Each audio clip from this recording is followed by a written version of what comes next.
everything too personal alone. Um, so for the lookup tables, what I ended up doing, let me open up this one steel guy, family framing right there. All right, so what I did was I actually rewrote the angles that are or the structural shapes that Autodesk provides you. Okay, I did not see a file size issue, and what I did for this angle is you'll see all you have to do is type in what size angle it is. So if you need a 3 by 6 by 3/16. Now understand that's a text value doing that work. Okay. Now the way that's done is with these there's two extrusions. So in other words, this is an unmolested structural angle file that the way they would have you open it. All right, let me get you that one. See, because the first mistake you would make, Nathan, I'm hoping you're still paying attention. Yeah, I'm watching. All right, so the first thing that they would do that would be a mistake for you would be they would take, and if you drug the L angle, and now this actually is coming from the steel folder, okay? These are the ones provided from Revit. So the first mistake you would make is trying to insert one of these guys right here by dragging and dropping it into your project. Do you know why that is, Nathan? Um, Do you see how in this folder they use a Revit family, then the same file with TXT on it? yeah. Okay. So what that does is this is a tricky high-end file that would scare most people away, and it did me for years because it sort of looks like that, and you're like, what the fuck? Okay. Yeah. So if you drag it and drop it, you're only going to get one style. What you have to do, and the way I found that's easiest to do this is in your My Computer window. If you take that path, highlight that, copy, and then you would say, let me go to actual, I got to be in a project. Hold on. File, new project, architectural. And before I even draw my structure, I've had this talk with you a dozen times. You have to change your cut plane of this view so that it's in the negative direction, -1, because structural people don't draw like everybody else. Structural people draw on the down. So this is where I could draw my beam now, and I would actually should be able to see a beam. Why did we decide that couldn't see it yesterday? Oh, because I did a +1. I did the exact same thing. No, I didn't. There it is. Eric, did you catch that? Because that's an important one right What? there, what just happened. No, what did you do? All right. So the structure, if it's below, you're going to find that if your bottom doesn't capture it, see if my bottom's at 0, it's gone. Now Yep. I believe it will show up in medium and fine. See that? Medium and fine, it shows up, but the line object does not. Now, keep in mind, this is all about us trying to see their L angle. So if we go try to do with that piece of structure, we load a family, and this is where we're at that spot. And you know what? I can't even type that in, can I? Can you type it into the bottom? No. You might be able to, but then you wouldn't be able to surf it. And that's where I say that most people don't even know what I'm about to do exists. If you go to the structural framing, and this is only because I worked 2 years for a structural engineer, and I plan on inviting some structural engineers in. And hopefully in this month, we're going to have some discussions with some structural engineers on how they did this stuff. But if you don't go to this folder and load that L angle in this way,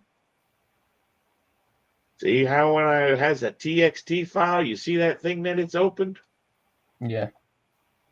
Totally different. This is where you would have to go down. And Jaffe, this is where I'm saying, see this 6 by 4 by 5/16? I load that into my project. And then the engineer comes back and he says, oh, I need another size. Well, I come here and I say edit type, and I go here and I say, oh, I only have one type. So you know what you have to do now is you have to go back and this. Oh my gosh, this is such a nightmare. This wasted so much of my time as a structural guy. Okay. So I'd have to go load family, and I'd have to go back to that L series, and I'd have to pick my next size in order to get all these important freaking numbers. And then I'd get my second size. And you'll notice it didn't even draw it by the second size. It remembered to draw it by the first size. Okay? So the problem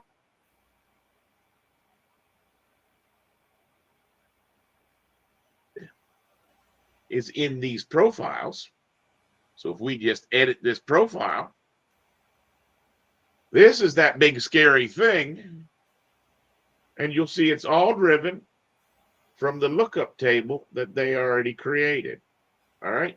And see, the beauty of it is,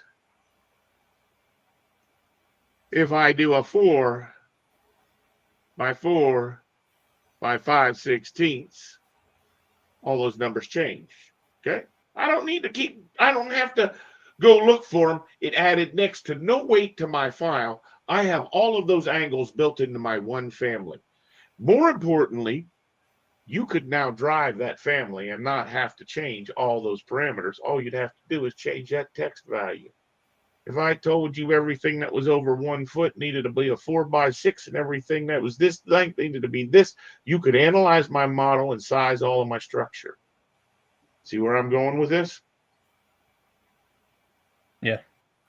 I'm hoping Jaffe's hearing that. I'm hoping he didn't drop offline. Eric, do you see how that's working? Now, Yeah. because this middle comma here, that's your air trap. What I did was I took the biggest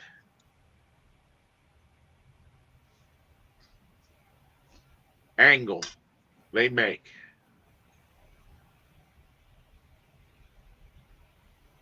And I made it that size.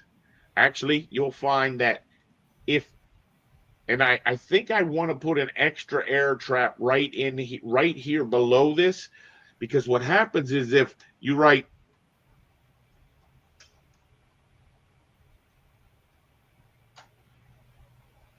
if you select an angle that's not an angle that's approved by AISC, it automatically makes this thing a 8 by 8, 2 inches. It makes it an enormous one. Now, when you spell it correctly, okay?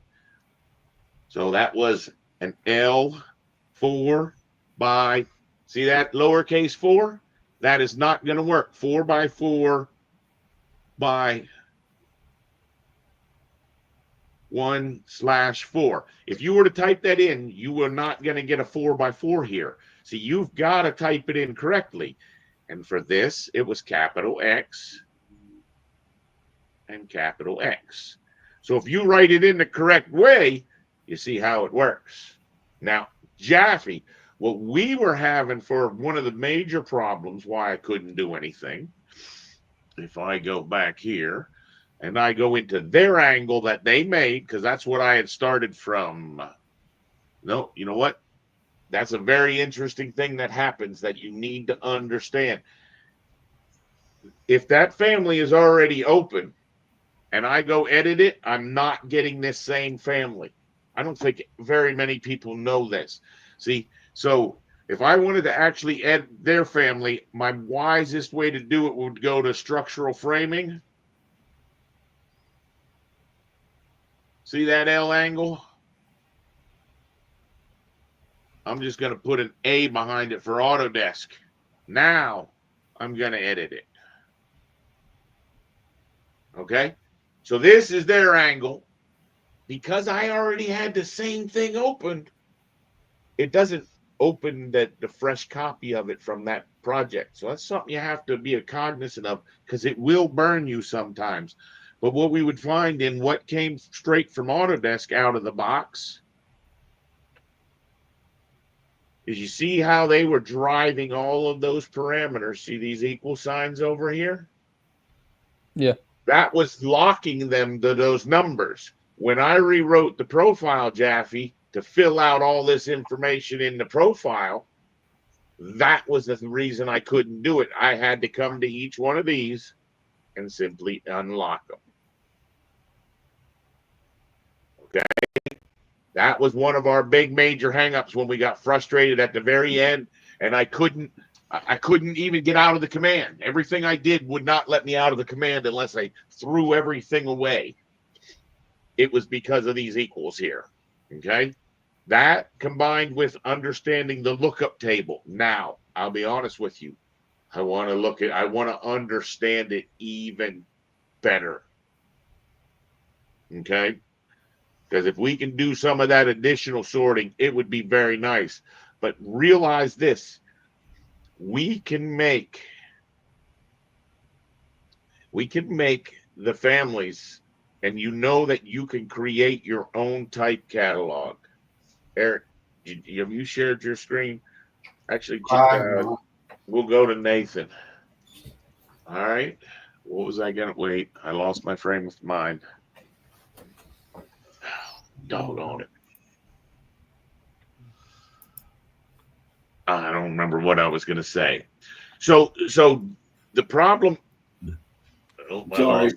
There you go. Do you want mine? No, I forget what I was going to have you to do. Jaffe, do you have any questions on seeing where I found out what the lookup table was? And what I ended up doing, just to show you, let's see, we can get rid of this. Right? We don't need that L angle too. We want to take, yeah, that's all we want. CC. So I'm going to show you the one I actually wrote.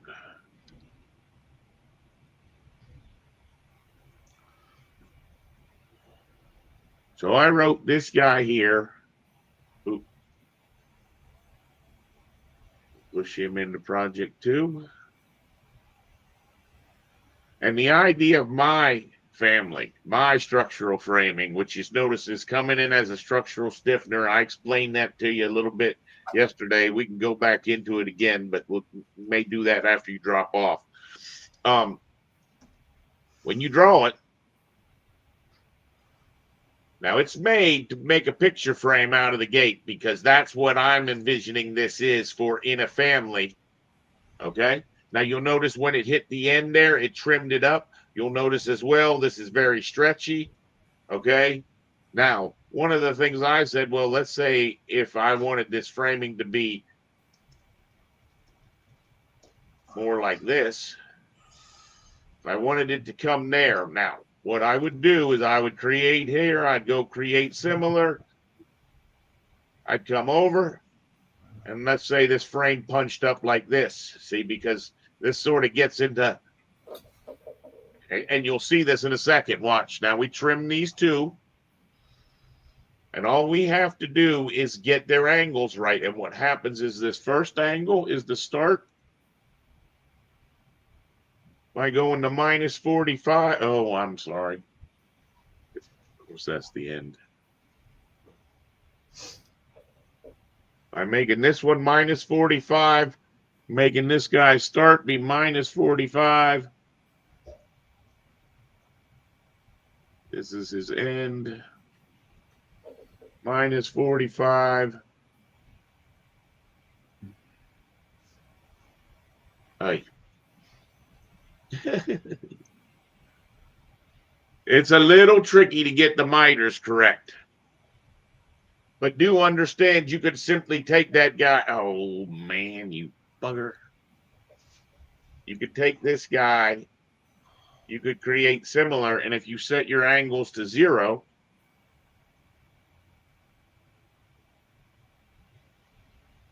you put in just a regular piece of tube. And what we would see is this is what this would look like, right? Now, where it was difficult, it's very difficult to rotate any of this stuff. You'll see if I do a 90,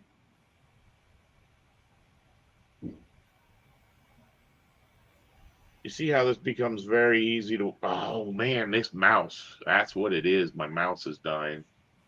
Let me switch out nice.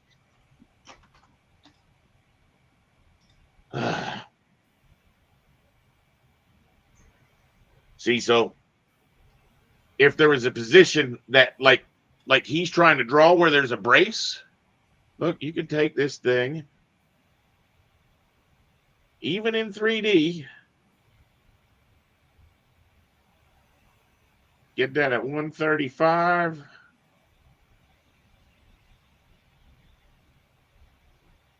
And see, Nathan, one of the things you want to get used to is clicking on that cube like that. Okay, you can do a lot of the work that you're wanting to do in 3D. You're going to have to get a lot better before you can. Oh. This would be one of those times it'd probably be better to do that stretch. That stretch. And you can see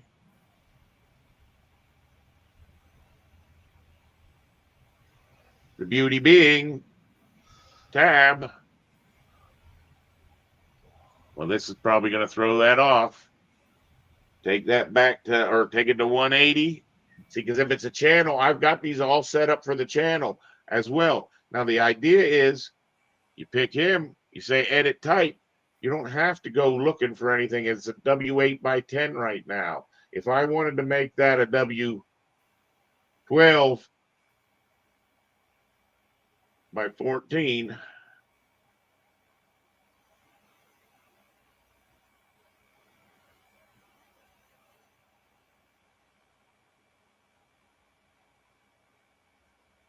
see how easy it is for all I have to do is pick the right name. Now, if I tried to make it a, this will be funny. If I tried to make it a 12 by 15, if you look down here at my height, you're going to see my height's going to go really big because that's not a size that they make. Okay. And that's where I'm thinking that I'll put a little readout. I could put another parameter in here that just returns the value of this is not an acceptable size or this is not a standard size. That was the last thing that I was going to do to it, Jaffe. But understand, I've written this thing so that it would work. The biggest intention is for this to work inside of families for when you need to build those objects. When you need to build that framing underneath a hot water heater. And you know what I was thinking as well is I'm going to make some components like the little wheels. I'm going to make bolts so that if you wanted to throw some bolts or a bolt pattern on the end, I wouldn't recommend that you have to do all that detail. But if you're under a Megan size, it's not going to affect your project. So this is the first kit of parts. It's shameful that Autodesk has not used lookup tables in the structural discipline. There's no reason, especially when you do this. When you, let's see, structure, beam, load. If you go to this one here, do you know what this folder here is? This AISC 14.1? Jeff, No. you know what that is? Isn't that a different they're solids, right? Or is it a different way? You'll get a kick out of this. This is Autodesk covering their ass. When someone draws, any structural person draws with any of these objects in this folder, they're screwed. They're fucked up. They have to draw with these ones if they want to be able to take it to their data and their analysis. So if you don't use the W shape from this folder, well, why is that? Because it's got this enormous lookup table with more shit in it than you can imagine, but it needs all that shit. It needs the web thickness. It needs the web fillet. It needs all of that information to do those calculations. All right. So what happens is then when you put that thing in,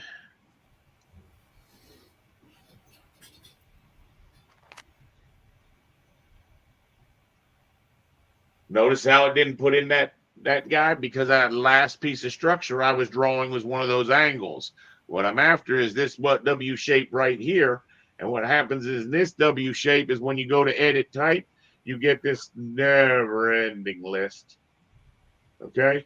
And one of that never ending list is what we found yesterday, which, dude, 15 years I never knew about, which is this parameter under here, which tells it it's a section shape with that eye parallel flange. Okay. Because when you add that, it put all those built-in parameters to talk to those other softwares. Or I don't even know what other softwares. I've never been successful at doing structural analysis, sort of like I've never been successful at automatically generating routing for ductwork. Okay. I've had the same, and that's why it's our goal, Nathan, to understand that me and Eric, we need to learn how to do some of this auto routing and show you how to do it, because that's how we get this so that you can generate what we're wanting you to generate. Does that make sense? Yeah. Yeah. You guys got any questions? What do you think, Jaffe? I killed myself, dude. I killed myself. I'm telling you what. I That's went pretty through cool. so many. I just got an invite for Boston Rug. Yeah. I got to present. Let's see, because they wanted Asan, right? But Asan kicked it down to me. So I get to host a webinar for the Boston Revit user group on January 14th. So now I have webinar on the 14th and the 15th. Uh-oh. Yeah. So you can see, dude. Go ahead. And there's a couple cool things you could do, especially like I think with Pi Revit, you could actually probably do a button that would allow you to pick from the list of proper shapes, right? Instead of typing in the 4x4 by 1/4. Yeah. Because you could do a dialogue that just pulls up all the right already filled out.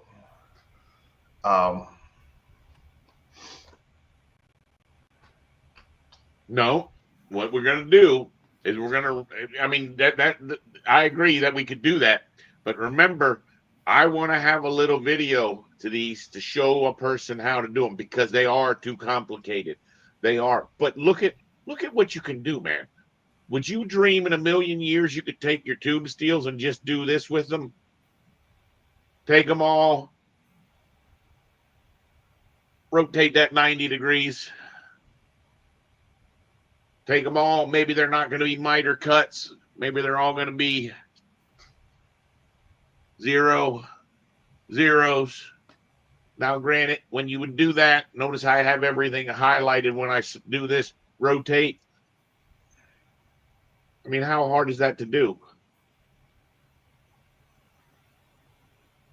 And you would find they actually snap, because I've set the reference planes up to work. So where are some of the other low-hanging fruits besides the structural that you're thinking for the tables or the lookup tables? Yeah. For the lookup tables, well, you understand, you could turn anything into a lookup table. You remember the umbrella, the beach umbrella I did that had like 15 different styles underneath it? Yep. All you have to do to make a lookup table is say save as, family, library. No, not that one. Right? No.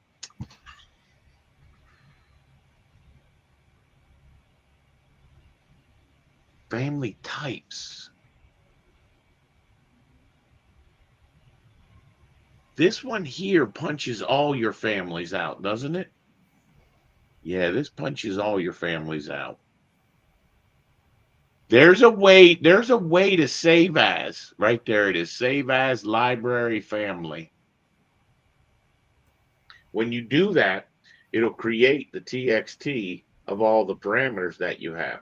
Where most people make the mistake is they have too many doggone parameters trying to draw stuff, sort of like Nathan was doing with his little night table, which I'm about to show him how to draw.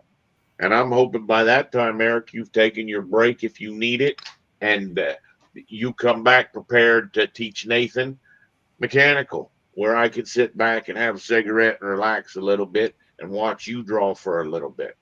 Okay. Or watch you help him draw. I don't care how you guys navigate that. But the two things I wanted to then do was show Nathan how to draw his nightstand. You see opportunities for what I'm doing here, Jaffe, right? Yep. That's right. Yeah, that's where I was heading. Like where the next low hanging fruit for All this right. is just The next thing generating. we got to do is we got to be able to attach these objects for hangers. We got to be able to do. I need the next object I need, which should not be difficult, is going to be the unistrut. Okay, so that we can hang tubes, angles. I'm just going with the standard pieces of metal. By all means, I was thinking about if Nathan was a little bit further along, I'll have Nathan repeat the process so I can show him how I actually did that, and then he could do it to the rest of them. And then if we're providing a whole library that works in a whole different way than anyone else out there, hey, if Nathan wants to make a website and sell this stuff, I'm telling you right now, Nathan, you could do that if you don't want to draw. There is a lot of people selling stuff. And I also want to review some videos. So Jaffe, are you just waiting till a phone call comes in? Yeah, that's all I'm doing here. Could we watch that video that you were going to show me? We talked about you were going to the Reed one from Denver. Oh yeah, I never did listen to that.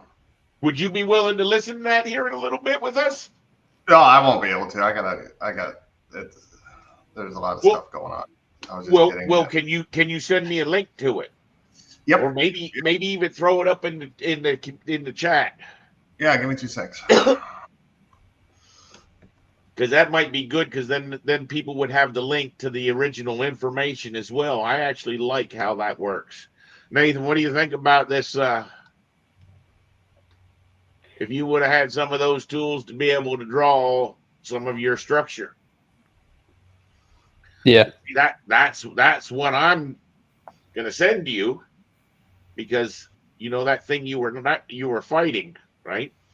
That thing you were fighting looked like this. It's actually a two-part. It's a two-parter. How long? Well, let's see. If I isolate that, I go to the top, and I drew this like this. If those bracing, and I don't know that this is the case, but if that bracing was metal that you were trying to do at the top of your table,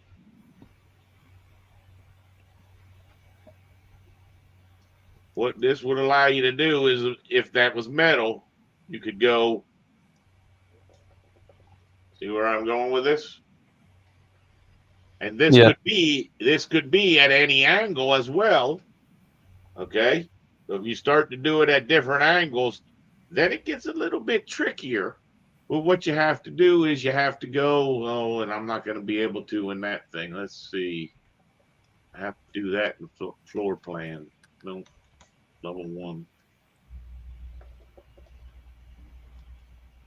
Let's see.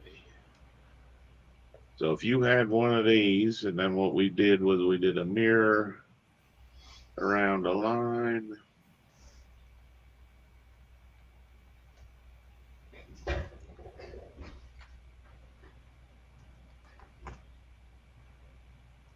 See how it's snapping so much differently in this view? Yeah. As opposed to the 3D view? Uh-huh.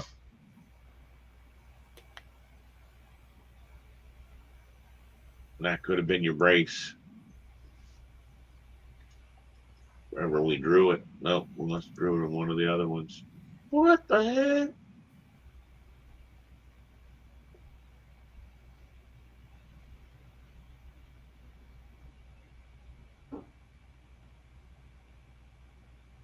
And you can see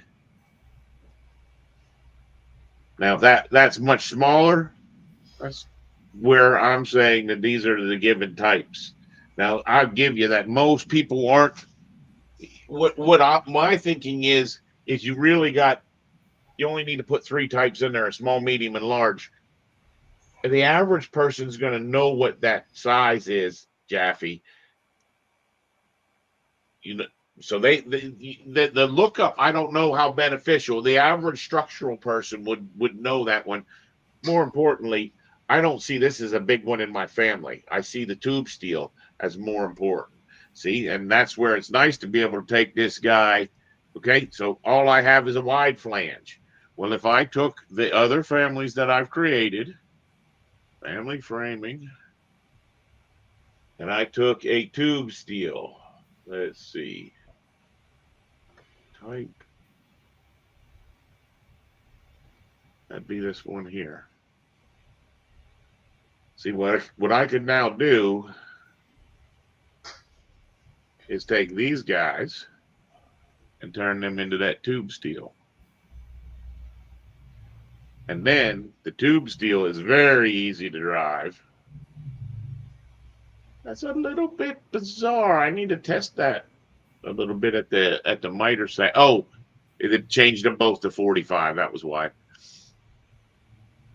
But this is the largest one you've got. That would actually probably be a 2 by 2 by an 1/8. 6 1/8. And that would be a much more reasonable size. And there'd be your tube steels. Like I said, when I changed the styles, I lose these end miters. So then I've got to play this little game. Was it a 0? Nope. Yep, that was the one that was a 0. And this one here is going to be then the start, probably be a 0. Right? And obviously those stretches, when you change size, they don't hold. But the neat thing is if you do this, no, yeah, did I not fix that one? I didn't fix that one. This one's off by an 1/8. You see how it's off by an 1/8? There's an 1/8 missing. That's because some of the trick I had to play in order to put that cut on that end angle. And I have that fixed in another file. I believe it's pretty much working at this point, and I will be sending those to you so that when you're building some families, because you got to understand, if Eric's not done giving you enough work to work 80 hours a week, I'm going to start throwing families at you that I need built, that I need you to clean up, that I need you to get exposure to build families. Because, buddy, you smoked today's quiz, and not in a good way, right? We don't want to do that again. We want to crush that sucker. So let's look at how we would crush that. So I'm going to go ahead. I'm going to close out of this guy, and we're going to build your family that you struggled with. You showed some good skills, though. You showed some good skills.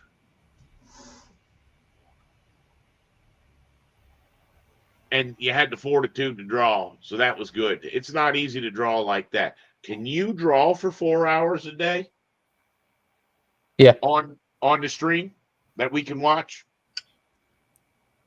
Yeah. It's hard to just do it with no direction. I'd rather. Okay. I would like to have something to draw. When do you want to do that 4-hour session?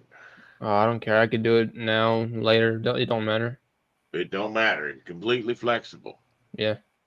Are you still working the late night schedule? Yeah. All right. Let's see. 11:23. Here we go. So you started off. Did you make it a generic model right there? That's the one you made it? Yeah. All right. First thing you want to do is fix its parameters. and that's probably going to be a piece of furniture. Next thing you want to do is you want to get your reference planes. I did not like what you were doing. You did not use enough reference planes, okay? You drew that thing right here in this quadrant down here, which I would debate how you drew it. Do understand when we're looking in this direction, that's the front of the object, okay? You had that correct, and I'll show you why that comes in. But you drew it here, but notice what the name of this reference plane is. Center, front, back, center, front, left, right. All right? Now,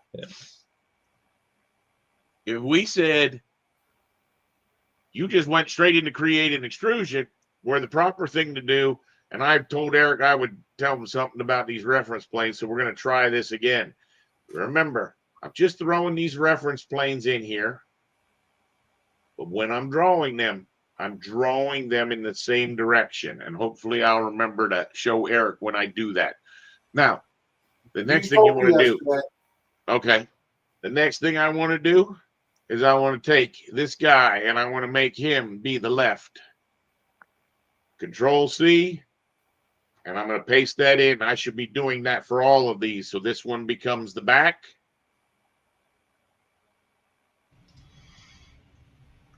Hey Brian, I put those links in the private chat. We will in the private chat we'll watch them. Do you want to send me your the files that you just so I can take a look? The table one. Yeah. I'll do that. I'll zip up one of those things so I can pick it apart, see if there's anything fun we could do. All right. No, I'll give them to you. Okay. All right. All right. You cutting out? Yep. All right, buddy. Thanks for joining. What'd you think? What'd you think? Pretty cool. I'm telling you, man, why doesn't Autodesk use lookup tables? There's no logical reason for that. Why, or Autodesk structural. Now, does that lookup table, is that get, so once you load it the first time, is that in the Revit file? So if you it's in the Revit family as of 2016, up till 2016, it was not.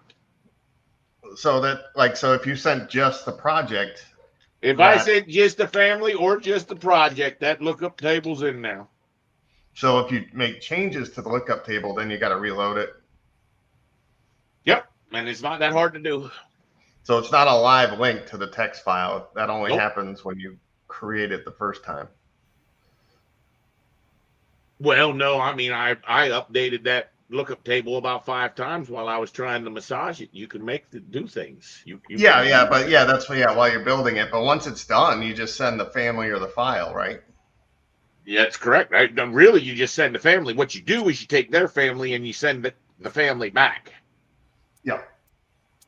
Okay. Yeah, send that along and I'll play around with it. All right. Yeah, like I said, they've been doing it for a long time in mechanical. If it's a regular, I mean, understand you could say like a chair, large, medium, small, large, medium, small. And so that they would just type that in and all the numbers and all the parameters would automatically fix themselves so that a person doesn't have to make a lot of choices. Because when they see all those parameters, it scares the shit out of them. Yep. Well, and that's where they, and there's multiple ways to do that in Revit. You could use those key schedule things. Well, most importantly, you could put URLs in there. Yep. And have the URL in the lookup table. So when you selected that exact model, it had the URL for it. I mean, there's so much you can do with it. There's so much you can do with it. All right, I'll talk to you later. All right, buddy. Be good. Later. So the next thing you should have done is this. And I actually missed a click along that way. I should have been hitting these equals on that guy. And I should have been hitting the equals on that guy. Okay? Now, we're going to say this guy here, we're going to turn him into a parameter. Width. Going to turn this one into a parameter called depth. All right. How big was your object supposed to be? I just guessed. What'd you guess? I don't know. You're talking about width or height? Depth. I'd say, yeah, 2 foot. Just do 2 foot. Well, you see, the problem is the one you made. If I would said go get your tape measure and make sure you got it the exact same size, yours wouldn't have been able to adjust. Okay. Yeah. Yeah. So now, next I go to the now. Honestly, at this point, I usually do a WT. Okay. Now you see what happens is this is my reference level. This is my front. So this is my top. This is my front. This is my left. Do you know what that's called? Well, what's called the views? The The way views? I have this set up. If you No. had a drafting class, that's called something. There, do you know what it's called? Yeah, but I can't remember.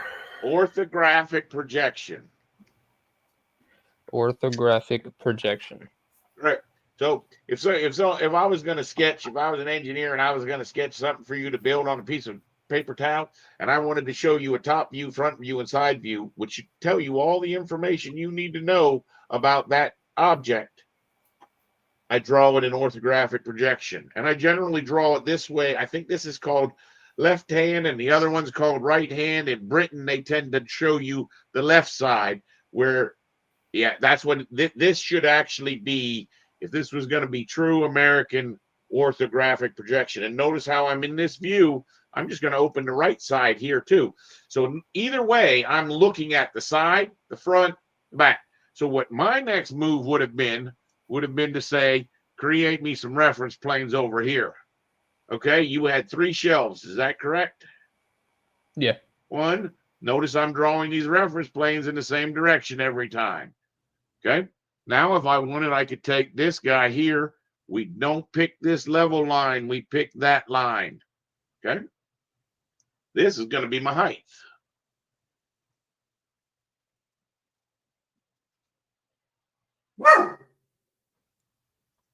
Now, are those shelves equally centered or no? Yeah.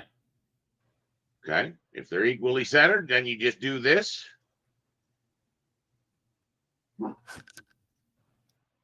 Now what you'll find, if I adjust my height to be a standard counter height, that's 2'2".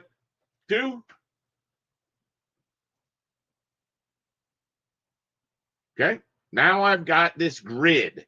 Now all I would do is I would probably make those extrusions a heck of a lot different than you did. So it's helpful to take this guy and name him top, which really, the truth of it is the proper way to name him is over here, and it's to tell it it's the top. Control C, Control V. Now I've made myself a real nice box. These are the bones to stretch across the skin that you created. Okay, and I would just be in my plan view. I would probably create an extrusion that was the size of the table. Okay, so that tells me maybe what I want to do is I want to put this minus 1.5. It's an 1.5 inch or 2-inch piece of wood.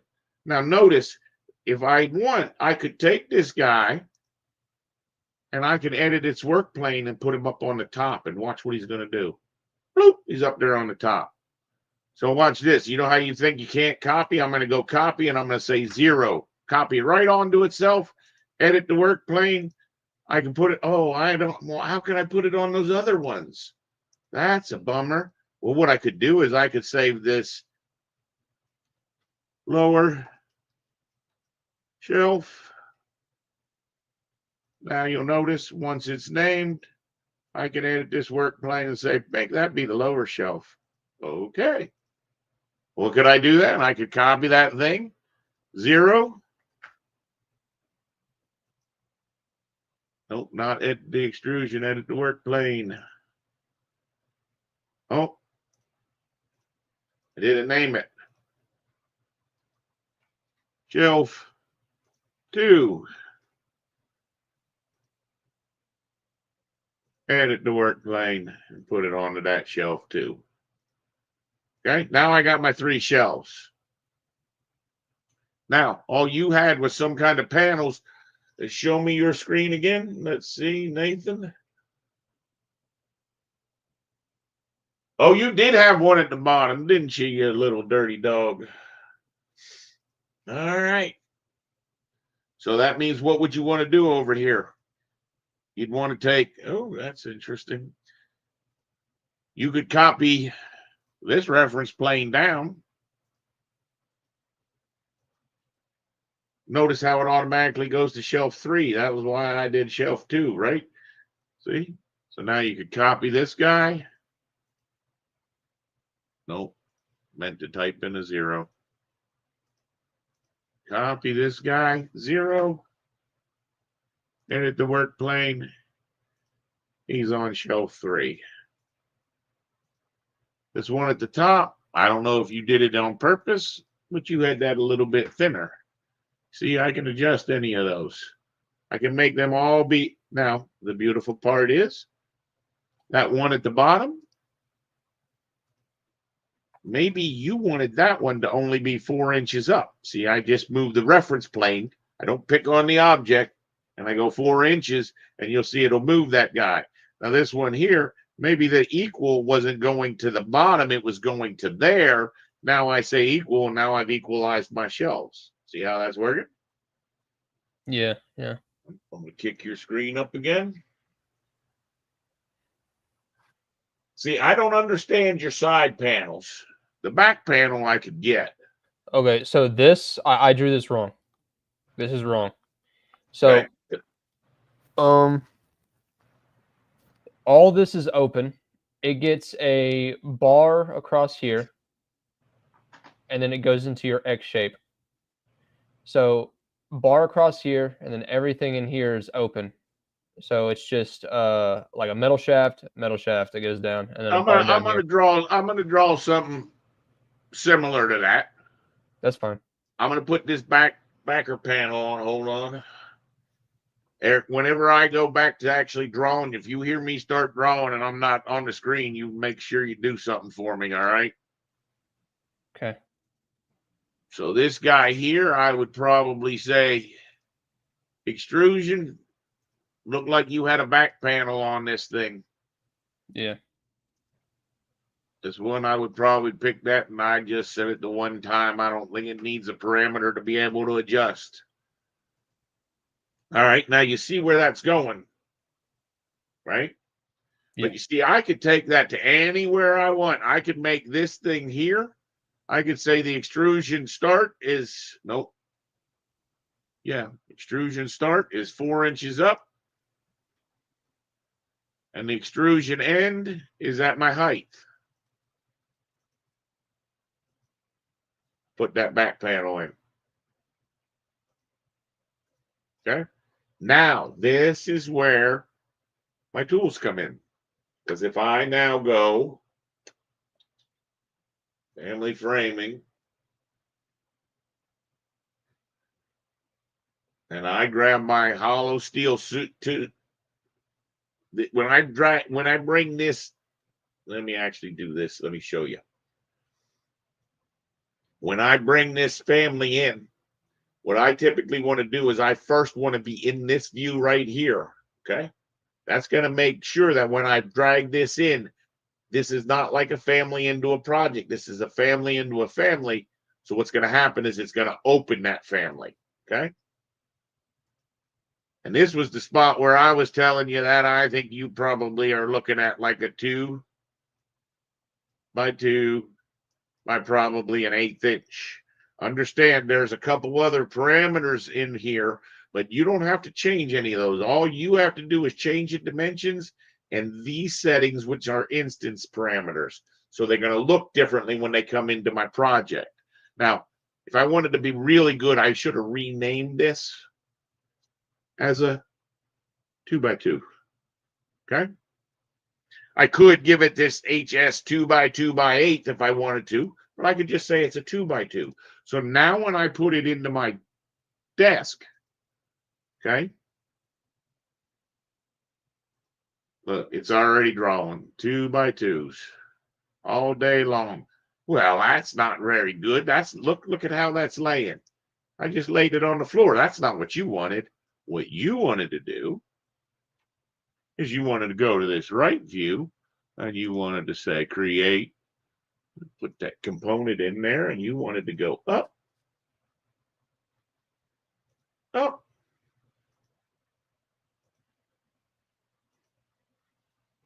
And then the advantage you have is you don't want that on that work plane. You want that to be on the right side. Okay? See where I'm going with this? Yeah. Now, on top of it, you'd also say, oh, well, look at that. It's off. Well, see this offset from host? If I made that offset from host half the width, it would now be out there on that edge. Okay? This is where the frustration comes in. This is my ability to be able to miter these angles. 0. Oh, did the wrong doggone one, and I even knew it. Because this is my backwards one. This is the one that I haven't fixed yet. And that's why that gap's going to be in need.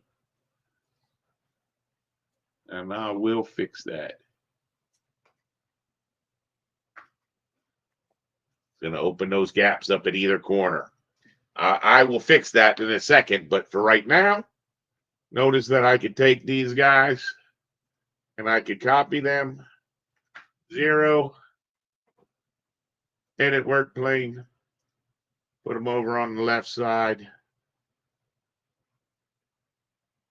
Set that offset to be -1 inch.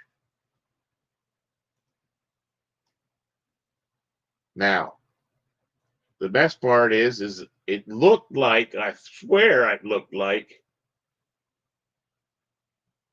let's see. So it just looks like yours is a little bit taller. Now, that's where I'm seeing it close. I'm seeing it close. Now, understand, you have the ability to raise these up. I tried to show you that earlier. In a second, I'm going to go ahead and see if my family actually fixes it. Go ahead. You haven't switched it back over to your screen. I'm still seeing mine. That's all right. There you go. What I was trying to show you was we have the ability to stretch these to where we want them to be. You see how if it's a little bit higher, if you wanted to be able to modify it a little bit, but realize that this height number is probably not going to adjust those. So let's test that and see. So if I made the height of this thing 3 foot tall, see how my structure was left behind? Yeah. What you'd have to do is you'd have to go like this, and then you'd have to throw a dimension. And I'm pretty sure you don't need to lock it, okay? So if I did that same thing for the backside, watch this. I could do this. I could pick on that, and I could say -6 inches. Now it's up there. Now I believe that will now be attached to the height. Let's check it out. So if we made it 4 foot high, apply. Nope, you had to lock both those numbers. So that 3 foot, if you wanted those to stay, you would have to lock that number and lock that number. See, you weren't even trying to make yours parametric. You were just trying to draw the shape. I'm trying to show you what I just made. You can adjust on the fly. Right? Yeah. Yeah, when I was drawing mine, I was rushing, didn't even think about it. Now, I wasn't exactly sure about how you were trying to do structural stiffener. There's my little 2x2, right? There's the 2x2. I should be able to pick him. And let's say we wanted to draw these X's in. If you're going to a 45, it would be no problem, right? Then you might take that guy and you might mirror him.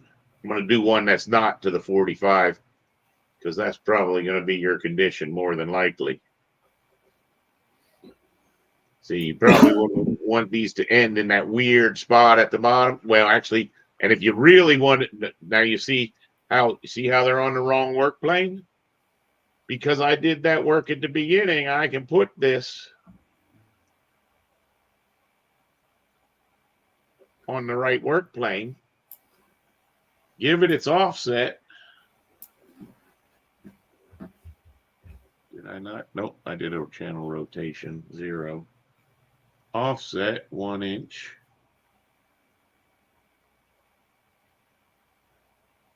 And what you'd see is now this guy really can come back to here.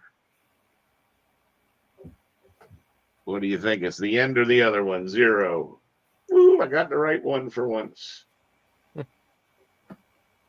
This one would continue through.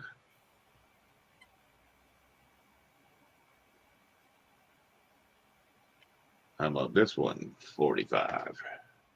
Oh, 2 in a row. Good gracious. See, if that X was perfect, it would look like that.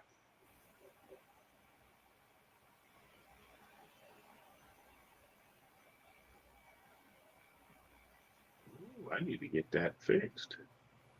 What about drawing a line? Nope. I didn't have something picked. So that guy there is not a 45 or minus 45. He's a positive 45. And drug back. Like I said, as soon as I draw. Ooh. Where's my geometry off there, Eric? What's that? I don't know where my geometry's off. Okay.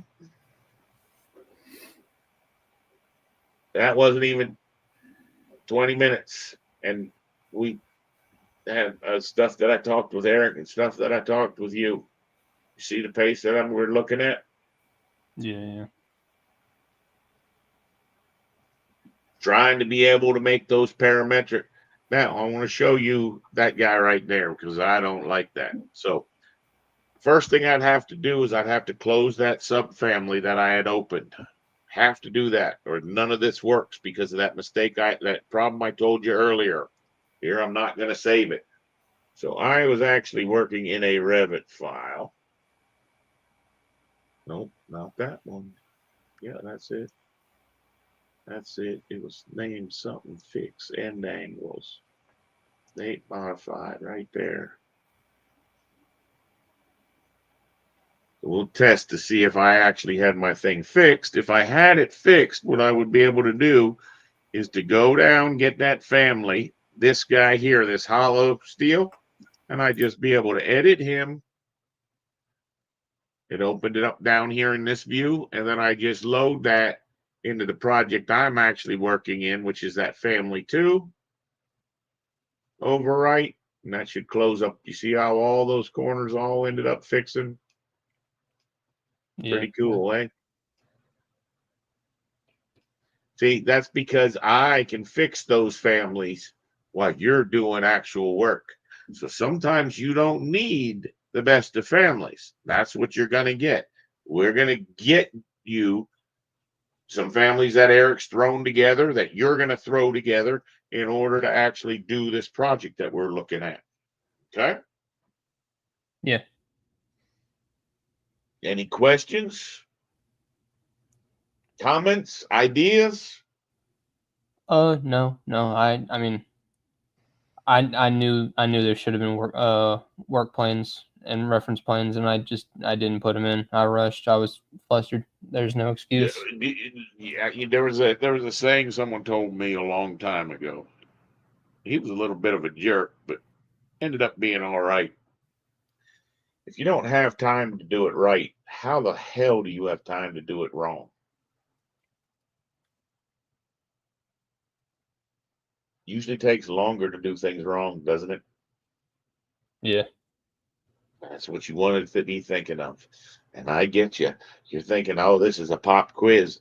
First thing I'll do is skip those reference planes. Eric, how many years did you skip the reference planes? Go ahead and say you still do, please. Guessing he dropped off. He would tell you he skipped reference planes for many years. Don't do it. Don't do it. Okay? Yeah. So, Jaffe said he put something in the box that I wanted to watch. I want Eric to go over the project with you. All right. Want to watch a video, and I had some videos to watch as well. I need to send out those PDFs and send. That's what I need to do. Is I need to send that out at the night. I don't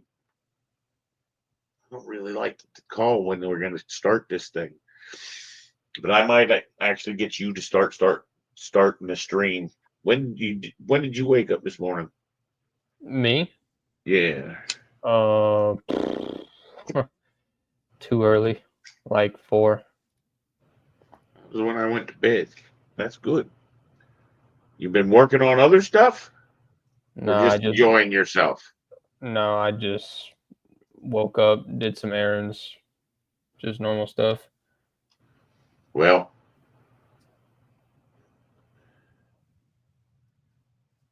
let's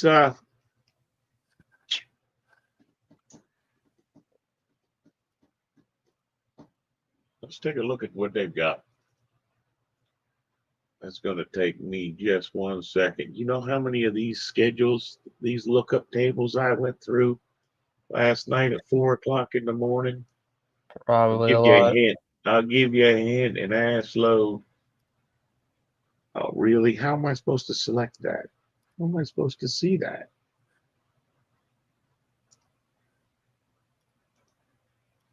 It's not going to let me. Stupid. It's hard sometimes working with too many screens. Yeah, they can get confusing for sure. What was this one?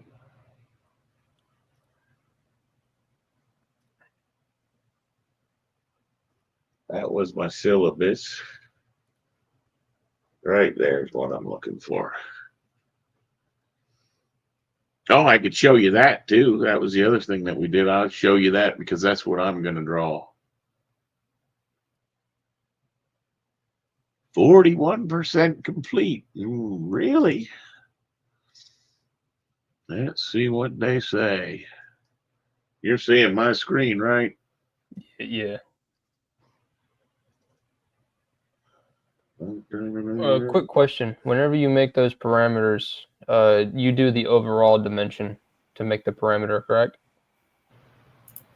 You can make them be whatever you want. It's going to take you a long time to get a good feel for that. Okay. Eric, are you back? Yeah, I'm back. Sorry, I heard you talking to me. I just couldn't get back to the room quick enough. Oh, that's fine. That's fine. So I'm getting ready to post the mechanical file that I have because I'm assuming we're going to want him in the file, and I'm walking him through it. yeah, that sounds good to me. Like I said, I need to walk away for a little bit. I'm probably going to drive out and get a burger to eat and then come back and spell you. I figure you should be able to spend about an hour. Is that comfortable? That's fine. Yeah, that's fine. I'm sorry. I'm trying to make sure I don't copy anything wrong. I put the plumbing in the mechanical. Look, these guys are a little bit like Nate. Nothing's been uploaded since December 22nd. They got to that last week before Christmas, and they got the Christmas cheer. Did you have a good Christmas, Nate? Yeah. Did you get anything good? Yeah, actually, it's I actually got a pretty decent gift. It's something a little bit personal though. I mean, it's a Well, it's not personal. It's just it means a lot to me. So Yeah, those are the best ones. I got one too like that. I got a Darryl Green jersey from my daughter from the Nice. Redskins, an actual Redskins jersey. Nice. So Doesn't Eric, say I would. Commanders? What's that? It doesn't say Commanders. No, this one's one of the nostalgic ones, and he was pretty famous whenever I was watching when I was your age. That's In the cool. 90s, he was the fastest man in the NFL for a while. What about Penn State? Yeah, they got one more. They got one more game in. Are they in the semis now? You know they're going to go up against Ohio State. But see, here's the thing: they still haven't beaten anyone with a winning record. Well, they got to play. Well, they beat Ohio State. They didn't beat Ohio State. They didn't beat Ohio State. No, that's the game they lost this year. Well, then they might lose to Notre Dame. Yeah, I don't know. I don't know how they're going to fare at the how far they'll go. I was not surprised to see them go as far as they are, but I think they're in a little trouble at this point. Well, you really can't assess this. You don't know if someone actually did work in it, but the file's not been updated since 22nd. We have the most up-to-date file. My recommendation, like I said, I would get him into the architecture, and I would have him put all those ceilings on for 2 hours while we watch him. Okay. And we watch him struggle, and we help him get through it. We show him where his problems are. We show him how a ceiling gets put in, and he can take a stab at them. All right. I guess I need to do You want to do the architectural then, not the mechanical? Oh, you're gonna do both of those. Now, my only question is, do you guys want to watch that video for a little bit, take a little bit of a breather, sit back, because it's purely educational to you and to me, and then maybe we talk about it. Then I'll take my break for lunch, and you guys can get into it. You can also walk away while this video's on, so that you can get yourself a little breather. But I'm thinking if you would spend an hour or two, show them the mechanical, start the mechanical classes, show them what you did, show them how to do it, let them do it on the 3rd and the 4th floor. Isn't that what you left for them? Yeah. Well, now what about the ceilings, though? You want me to start with the ceilings, or do you want me to start with the mechanical? Well, I probably would say, if you want to be mean to Nathan, I apologize. Just give me 1 second. I got to mute it for a second.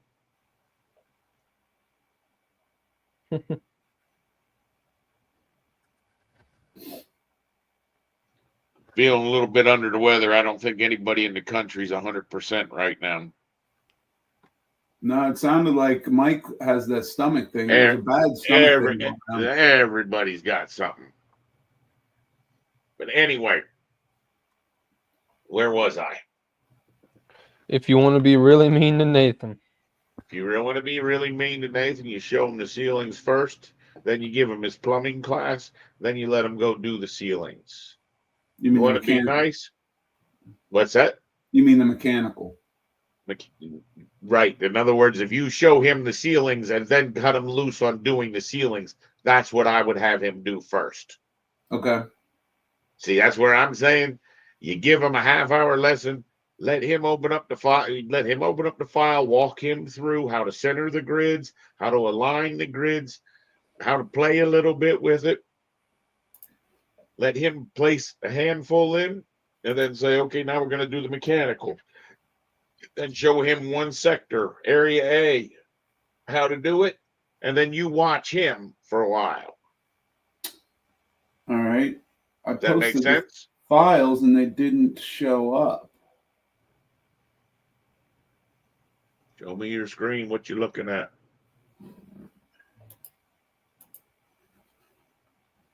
So I was looking on here because I was going to tell him to go get the new plumbing and new mechanical.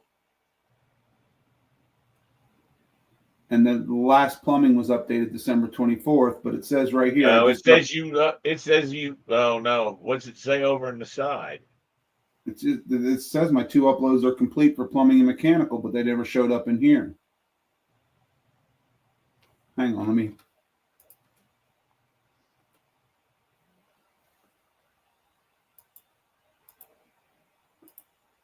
I'm locked.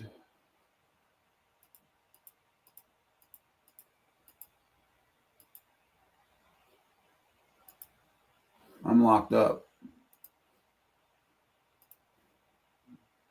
All right. Yeah, I don't. It says these two uploaded. I'm trying to do a refresh, and I can't get anything to do anything on my browser.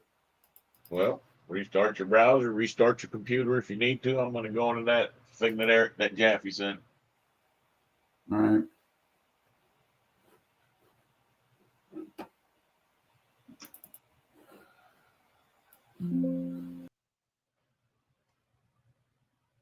Oh, have you played with the discussion groups at all? Me? Nathan? Yep. Oh no. The Autodesk discussion groups. Every day you're supposed to spend 1 hour reading through those questions. And you're supposed to bring me those questions so that we can answer them in the beginning of the class. Hold on, I got to mute again. I'm sorry. No, you're okay. Okay, so go through the Autodesk discussion posts. Find a Yep, few I'll review questions. that. I'll review that if with you if I need to. Okay. Let's see. How do we do this?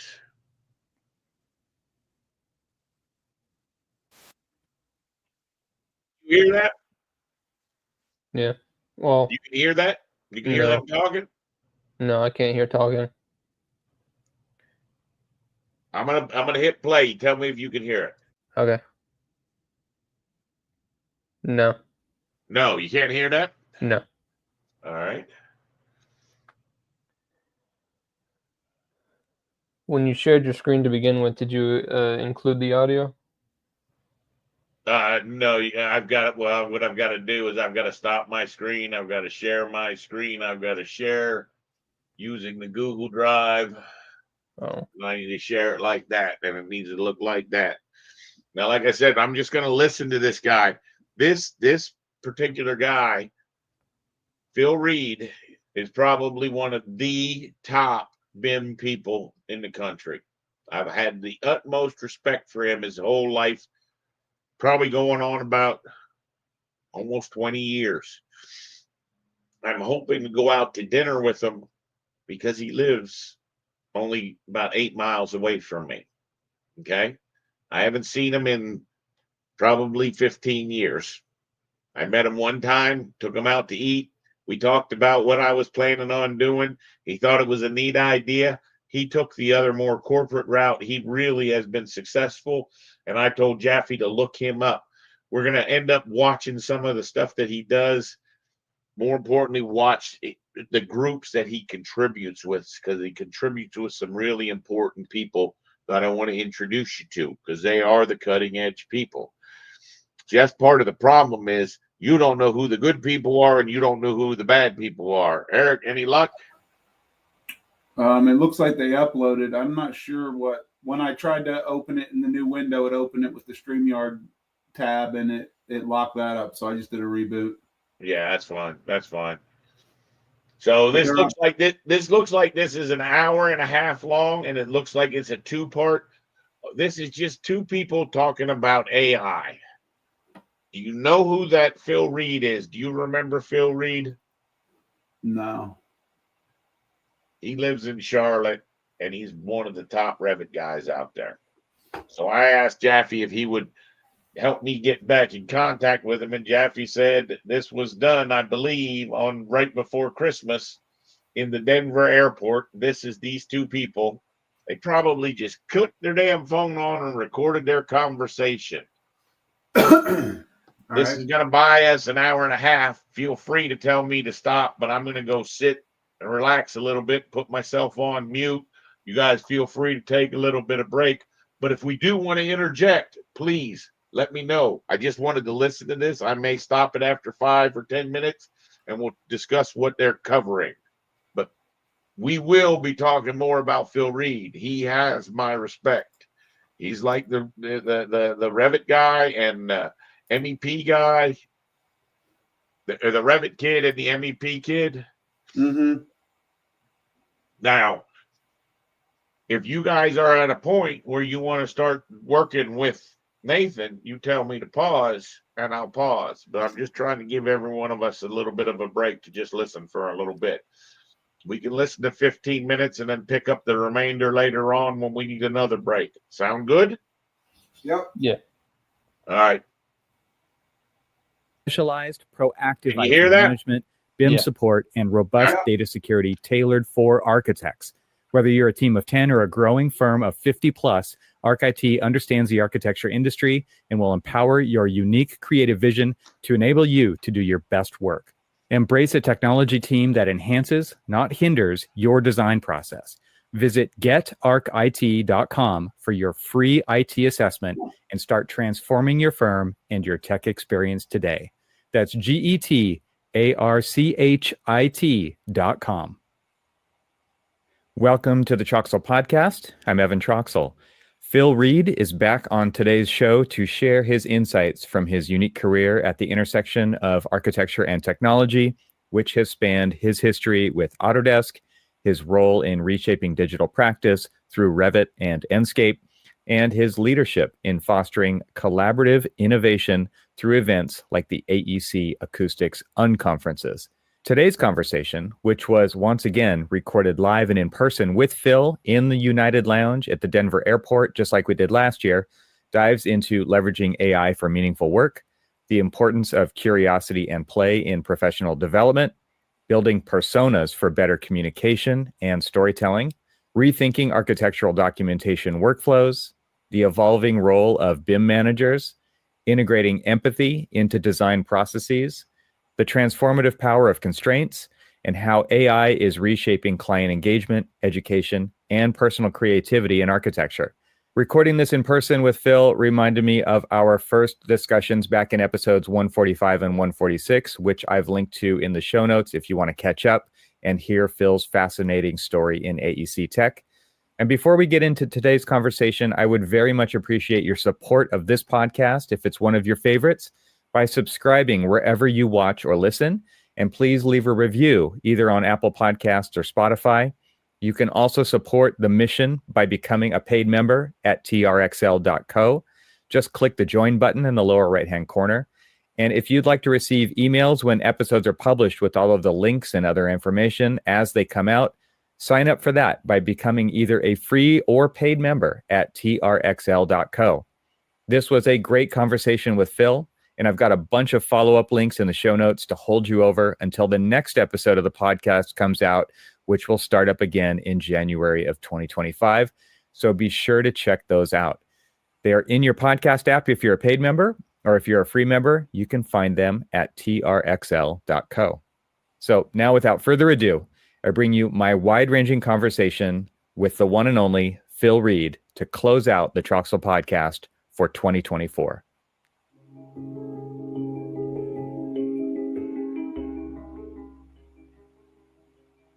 There's a podcast, there's a Tesla guy in Singapore, and I have a habit of, if I watch a documentary or see something interesting on YouTube, or I'll just try to connect with that person on LinkedIn. Uh-huh.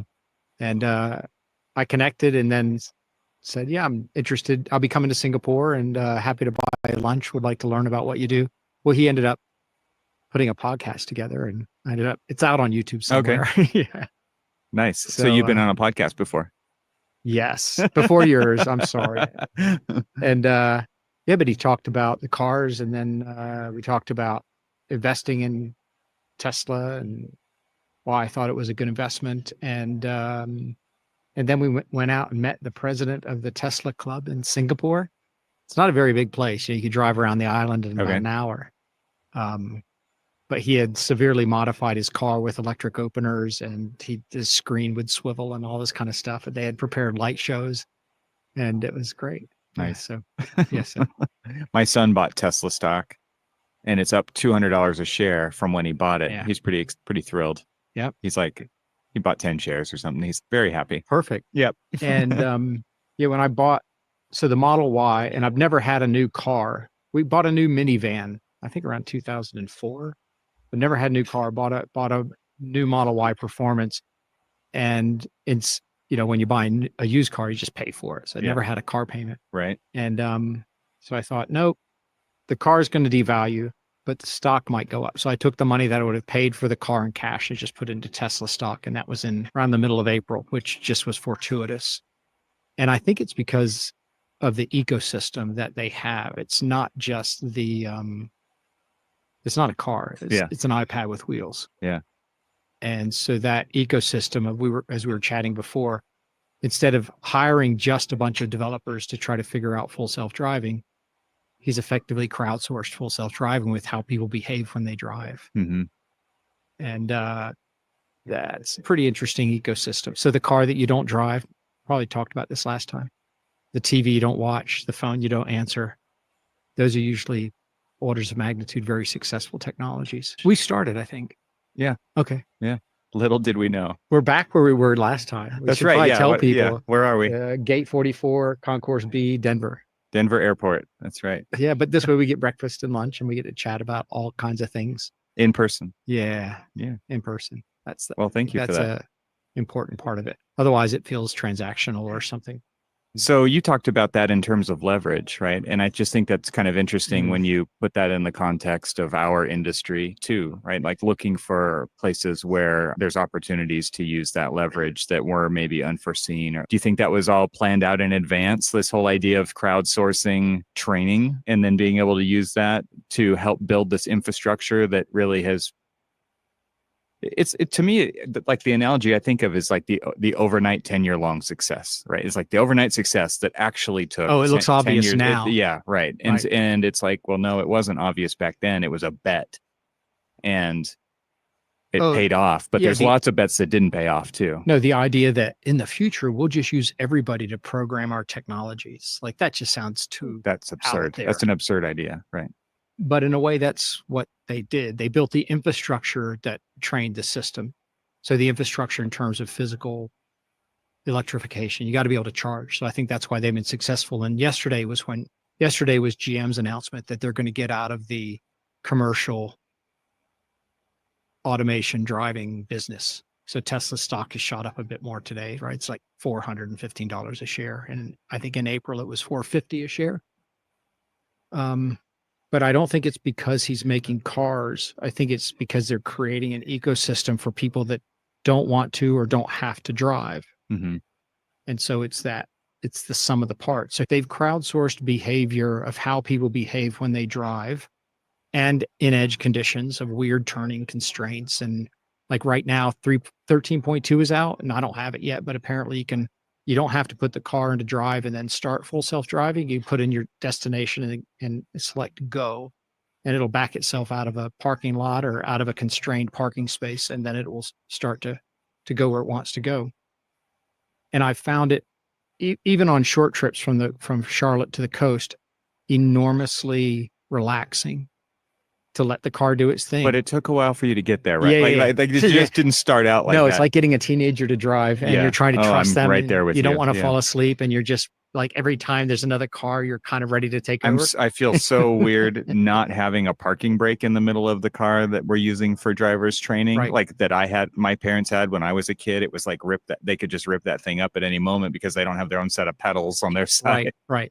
They can grab the wheel. But now with the push button park brake, it's like, I'm not just going to push that button when we're full driving, right? And so like that level of trust, you have to build up to that. It's so smooth now. Early on, like in December with the system that they had, when it would go around a corner, sometimes it would hesitate and it wasn't smooth.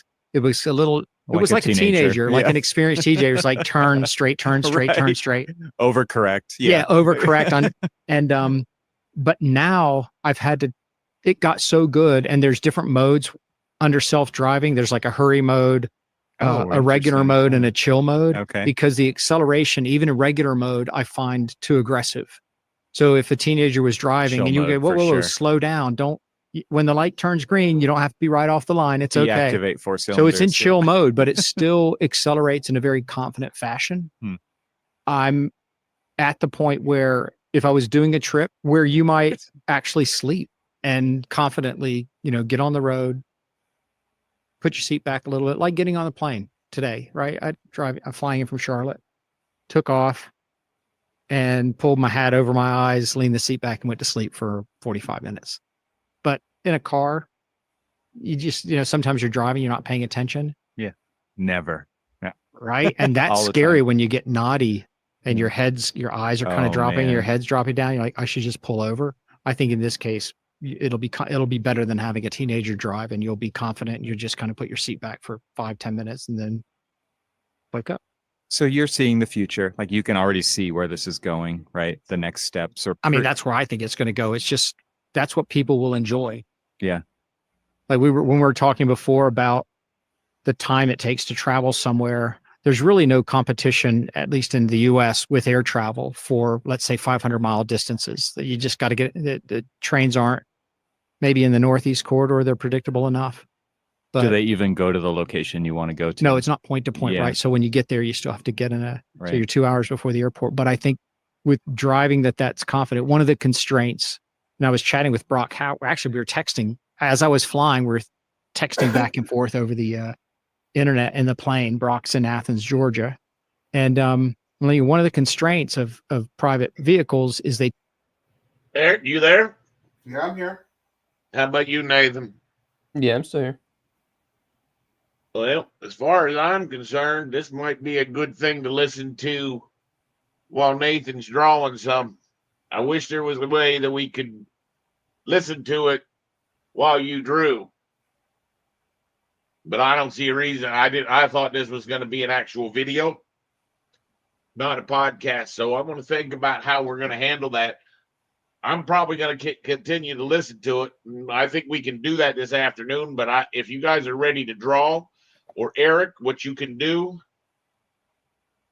because I am going to listen to it whenever you're ready to start with your lesson. Start where you're going to start him out. You know how to kick yourself up onto the screen. The second you kick yourself up onto the screen, I would think that it's going to cut that volume out. Let's try it once. All right. All right, let me hit the play. take up so much space. Go ahead and kick your screen because up of the and it distance should you have take to maintain. over. Yeah. So you can't hear it now? No. No. Okay, it's still playing. So you feel free if you want to give your lesson to them. All right, Nathan, I guess the first and foremost would be, let me find the Blythewood. You need to go ahead and get the updated mechanical and plumbing file and make sure you have an updated architectural file. Okay. Now, Brian, you want me to do the ceilings in the architectural file, but then we're going to rename that file something else and delete the walls? It's already named something else. You would already notice that it's not named the same thing as theirs. So that means that when you would bring it back in, if they don't have ceilings in next week, you'll just copy your ceilings over into it so that somebody eventually says, well, how do you guys have these ceilings? Gotcha. So Nathan, make sure you have the mechanical, plumbing, and the architectural file up to date, and then go ahead and open the architectural file. Okay.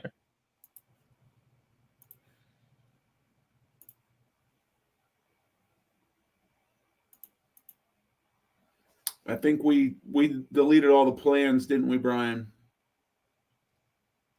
Deleted all the plans. Yeah, we did. It was just the 3D view that was set up, I think. Yeah, and then I did that. So you still if you got rid of that link, you wouldn't get that damn notice every damn time. See the Revit links? Get rid of that damn link at the bottom. That's what's opening that manager. And just so I remember correctly, can I just drag these into my computer file and it'll automatically update? No, when you're downloading them, you have to right click on each one and download them individually. Otherwise, it'll put them in a zip file. Okay, yeah, you're right. You also want to be careful in your download folder. If you already have one of those in your download folder, it's going to name the new one with a number 2 behind it and mess up your naming. So let's see your screen. We'll watch you with what you're doing. Eric, make sure he's got it in there. Mm-hmm. Okay. Push your screen up. Let me here. And what I generally do when I'm in my Google Dropbox area there, I click on the last modified and I sort by last modified so that I know the stuff at the top is what I'm looking for. That's how I knew that what I was looking for wasn't correct earlier. So last modified, and that would be At the bottom of the list right now, if you clicked on it again, it would be at the top of the list. Click last modified again. Yeah, sort. Just click it one more time. No, click on the word last modified. Yep. yeah, and last modified, right? Yep. Why is it not sorting? It is Oh, sorted. there's an arrow. There's an arrow right beside last modified. Click the arrow. There you Oh, go. I see. Yeah. Now you'll Okay. see mechanical and plumbing are way up high, and I don't know what you have as far as the architectural, but it's down a little bit lower. Okay. And you said I just click on each of these. Right click and download is generally what I do. Yep. Okay. You need to get that. You need to get that food services zip as well. Okay. Food services. That's this one. Yeah. Eric, did you look at that one? No, I did not know that was in there. That's one you need to take. Oh yeah, I did. I think I have that one. The architectural on December 20th. No. Yes. Okay. Yeah, because the only other one I see is architectural interior. No, Eric, hold on. Don't do that one yet. Do that one in a minute. Now, go to your download folder. Let's look at your download folder. Okay. See, so if you don't get that mechanical and that plumbing, if you don't get them out of your download folder and you hit another, go back to your Google Drive and download the mechanical again and watch what happens. He's going to download another copy of it and he's going to give it a number 1. See it? And then you're going to get confused between the two and you're going to mess up. Okay, so you want to make sure that you clean these out. You're going to cut and paste those, not copy and paste. You can delete that one right there. Doesn't matter, it's a different name, so it would never interfere with it, but you can delete it. But those top 3, you're going to take those and you're going to cut and paste. Right? That's going to take them out of there and put them into your folder. Put them in here. Yep. Replace. Now you're going to have the updated files. Now I would take all my .001s, .02s, and I would throw them into the archive. So I'm looking at what I've got, and I can look at things by drag that right up to all up to the archive. It'll move them. And just replace them. Replace it. That was just a backup file. Okay. Okay. So now you could actually look at this and you can look at the dates that things were modified. I can have a good feel that I'm working. Because if you work in the wrong file, you're going to be doing that work again. That's work on the cloud. Yeah. So you said sort these by date modified? No. I'm just saying you can look at the date modified. So now if you were about to work in the mechanical file, you would be saying, oh, yeah, this is one I downloaded on 1.3. Yeah. Unless I screwed up and didn't have that name, you had it cleaned out of there and it got a number 2 and I got the wrong one, everything should be good for you to work in that. Yes, you could actually drag that right into your Revit. Not a problem. Okay. So I could, you want to do the mechanical or the plumbing? I want you to open the architectural. The architectural. Okay. So this now he has not, look at his is from 1220 and yours was saying 1223. So you'd want to throw one up there or have him download the 1223. Go ahead and download the 1223. I'm not going to help anymore. I'm going to watch. Wait. What do you use? I thought 1220 was the date we had on the other one. That's the only one that I have. Okay. But it should have a new date.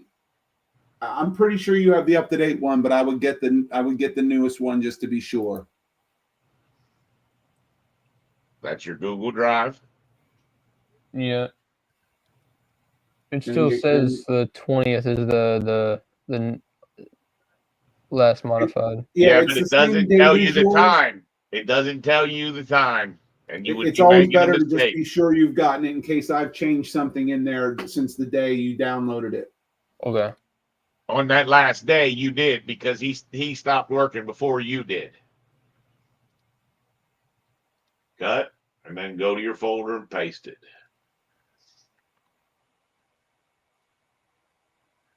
Now you're guaranteed you have the most up to date. This is when you would notify Eric or let him know I've got control of architecture, or I've got.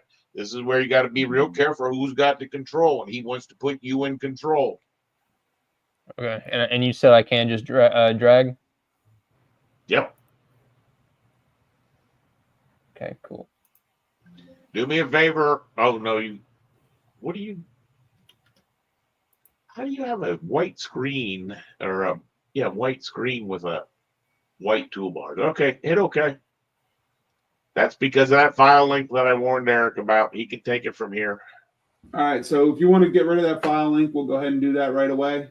Just on that down in your project browser, get rid of that Jim 20 or whatever that is.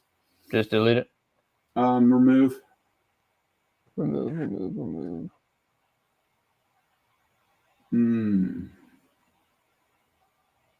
I'm looking. I'm not seeing it either. Yeah. Download. I don't see it.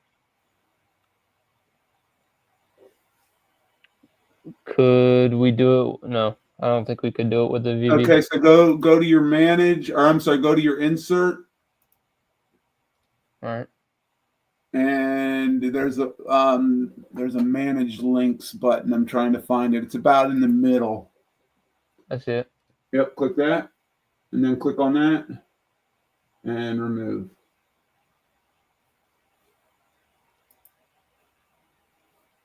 All right. All right. Now we're gonna go. I'm gonna go ahead and start us on the 4th floor, I think.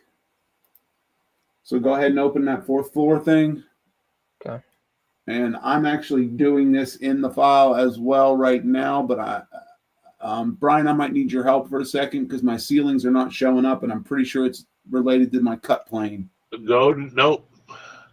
Oh, it's because I'm not in a ceiling plan. That's correct. Go to view. Okay. Go to talk them through it.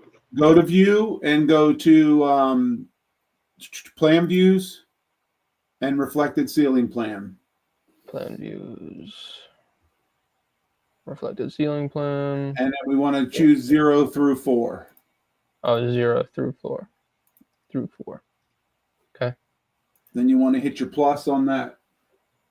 The flyout for ceiling plans. You got 121 RCP. Yep. And go ahead, and you're probably already in the 4th level. Yeah, I am. Why are there so many column grids? Because this does not have our filter. So we want to apply our filter of non. I'm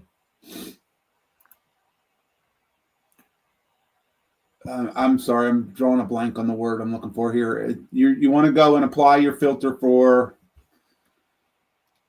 No, this isn't the right one, Brian. Brian, help me out here. We're going to just see all these grid lines, correct? You can turn the grid lines off. Yeah, no, I mean, you don't have any links. Those are all the grid lines that they've drawn. Okay. So we don't have to worry about that. It's not a bad idea. It's not a bad idea for you to hide the grid lines while you're doing this step. So go ahead and you can either do a temporary hide. I would just do a temporary hide on the category. So click on one of your column grids and go down to the, what is it now? It's not, is it the eyeglasses still? Yeah. Yeah. Go down to the Hide category. And say hide category. All right, then we can go ahead and start in the furthest upper in the corner there. And the first thing we're going to do is, why am I locked up? Okay. What we're going to do is we want to do a ceiling. So we're going to go to architectural. Yeah. And ceiling. Are we going to sketch or do an automatic? We're going to do an automatic first. Okay. And you'll see that when you hover inside that room, it's going to highlight stuff for you. Yeah, I see it highlights the room. All right, so you're just going to go ahead and drop that in there. Now, right now, that's going to be, ceiling. Right now, it's going to be just a gyp ceiling. Right. Okay, I don't think we have the good one in here, so let me see if I can find a. And why am I having a hard time selecting that? Open up. Hey, go ahead and close all hidden views. Open up a brand new project, architectural. Do they have it in the new file? Oh, it's because we purged it out. That's why. Architecture, imperial, multidiscipline would be great. Go to one of the ceiling plans.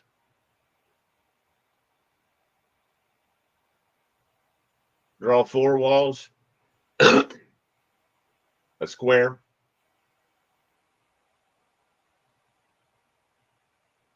Okay. Now draw your ceiling. Automatic or just sketch? Automatic. That's why I had to draw the walls. Okay. Boom. There you go. Escape, escape. And copy and paste. Select that object. You're going to have to get the edge. Nope. You can go over that and hit tab. You need to use your tab button more. Hit tab. There you go. Select. Copy to clipboard. All right. Go to your project. Paste that in. Control V. Yeah, Control V should work. You Say just drop okay. it anywhere. Well, it should be right in front of your face. There you go. Drop it. Delete it. Now say create ceiling. Go into that area. Oh, yeah, change it. You were right. Change it to the right style. I think it was just the same. I don't think he dropped the thing. I think he never got out of the paste command before he. All right, do your Control V again. Do you Control V? Click. Now hit escape twice. Now delete that thing. Now what? Oh, You I did see. anything different, but watch what happens. Now you got your 2x4 or 2x2. 2x2. Put a 2x2 in there. That's fine. Now you're going to find with that automatic sketch, if you notice what it did, it put it all the way out to the center of the curtain grid. Would we adjust for a soffit in there, Brian, or what would you think? I would think you'd want to soften those areas. You're going to have to hide structure and possible sprinkler heads and stuff like that. It's probably got some kind of engagement. I wouldn't worry about it. What I'd be worried about is, did you notice that grid got rotated because you were closest on your pick to an angled wall? So let's go down to the next room, pan down and watch. So that one there, if you go closest to the flat wall across the top, up, move your curtain right there, pick, watch what happens. Nope, that's a lie. I think it takes the majority of the walls. All right. So you're going to have to learn how to rotate those. You're going to have to learn how to center those. That's what he's going to have to do. All right. So on the room that you're in now, I would say that's probably the rotation that the ceiling is going to be at. If you click on one of those ceiling lines, what I'm seeing is it looks like that it needs to be tiled centered so that there's a tile down the center and not a line down the center. So if you just grab one of those lines, and we know we're working with the grab one that's Eric. Yeah. You do 3 rooms and show them. Okay. That's going to be a quicker way. You should both be doing the same thing so that you can show him and then let him do a handful and then show him. But you should be close so that anytime you're like that, just show him what you're talking about. That's I got you. Just give me 1 second. I gotta get my ceiling. I need a 2x4 ceiling as well. Yep, I know. Floor plans, ceiling plans.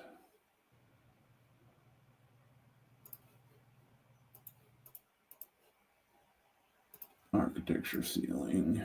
Do that. That's it, Nathan. Go hit every damn room. Get ahead of them. Uh,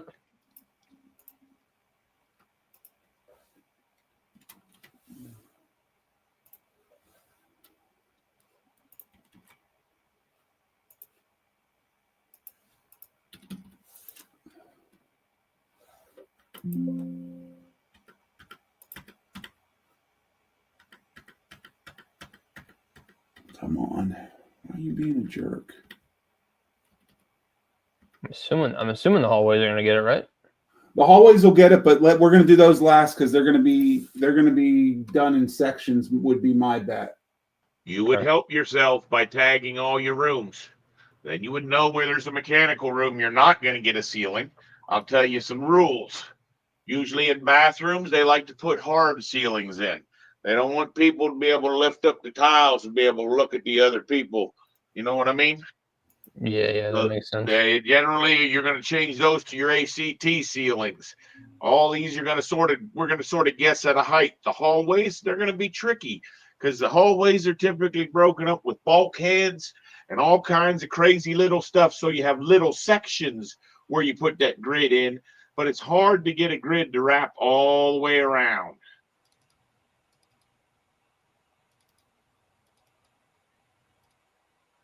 What you looking for?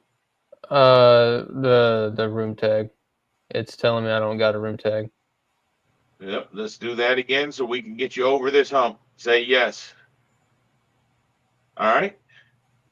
See, it says, are you looking? You don't have the downloaded content, but all you need to do is go up to your 2020 folder. So keep going up folders until you get to where it says 2024. Watch, you're going to get there right now. Oh, you went too far. Go back a folder. Right there. Don't you have 2020 loaded? Revit 2024, right?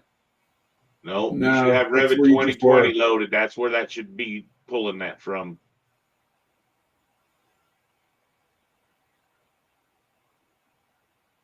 So I need to find Revit 2020 then.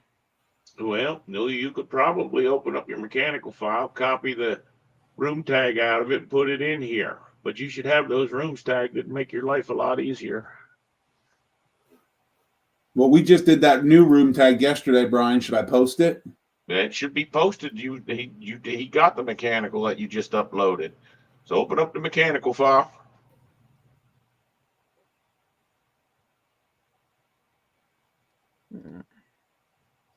You were there.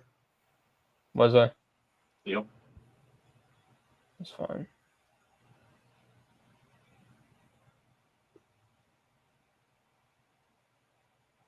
Ignore. Go to a floor plan. Go find a room tag. Are they going to go away because the architectural is gone? Yep. So go down to your family's annotations.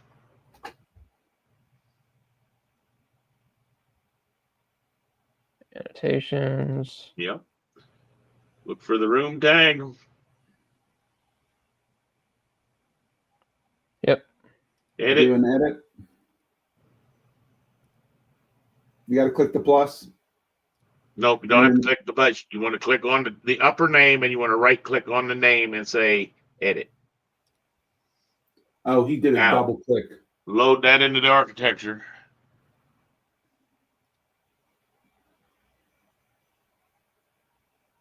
Aha. Put one. Escape. Now tag all.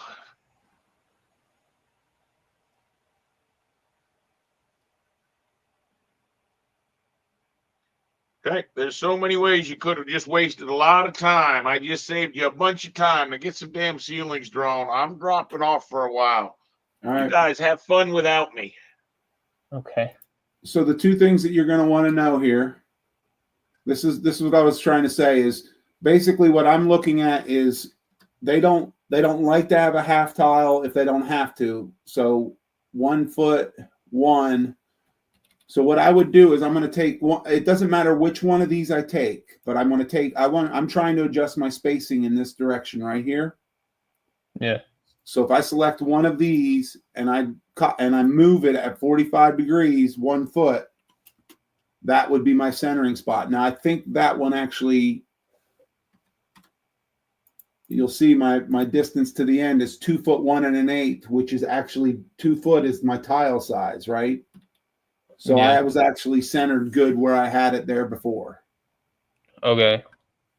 Okay, so that's the first thing is you can move these things in any direction. You can drag them. You can see how it's moving my whole grid, right? Yeah. Okay, so when I move one line, all that's doing is adjusting the hatch pattern for that room, for that everything parallel to that line. It's gonna so you could snap it. You could say a line, and you could go to this wall here and grab one of these. Now you got a 2 foot tile, and then on this end you got an odd tile. Okay? Right. And our goal Well, is to get mostly all even tiles, right?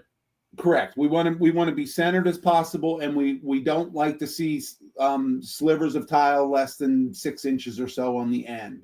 So at a foot, even though I tried to make that adjustment, that distance right there is probably that's going to be better than if we center it up and we have 2 foot and one odd dimension, because now your framing is pinned up against the wall. This is probably how they would lay this guy out. All right. So the second thing you have to know with the hatchings is it's the same thing as a line or moving it. Is you select one of those pattern lines and you do a rotate 45 degrees. Now you're rotated on the other axis. Okay, so you just selected a line, right? Correct. Both of those times, it's just a matter of selecting one line. It doesn't matter if it's the center line. Unless you're snapping to something specifically, like say you wanted your room to, like I said, if you wanted your room to be, it's going to be up against that wall. You want to start with one full tile, and you're not worried about how it ends on the other side. Then you would just do an align command. Okay. Okay, so I just aligned that so that I've got a full tile here and a full tile here. You're not going to need to mess with that a whole lot. It's more about the understanding of the control of the hatch pattern. All this is a hatch pattern. It's a 2x2 hatch pattern. Right. And Okay. would you want to rotate it to where the tiles are facing vertical? Not in this situation, but I would say that the rooms up here, you would want them to be this way. On this one, I would say you want it to line up with this outside wall. And you see how, excuse me, you see how a majority of your walls are going at the 45-degree angle. Yeah. This one here, and these aren't, we're putting these in here for our reference, right? Yeah.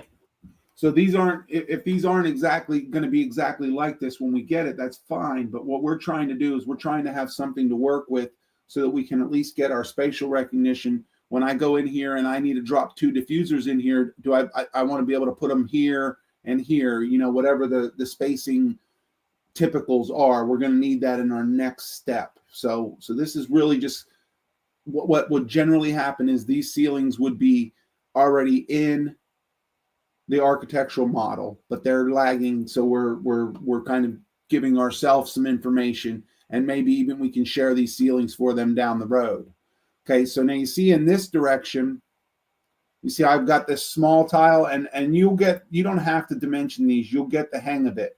But anytime that's less than a foot, you're almost always going to want to get that adjusted. So I'm going to take this and I'm going to adjust this 1 foot. And the reason I'm doing 1 foot is because our spacing is 2 foot tile. So 1 foot's half the distance. So now do you see how I have a bigger tile here to work with? Yeah. And if you ever notice when you're in places, this is one thing I do all the time when I'm in a doctor's office or whatever. I'm always looking at the ceiling grids to see how they've lined them up or whatever. Now, the other thing that you can do is you see how these rooms are basically kind of running into the same small tile on both of these ends. Uh-huh. So that would tell me that I probably just want to go ahead and align to the one that I already have correct. So you see how I did that? Line, and then you just grab any of these. It does not matter which one you grab, and it'll put that one in a line and then continue the hatch pattern elsewhere. Okay, so almost just fix one room and then align the others to. where the rooms are all parallel to each other, where they're all I gotcha. running the same tile pattern and all that stuff. So like those 3 rooms that you're hovering over right Correct. Correct. Now this That one one here, you would might be say I different. might want to line this up to that as well. I don't know that I would do that, because what's happening is remember, you're not going to see that these line up. And this one is going to be more important, that the spacing for this tile is there. So it does not want to line up with those. I just knew that those 3 lined up because they were all the same distance from corridor to outside wall. Okay. Okay, so I just, out of doing this for a long amount of time, knew that those would line up that way. On these ones up here, see how that's more than a foot? I wouldn't Yeah. worry about that little sliver there. What starts to be a problem is back here. How would you do back here? On this one, I would say we're going to let that like it is. Or I would say maybe we'll drop this one in here, and whatever this spacing is would match this one, since we have this little bump out the same. Do you see what I'm saying? Yeah, I see. So really what you're looking for is when you put it in, you're looking for spots like this where it looks like it's less than half of the spacing along there. That's right at the spacing. But if I were actually doing this room, you see how what that means is I've got a 1 foot and ½ inch tile at both ends here. If we try and center that up, we're going to be over our 2 foot dimension. That's where I was telling you we don't want to be that. So anything under a foot, we would probably recenter in this distance. The confusion of this job is going to be all the 45-degree wall changes here. You just, this room right here is easy as hell to get centered. This one here, you're going to overthink it. I would use this overall space as my spacing because those are my 2 parallel walls. Okay, you'll get the hang of this. I'm going to sit here and watch you do this. And the other thing that I've done is these have all been put in at 8 foot, I believe. I would honestly think that those are going to be 9 foot. I would think that all my ceilings would be 9 foot in the classrooms, but I don't know that to be sure at this time. Let's just leave them at 8 foot for now. That'll give us more space in the ceilings to work. I have a feeling those will go to 9 foot, but I'm not 100% sure. So what you'll do is, like Brian said, we're going to use these grids almost everywhere, okay? Because those are definitely going to be used in classrooms. What I don't have is I don't have my room name, so I don't know where my toilets are. But in general, your toilets are going to be this one, the gypsum ceiling, the hard ceiling. And obviously, when you do that ceiling, you're now not worried about the spacing of it. That's just a gyp pattern. That it does not matter where that space. They'll tile that wherever. You only have to worry about the alignment of the tiles. Okay. Okay. So the bathrooms get the gypsum ceiling, and The you don't have bathrooms to will get align them. gypsum ceilings. Think of it this way. Think of it as rooms that. I'm trying to think. So you'll have bathrooms will have a gyp ceiling. You'll have janitor closets will probably have a lay-in ceiling or no ceiling. Okay, because what happens in those spaces is a lot of times you're going to have the valves that are going into these rooms here. You're going to have those so they want access to those. So those have to be behind a tiled ceiling instead of a hard ceiling, or the hard ceiling will have to have an access panel so that you can reach up to get to the stuff. Yeah. So I would say for janitors' closets, we're definitely going to use a 2x4 or a 2x2, and that may turn into a no ceiling space at some point. Then you also have spots where your mechanical rooms are. I think this is a mechanical room here. I would bet that most of the mechanical rooms are going to be ceilingless, but I'm not 100% sure on that. So for now, we're just going to put a 2x2 or the 2x2 grid in those as well. Okay. All right. So that's going to be your mechanical spaces. Let me see your screen again. Yeah, this is the mechanical. Okay, so your mechanical and your electrical space would probably have the 2x2. I think we're just going to go with the 2x2 everywhere except for the bathrooms for now, but I would bet that the mechanical room and electrical rooms are going to lose their ceilings at some point. Okay. Okay, yeah. Your elevators, where the actual elevators are, obviously you don't have ceilings. Don't put spaces in there. Your stairs, you're not going to have ceilings. But everything else, I guess, would at this point in time would go ahead and get that 2x2 ceiling grid. Okay. Okay. Now, what I'm gonna flip back to mine for a second, because what I was talking to Brian about, he says not to worry about too much, is what I'm thinking is that on this one here, I'm going to edit this boundary. I'm thinking there's going to actually be a soffit along this wall that's going to be hard ceiling. Okay. So you see what I did there? I can edit the ceiling shape after I've placed it, and I can finish it. Now, if they've added this soffit here, you'll see now my spacing on my grids will become different. I don't know what this soffit would be. And the reason I say that there would be a soffit there is because when they're going up against glass, a lot of times to make that connection clean on the inside, so you don't have like a weird mullion sticking out or something. Let me see if I can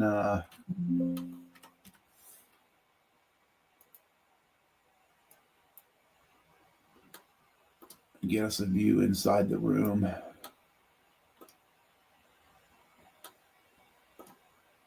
Of course, I went to the...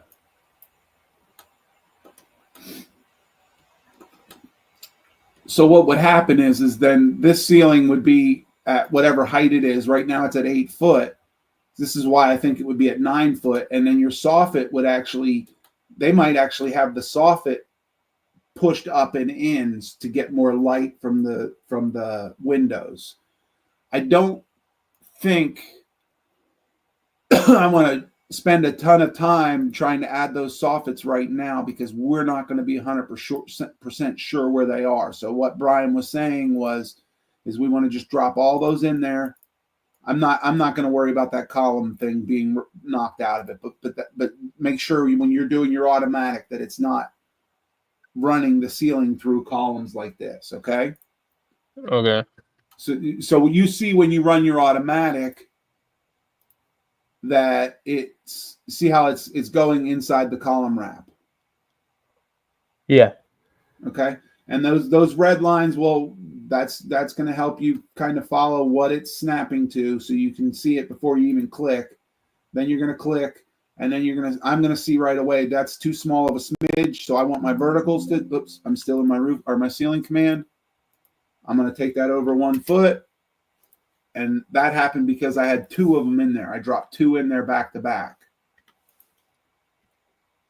Maybe I dropped more than 2 in there. There. All right.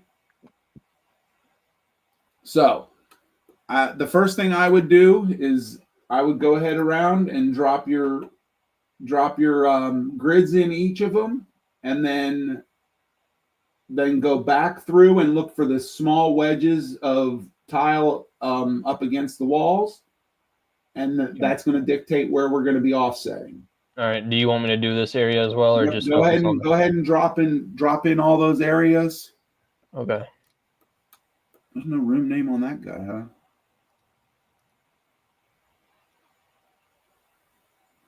That thing down in the bottom lowest left corner doesn't have closing walls, so we might have to do some cheating for that one. Where? What are you talking about? If you zoom all the way out. This? Okay, it doesn't. Mine doesn't have a wall there. Huh. Oh, I know why. It has to do with the phasing. Is it? Did it drop a ceiling in there for you in that end corner one? Yeah. Okay.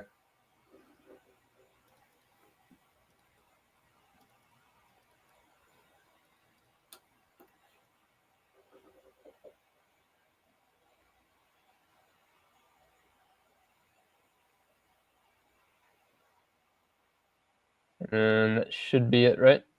Yep. Yeah. Okay. All right. So now just go room to room and look, we're going to look for small slivers. We're not going to worry about that corner room. I think that's centered as good as it's going to get. Okay. That one's probably good, but you can take a dimension there if you want and see if it's less than a foot. I would center that one up the other way. I would grab that center tile or any of the vertical tiles, Yeah. do a move, and do it 1 foot, either direction, doesn't matter. All you're doing is reassess, or reassigning the hatch pattern. Okay. See how that looks a little bit better? Now, in the vertical of this one, I think you're fine. I think we're going to leave the vertical where it is, or the horizontal where it is. You're better off going to the outside wall so we're not messing with the curtain. Because you're actually, remember, we're not going to go to the center of that curtain right. I go to the wall inside the column or inside the corridor. So right here, No, very middle one.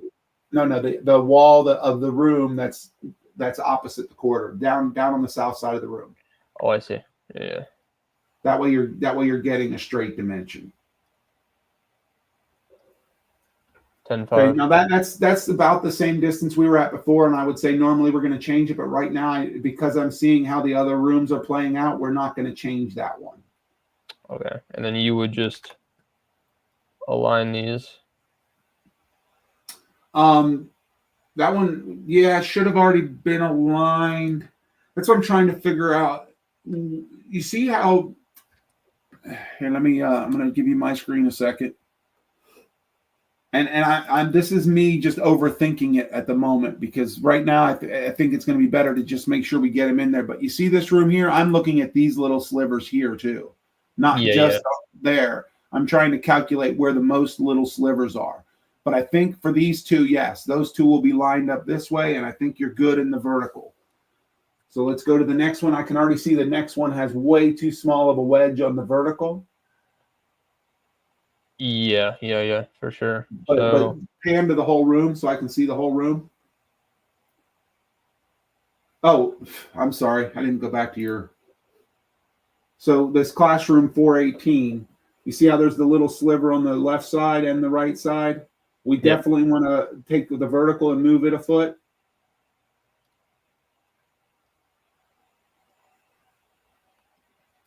And those clicks don't have to be on the line. You just have to select the line and then make your move a 1 foot dimension. I got you. But I zoom out a little bit. I want to see what's going on the other wall. I think that's probably see how all those line up horizontally through there? Yeah, I see. Those three classrooms line up horizontally. I like that those line up horizontally. We're going to let those go. The only thing I'm looking at is the last room 420, B420. Just tell me what that little sliver is. And you'll get the hang of it. That's probably somewhere between 10 and 12 or 14 inches. So that's 13 inches. I would let that one be. Same. Yeah, they're going to be. It's going to be centered. So on this classroom, I can already tell you that needs to move over a foot.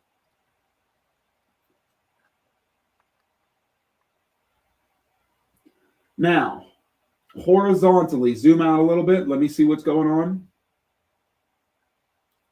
So horizontally, those ones are a little bit better off. You got this little sliver down here. You don't think we? Yeah, I'm not worried about that. I just, because those other, see how there's such a small sliver at the bottom of those. Let's line those up with the other classroom. The classroom line 421 up with 420. Okay. Just give me 1 second to think about this, because I don't love that either. Because you're gonna get okay. So undo that. Let's just take that horizontal in room 421. Get one of the nope. We're not gonna line up. We're gonna move it 1 foot. Not that one in 421. Oh, 421. Okay. Move it up a foot or down a foot, doesn't matter.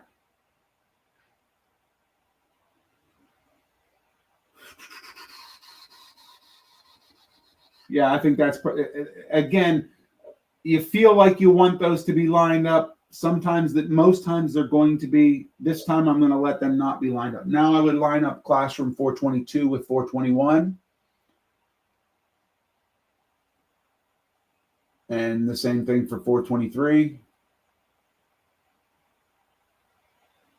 Now you see what that did to the little slivers there? Yeah. So undo 421, or just do undo once. We're gonna let 424 be as it is. Okay, we're gonna keep that. And then I would check that dimension with an interior wall. Remember, you don't want to check it to the exterior because it's got the curtain wall. That one definitely needs to shift vertically. You said vertically? Yep, the vertical is the line you're on. A vertical is going to be going up and down. All right, and then classroom 23 has slivers on the side, and so does 22. So both of those want to be vertically adjusted 1 foot. So, but you see what you're looking for. You're looking for those small slivers along the edge. We're not going to worry about these. No. In certain, when it's a corner of a room or whatever, you're always going to have weird spacing. Okay. 422 needs its vertical adjusted, and then I think we're good along that wall.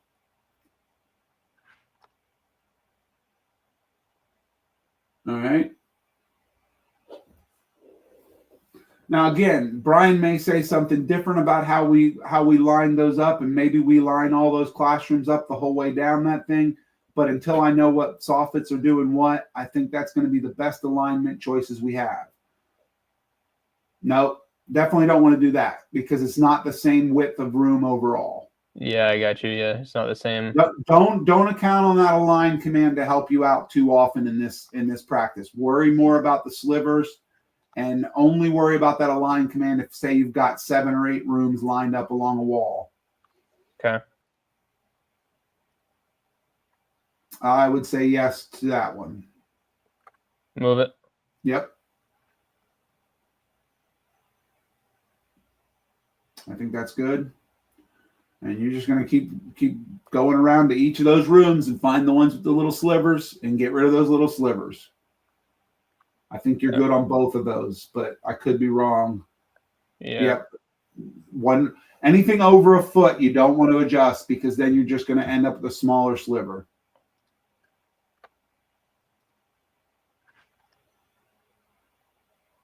That looks good. The electrical room, I would just shift the verticals. I think that's all you need. Now, there's other things that will dictate this from time to time, depending on the light that they're putting in there. Say they're putting a 2x4 light in that electrical room. They're putting it right in the center vertically. It's going to take up 2 spaces, but now you're centered. The light will be centered in the room from north to south. Do you see what I'm saying? The light would essentially go in the two blocks where the electrical tag is, the electrical room tag is. And therefore it's centered. So it's kind of why you don't want the little slivers of tile on the edge, but you also have to at times be aware of what kind of lighting is going to go into that room. Now, again, an electrical room, I'm not overly concerned about. That room, I'm really thinking that room's probably not going to have a grid. You think it might have a gypsum board?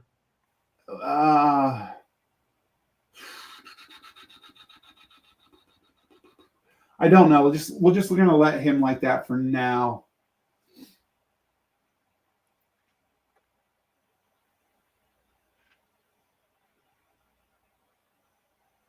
Yep, I think that works. And you can see you don't have to dimension them all. You can tell visibly the ones that absolutely need to be adjusted. Yeah, I'm starting to catch on.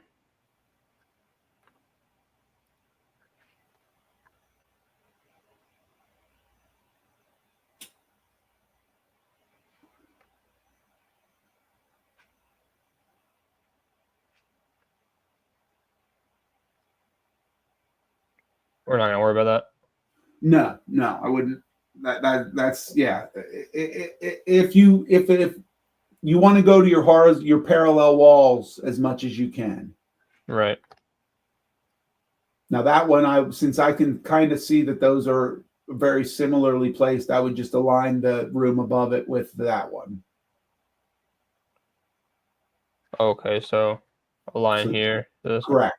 And the reason I say that is because the exterior wall and the interior wall are exactly the same for both of them. Right, they're both parallel. Unlike But this one. that intake room, I think we want to check the horizontal. It Yep. looks like that might be a small tile.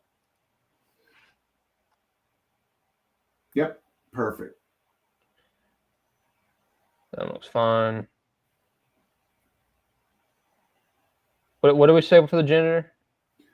Let's go ahead and just put a 2x2 tile in there.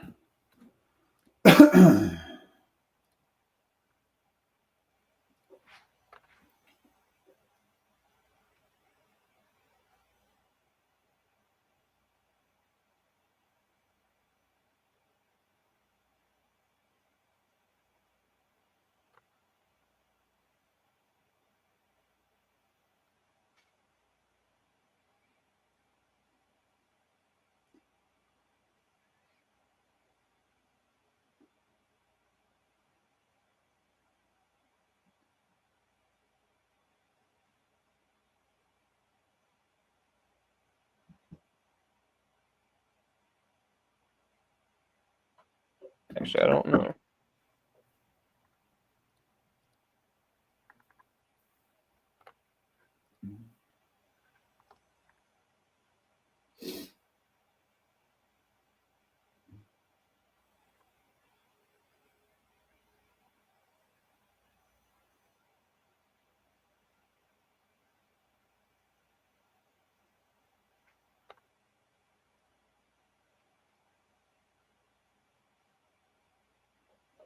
Uh,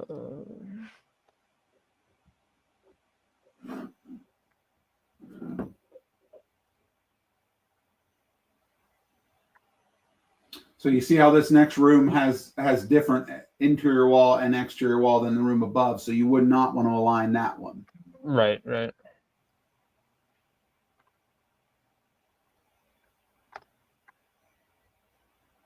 So you understand what you're doing is that when you're moving that you're moving the hatch pattern 1 foot to either side, it's not going to matter because it's just the hatch pattern.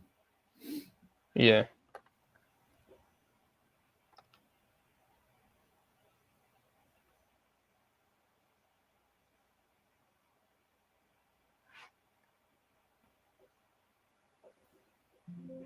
Nope.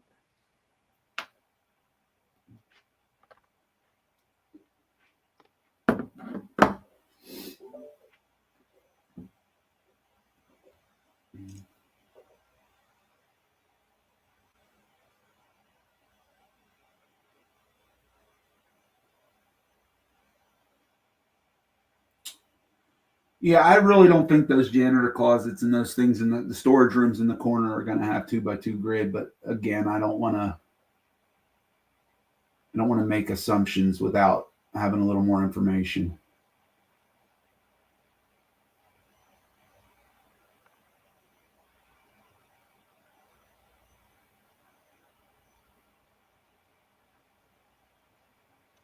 Okay.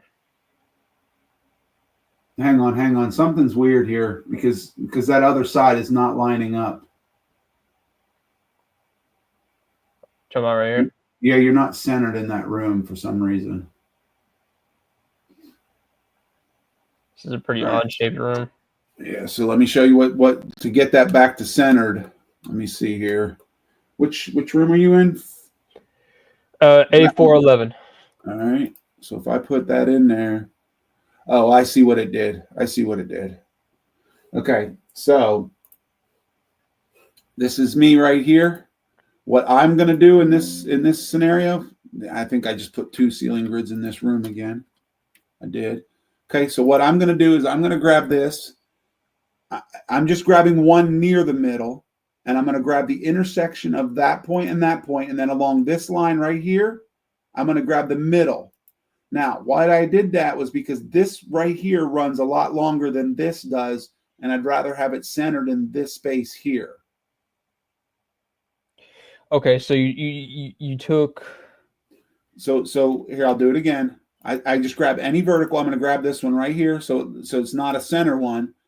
Any horizontal, and you want to grab the intersecting of the one you're moving, and I'm going to move it to the center of this line right here, which is between my two most parallel walls.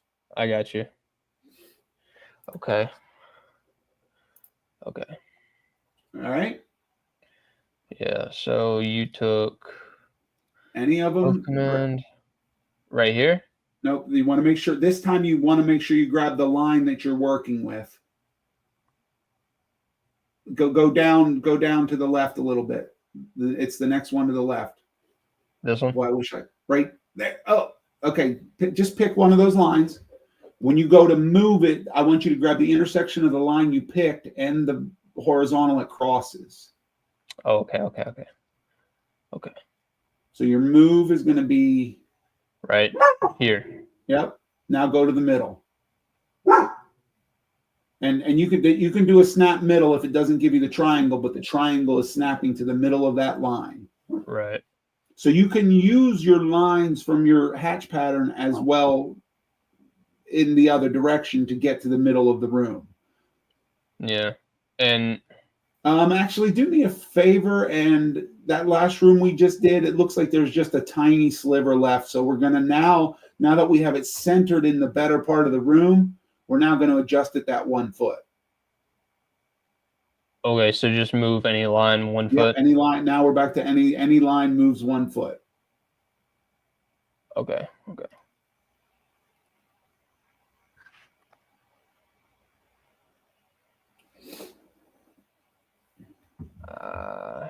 That should be fine, right? Yep. No, you're good there. You're perfect. Okay. It's gonna be just over 1 foot. And now let me different. So on this one, I think all you have to do is just get the yes, that one right there, and move it 1 foot. I was trying to think that because I'm saying horizontal and vertical, and now they're all 45, so yeah, doesn't work. I'll just move this one. Yep. All right. Now on this one, I would go ahead and align him to the classroom so that we're going at 90 degree. There's no sense in going at the 45. I don't think. So you could select one of those lines and rotate it. Rotate it like snap to the 45 line. degrees. You one click and then type in 45. I got you. Okay. Now, what I would do with that room, as far as lining it up horizontally, I would line it up with the classroom, but make sure the classroom is at a good assessment point right now. It looks good to me. Yeah, it does to me as well. So then I would line that horizontally up with the end room, and I would take that line right there and move him out 1 foot. And I think that's probably where, again, there's going to be some different designs on the exterior walls, but that's what we need for now. Okay. And then those look good. Those all look lined up pretty well to me. Now, before you do that, make sure you're taking an overall look at the whole, both walls or all 4 walls, so you know you might not need to move it if there's a weird punch out in one area. That one, I think you're good to move. Okay, and it might actually move in both directions. Since this would be my interior wall, right? So I would have to. I couldn't align it. Correct. Very good. Your space between the walls that the room itself is confined by. Okay. And I think that distance looks to be less than 1 foot. Yeah, it seems to be less than 1 foot. Yeah. Yep.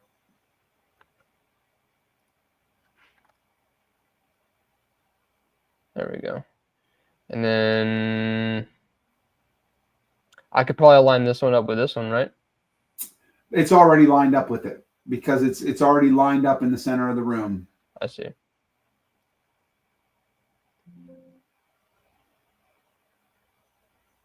That one looks good.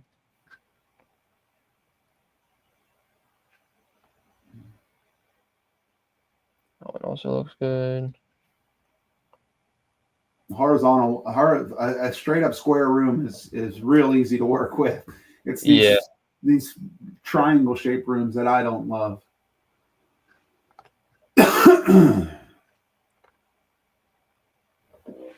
Something got out of whack there. Technically, see how classroom A20 or A421 and 422 are essentially the same exterior and interior wall? yeah. But they do not line up. Yeah, I see. One of your rooms got, if you were to measure, I'm here, hold still a second. If you, I think it's your A21. Somehow you shifted the grid north a little bit. Just align it with that, yeah. Yeah. Bubba quit it. Okay. Because now you'll see that alignment's going all the way across. It just something shifted weird in one of your moves. Yeah, I see it. Okay. And then that room's good. I think that's all of them. Zoom into the classroom in the middle. No, your office definitely has some small pieces down below, right below you. That office has small pieces on the one side. Oh yeah, I see. So does the classroom right below that. Bubba quit it. Yeah, I see that.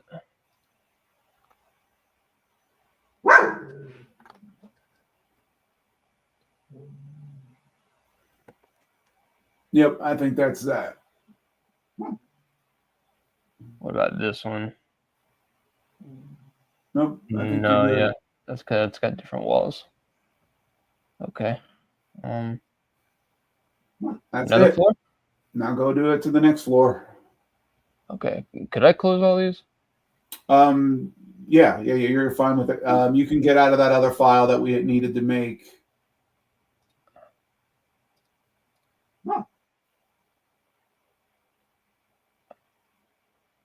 Oh yeah, you went into mechanical for the room names. We can get out of that one. Nope. Wait. Oh, that was yeah. That was ceiling. just Okay. Yeah. Okay, so now just go, man. Make sure you're in the ceiling plans. You can put the minus beside the floor plan so you don't accidentally go in there for a little bit. Right. All of them. You want me to just go through 0 to 3? Yep. I was just going to work down the building, whichever way you want to do it. Yeah, working down makes sense.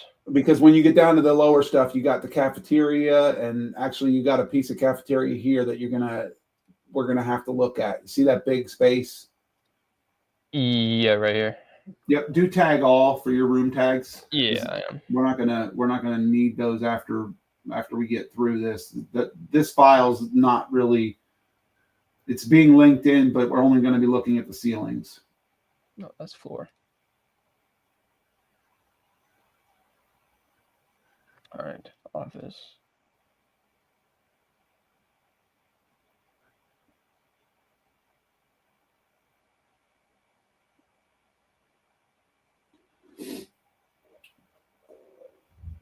See, that cafeteria space is going to end up having bulkheads across the middle of the room to break that grid up. It might not even have that kind of grid. I don't know what kind of ceiling they're thinking for that area.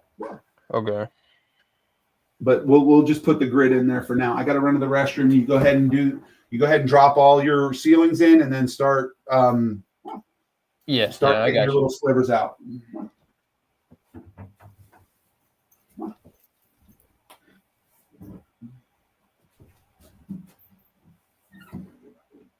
Line is too short.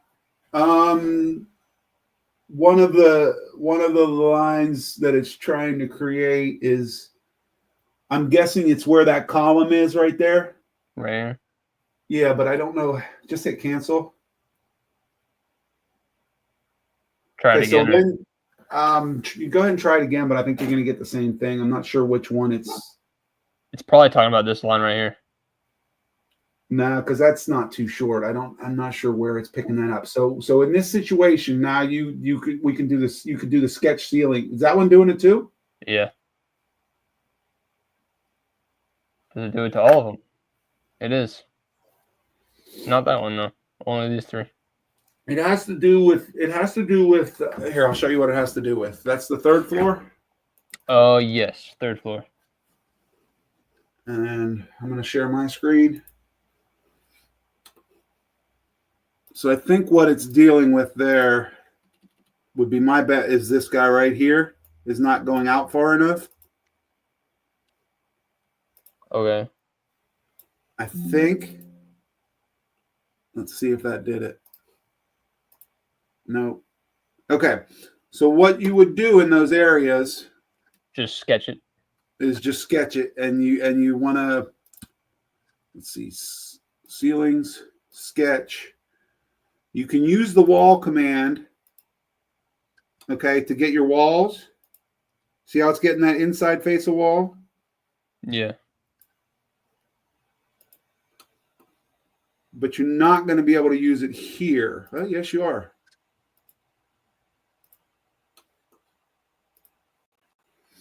So I would just do all that.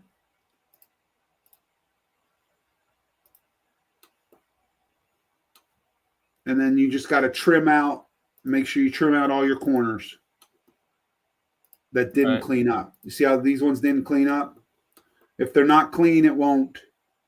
You see how this has a little hangover here? Yeah. I missed one there. Boundary line.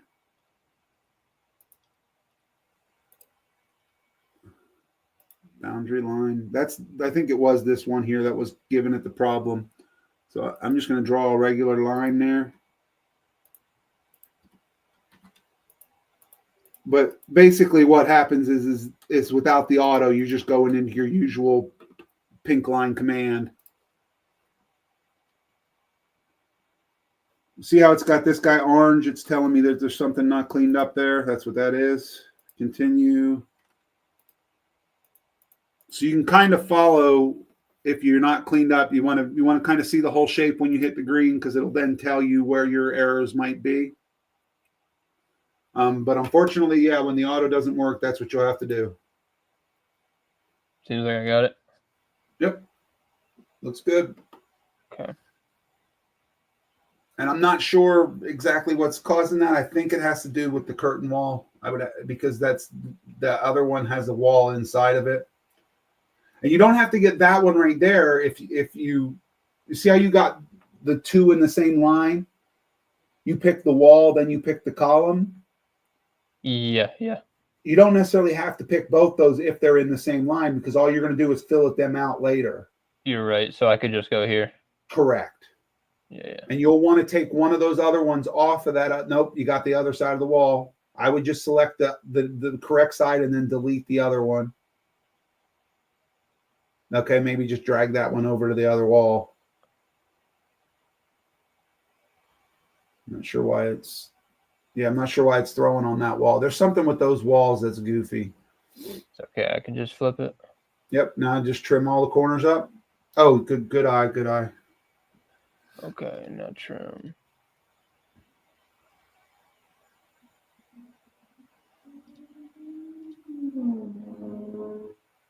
Now, where you have the two lines in the same thing, you want to get rid of one of those. Otherwise, you're going to have a weird insertion point that you don't need.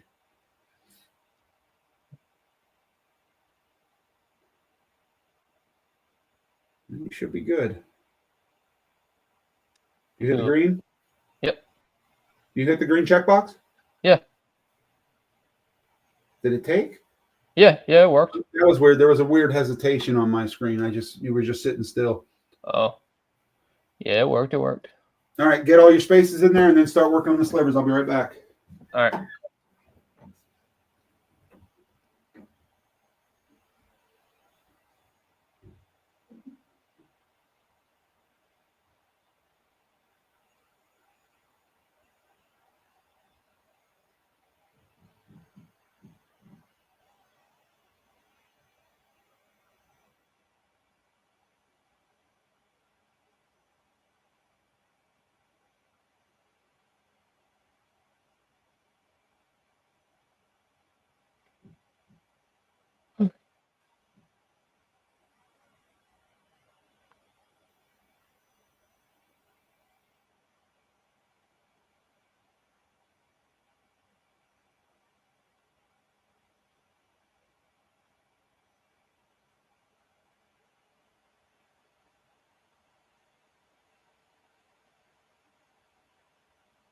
Uh,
On those end ones, it's not going to be 100% perfect every time, but what I would do, because you don't have a horizontal to line it up with in the horizontal, is I would get the classroom beside it correct and then just line up with that tile. Okay. Because what's going to happen is anything on the north wall is going to be weird cut tiles anyway. All right. I think this room looks good. That's just a column line. Oh yeah, we could make this a lot easier on ourselves. Yeah. Type category. There we go. Okay. That looks good.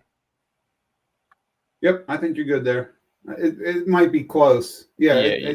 it's pretty close. So, All right, and you would just align. yep. I don't think you hit the align command. Okay.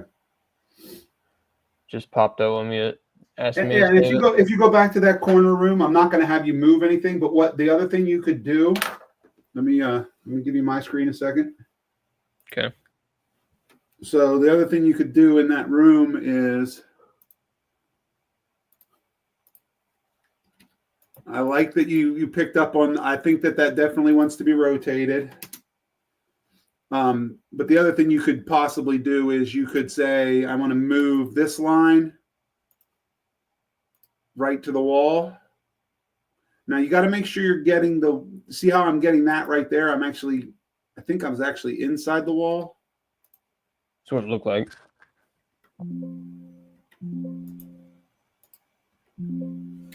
What the hell?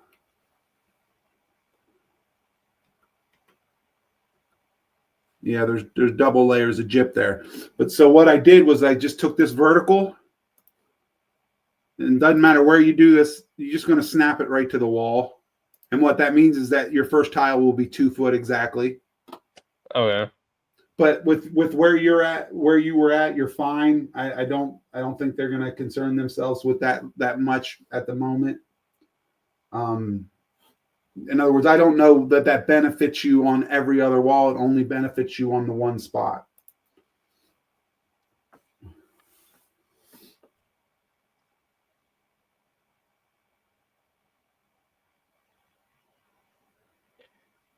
And you'll find as you go down the floors, as I'm sure you may have already noticed on the ones that you're working on, is I think I told you this last time. I would go ahead and align all those up. I think last time I told you to leave classroom 316 in its own alignment, Yeah. but I would just go ahead and align those all up along the bottom. All those classrooms seem to be about the same. Did you grab more than one there? I did. Nice. I didn't know you could do that. I mean, I figured you could do it, but I never really got into it enough to do it. And you said you would just align these? Yep. Yeah. That way you have the pattern going the whole way down. You shouldn't have to do any more of them. They're already aligned. These two. Oh, Maybe that these one are was off. off. I can Yeah. see that one was off right there. Yeah, that's the odd one. I wonder if that's the same one. So there must be a thicker wall or something driving it. Maybe.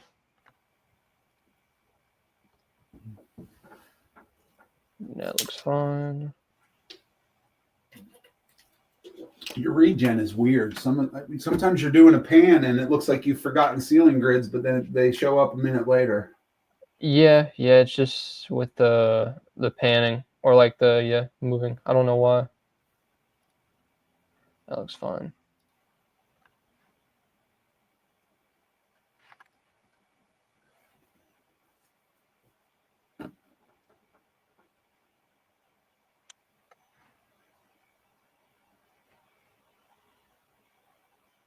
You'll see that those two are actually aligned, even though you didn't align them. Yeah. I thought about aligning it to begin with, but The reason I don't jump to the align right away is because if one of those has a shaft wall and it's 2 inches different, then you might end up with slivers you don't want. yeah, should I change that? Nope. I think we'll let that one go because of how it lands. Okay. Because it's lined up with the room beside it, and the room beside it has better walls to go off of.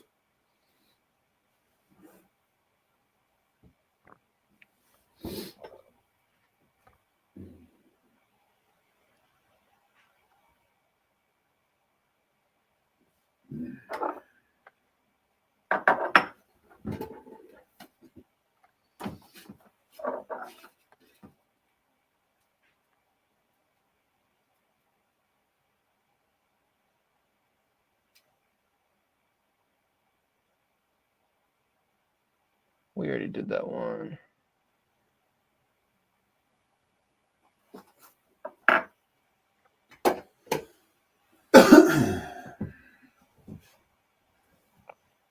I'll do that one later.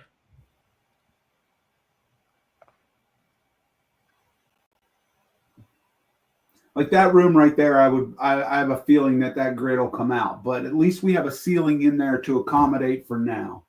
Yeah. And the ADA toilet, you might want to switch to gypsum. Oh, right. I could have just. We don't ever want to delete if we don't have to.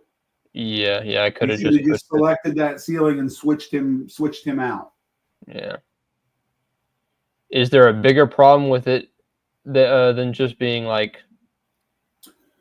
Well, what happens is when you put your ceilings in some situations, some people are attaching things to ceilings. And if that ceiling space is changed and deleted and a new one is put in, even though you got a wall there. Yeah. Even though the ceiling was changed to a different style, everything that was attached to it's going to get blown away. So it's always better to just redo your shape or hot swap which style. You see how that kind of got you in a conundrum there. I'd say you're fine there. Those two walls are the same length, so either way you're going to have a weird cut tile. Okay. In the big rooms like the one you were just doing, where it's not an obvious whatever, there's usually going to be something else going on in that room. So for us to try and guess where that ceiling grid is going to drop would be almost impossible.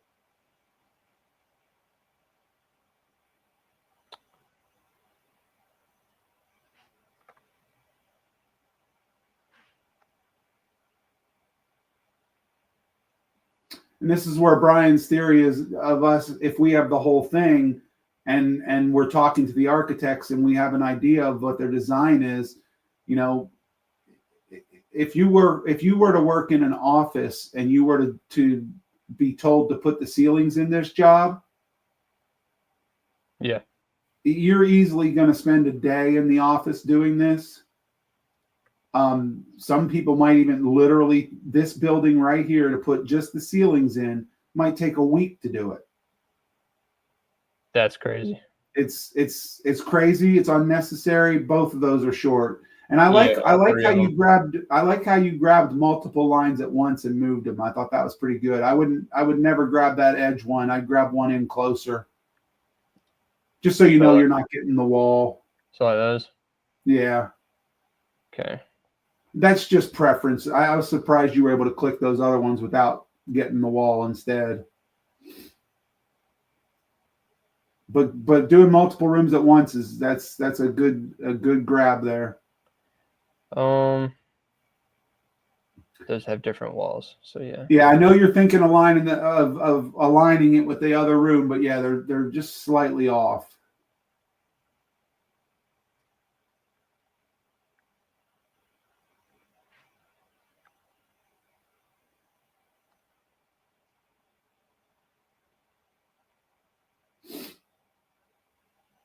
I couldn't That see office at the end has little slivers on it. Yep. I didn't know which. I figured you were working that way. I just didn't want you to go zoom away from it. Oh no, I couldn't tell that wall was messing me up right here. I got you. I think those are good. Yep. Those aren't going to be aligned. They have different walls. No, this. And those may be aligned. We're like I said, we're trying to go off of most logical scenario. And because he shares the outside wall with the office, I would just line up to the office. It looks like you already are. Okay. And then I think the office is good. Do you want to move this to the wall face? No. Like I said, it could be. We could be totally off on that. So I don't want to spend too much time overthinking that. And in that space, we're just going to let that be for right now. We're going to come back and do the ceiling or we're going to come back and do the corridors and the big spaces.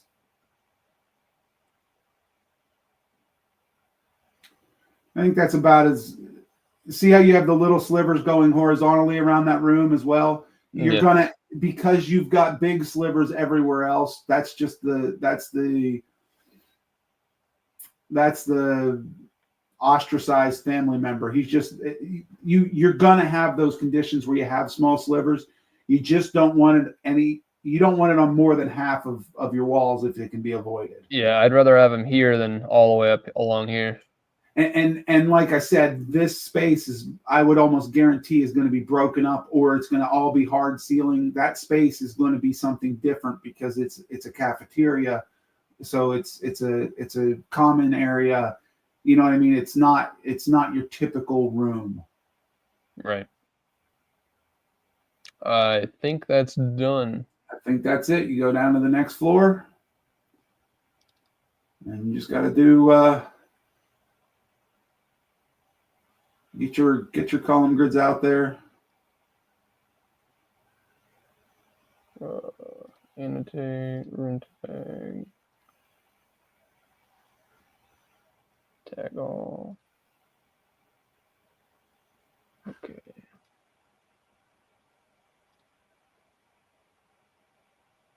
It's always going to go to the one you placed last. And I think if you remember, we took a grid out and put one in. Yep. There you go. The other thing you can do is you can do a crossing select and select that whole room and then go to your filters and just get the ceilings. Yeah. That was something's wrong. off there. Yeah, that's Yeah. off.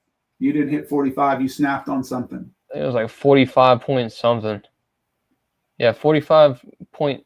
Type in 45. Oh, there you go. I got it. Yeah, there was something in that room that was. Oh God, yeah. I gotta change that. I did it again. There we go. There you go. You'll get the hang of that. And how much time did you lose by putting the wrong ceiling in? You didn't lose that much. You just lost your flow for a second. Yeah. Electrical janitor. ADA. ADA is toilet. That's also going to be hard ceiling. I'll change that.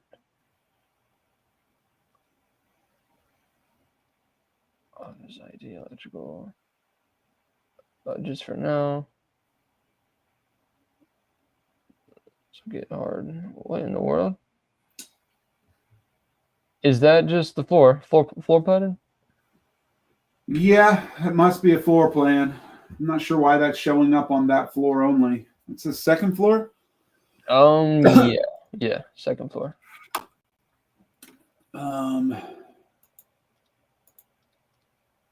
It is definitely a floor.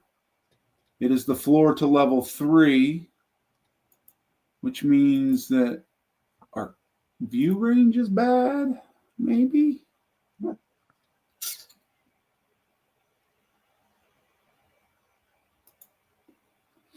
What you could do is you could just select that floor and do an HH, temporary hide. Select the floor? Yep.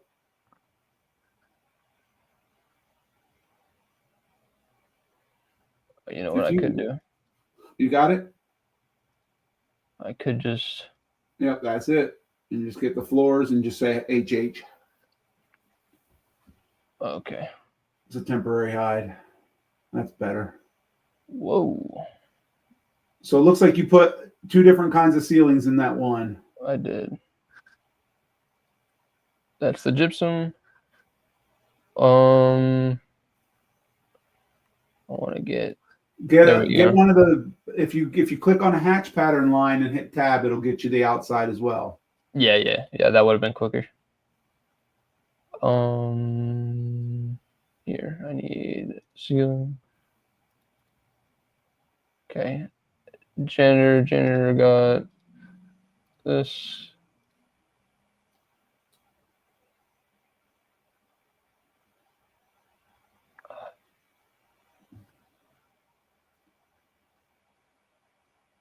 There you go. And that's it, right? That's it for the gypsum. That's it for dropping them in, and I think you just need to get your slivers worked out. Okay. All right. I'll probably just align that.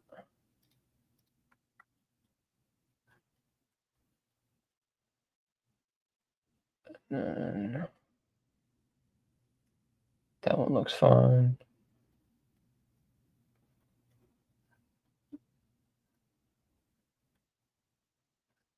I honestly can't tell. Zoom out.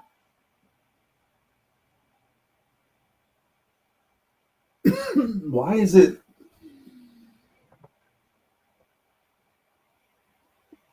All right.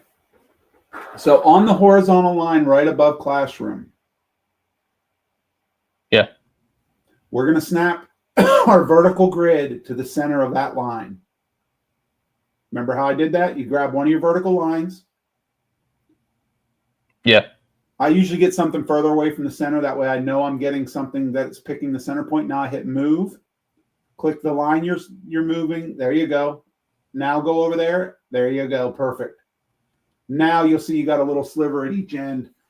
I think that little chunk in the corner up there on the right above you is what was causing that offset, because it's still in that space in. Yeah.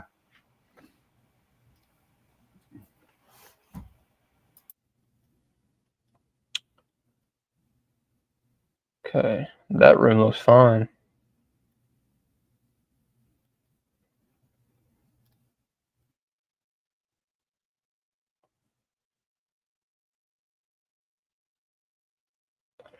Should I leave that one the way it is? I'm thinking I should. Yep, you're good there. Okay.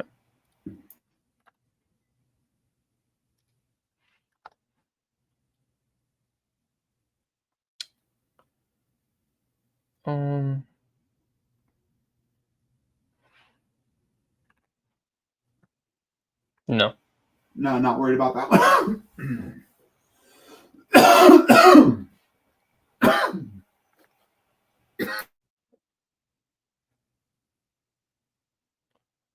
Okay.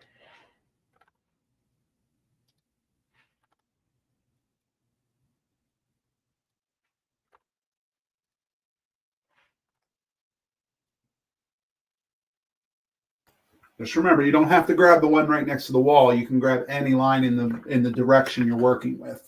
Yeah, yeah.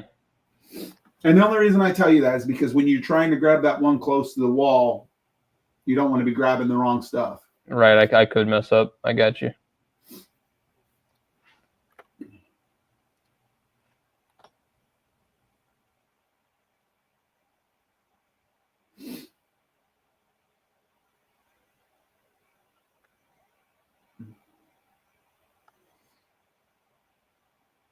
I think those are fine.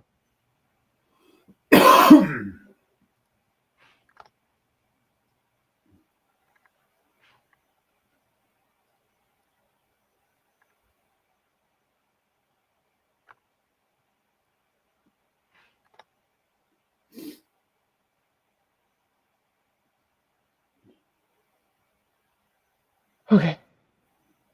Yeah, that looks fine.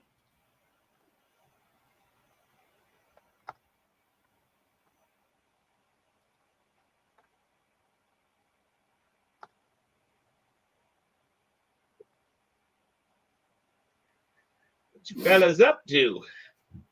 Third floor. That electrical room probably could have been adjusted. I think you were down under 10 inches Nah, on the I don't think you're going to have ceilings in electrical, IT, or mechanical. or mechanical. That's So- what I was. Should we get rid of them then, Brian? Yep. Okay. Yeah, because you know your next step's going to be put the lights in. You haven't We been don't keeping know your that. eye on the vote. They're voting on the House, the Speaker. Uh-huh. It looks like he's going to fail.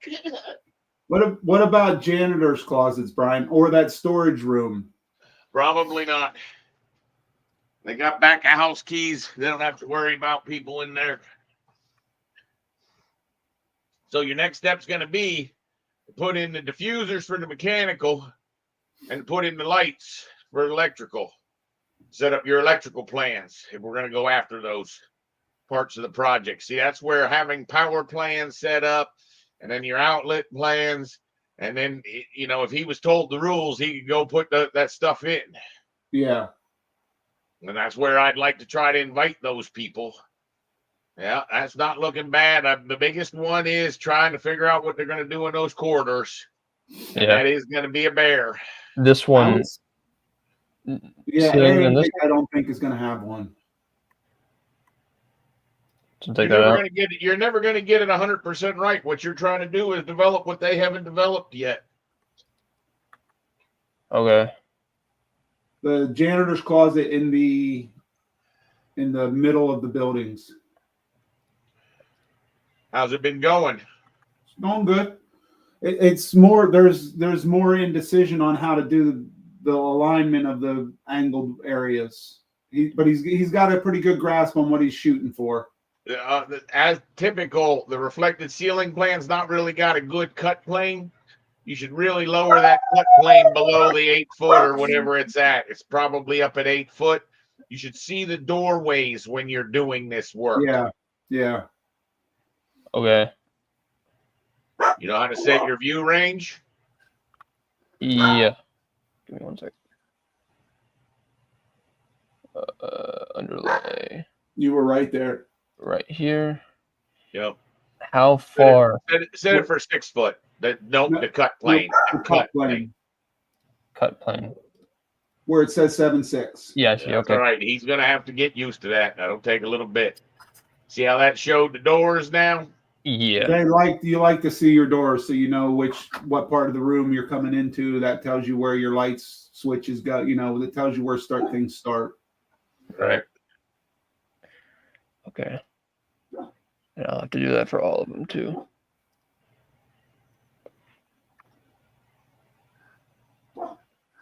Well, you probably just want to make a view template View eventually. Yeah, but that's all right. Okay. So what do you think? Just put a bulkhead at the end of each corridor and then tile in between? Yep, you know, you can lay a grid for a long distance like that, jogging that thing in that hallway right there. Uh-huh.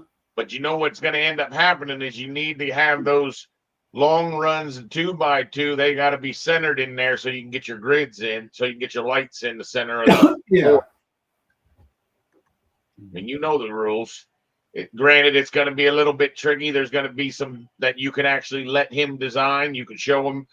And my recommendation is I would make one of those soffit ceilings. Now, what are all your ceilings at? What height did you put them at? They're all at 8. I'm guessing the classrooms will be at 9 and the corridors will be at 8.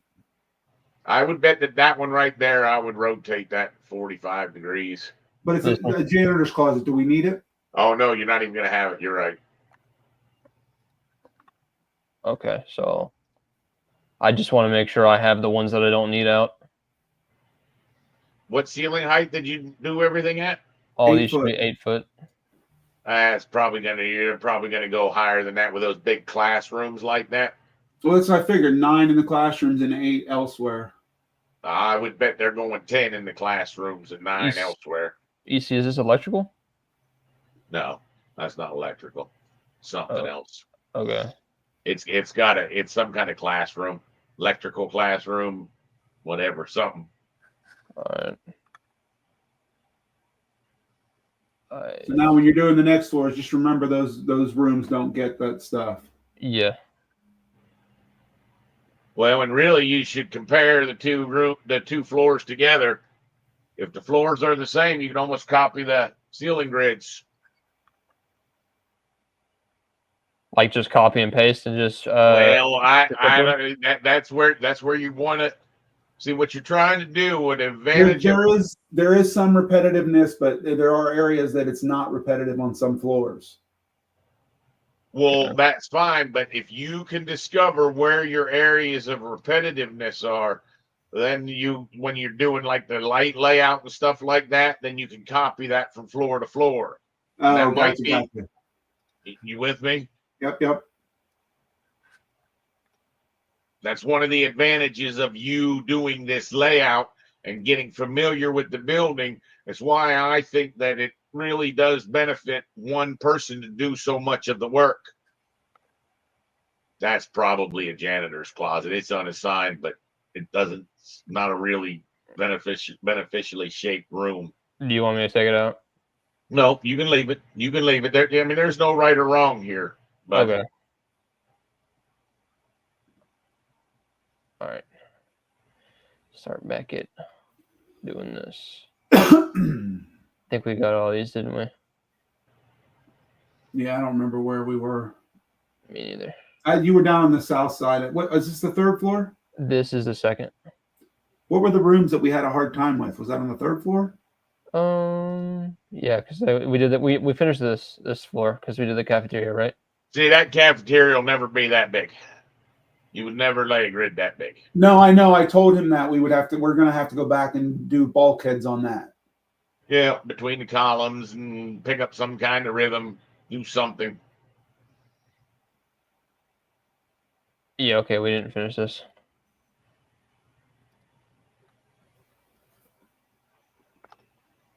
All right, well, if you guys are still going good, and I guess you haven't gone into the mechanical, if you want to break when you get before you go into the mechanical, you guys both want to take a little 10-minute, 15-minute, I'll kick that podcast back on. You just let me know when. Undo that. We're just going to put it to the middle.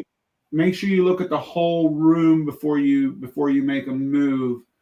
On that one, just the horizontal. I would just adjust the horizontal. I would not mess with that vertical. I know you don't want those little slivers like that, but it's that part of the room or the entrance part. So, well, and they might divide it with a bulkhead for that exact reason. Well, and I really think there's definitely going to be something against the windows, and we've got all that stuff going out to the glass, to the center of the glass.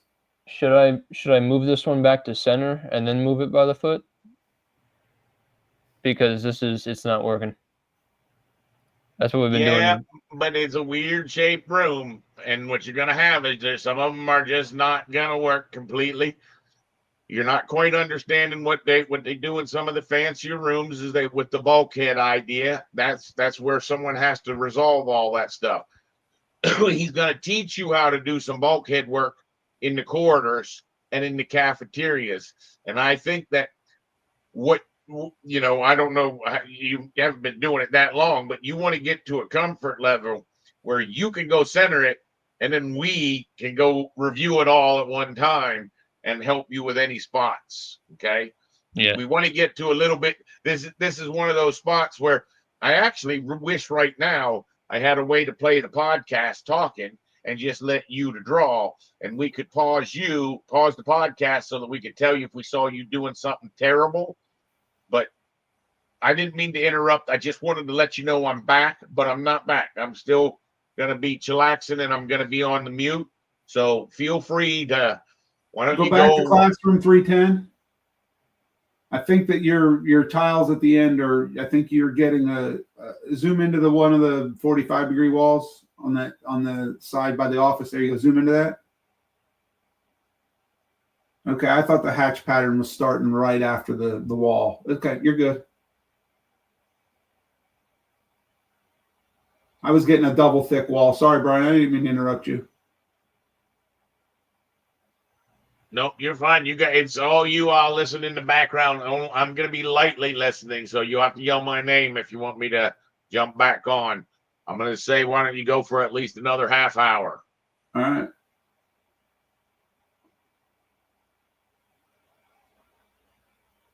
Get these rooms done.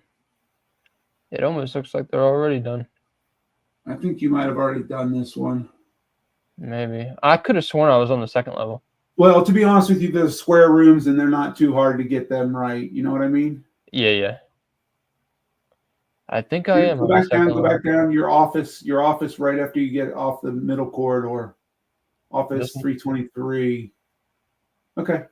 I thought I saw something different. Never mind. It's just that slow regen. And Brian's right. You know, if we printed a PDF out with these, we could look at the PDF and pretty quickly see things that need to be adjusted. Yeah, I think I'm good here. Okay. We'll go Yeah, back you were here. good. You were working on this floor when we started telling you to take the ceilings out of certain spots. Right. We left that. I think you were on the south side. That's where those ceilings were giving you a problem. Like you were right in this area. Should I move these? Yeah, I should move these. Yep, I would say that one's going to move, and you're going to have little slivers at the door, but that's it. So you see how there's just certain conditions. That one I would not move because it's actually on this side. It's so 50-50. You could actually find a number that would work well there, but they're going to pick something else. There's not a. It's all kind of just up in the air, I guess. Yeah. It's at the discretion. I mean, yes, you want to have certain things spaced so that your light would be in the center of the room. If it's a 2x4 light, that might make something else be adjusted. I would say yes, move that one.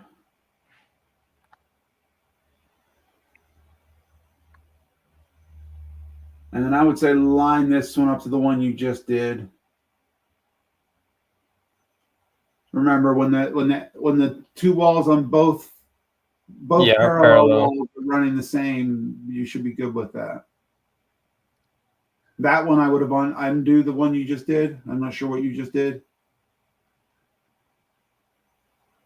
I moved this one because move it back one more. Go undo one more. One more. It's doing the zooms. I started working on this room and then I just switched to this one. Oh, okay. Well, then do this one. Do this one centered up on one of the lines that are above the word classroom, not we want that room to be centered in between the two lines that are parallel at 45 degrees. Yes, those two. Yeah. We undid this one, You right? go ahead and you do the alignment. Yeah, I had you undo it. Sorry. No, you're good. Just making sure I cover all my steps. It's SM for snap middle. Okay. Now you'll have to move it a foot because now it's got a little too much overhang. There you go. This one too. I should probably keep that one on. No, that's the one we want to align to the room next to it. I had you undo that alignment by accident. Oh yeah, you're right. You're right. Now I think you can now you're good to move past. Yep. Okay. I would say this. I would say that classroom gets. I could probably try and move it to the center again. No, I don't think it needs center. I just think it needs to move a foot. I was going to say align it to the other classroom, but then I saw the front walls were shorter.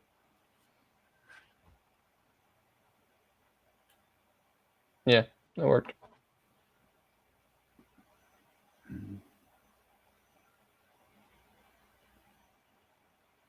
I'd like to know what that space is. If you just type 45, yeah. I don't know what it's getting in. Oh, there's stairs in there. You're snapping all kinds of things. Oh yeah. Okay. I think that might be good. That's good. The next one is definitely not. The little sliver at the ends. No, that's fine. Oh yeah, you're good. You're good. All right.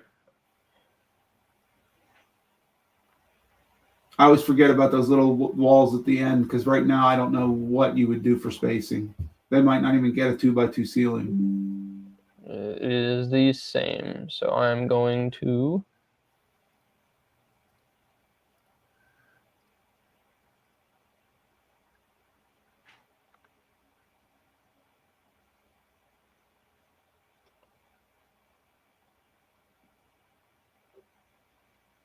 Yeah, I don't know what's up with that spacing.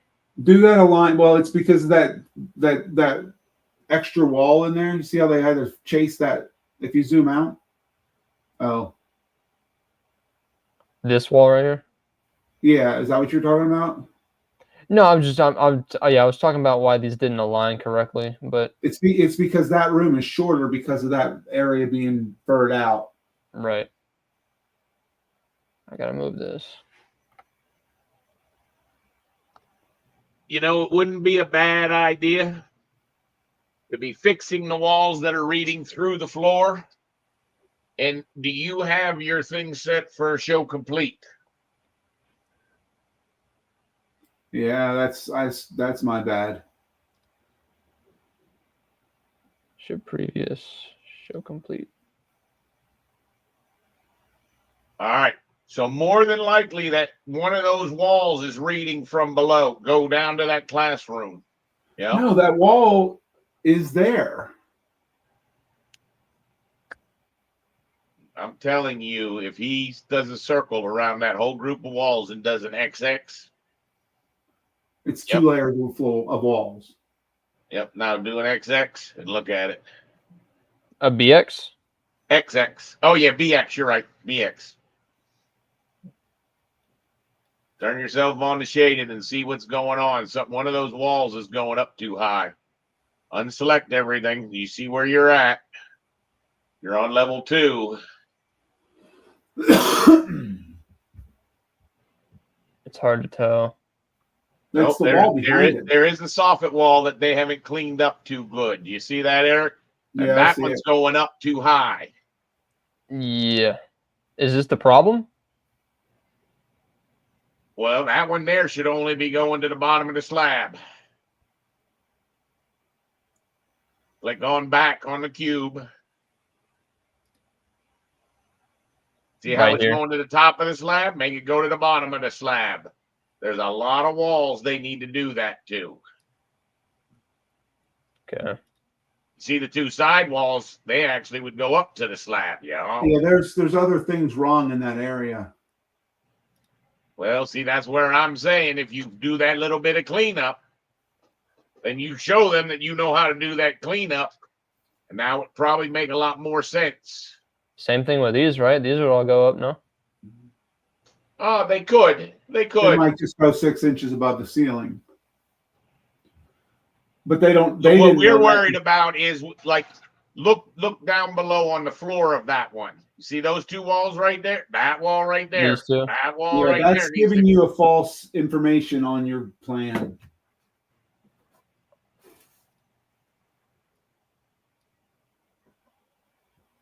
Ugh. that's correct. That's better than what there is. Yeah. Those are the ones that are giving you the false readings.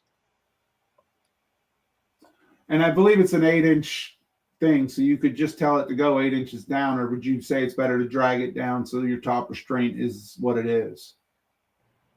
You'll notice it's actually 5.5 inches down. Still Or it's 5 at and a quarter? level 2, but when he stretches it, it actually stretches that offset to 5.25. That's weird. 5 The and a slabs quarter were 8 inches. inches. Huh? The slabs were 8 inches the other day. Not that one. Pick on that slab. It's not 8 inches. 5.25. What the heck did I have that was showing me 8 inches? And see, Eric's going to show you a better strategy of how to fix all those walls. All right. All right, pick on that floor slab. Yeah. Do a BX.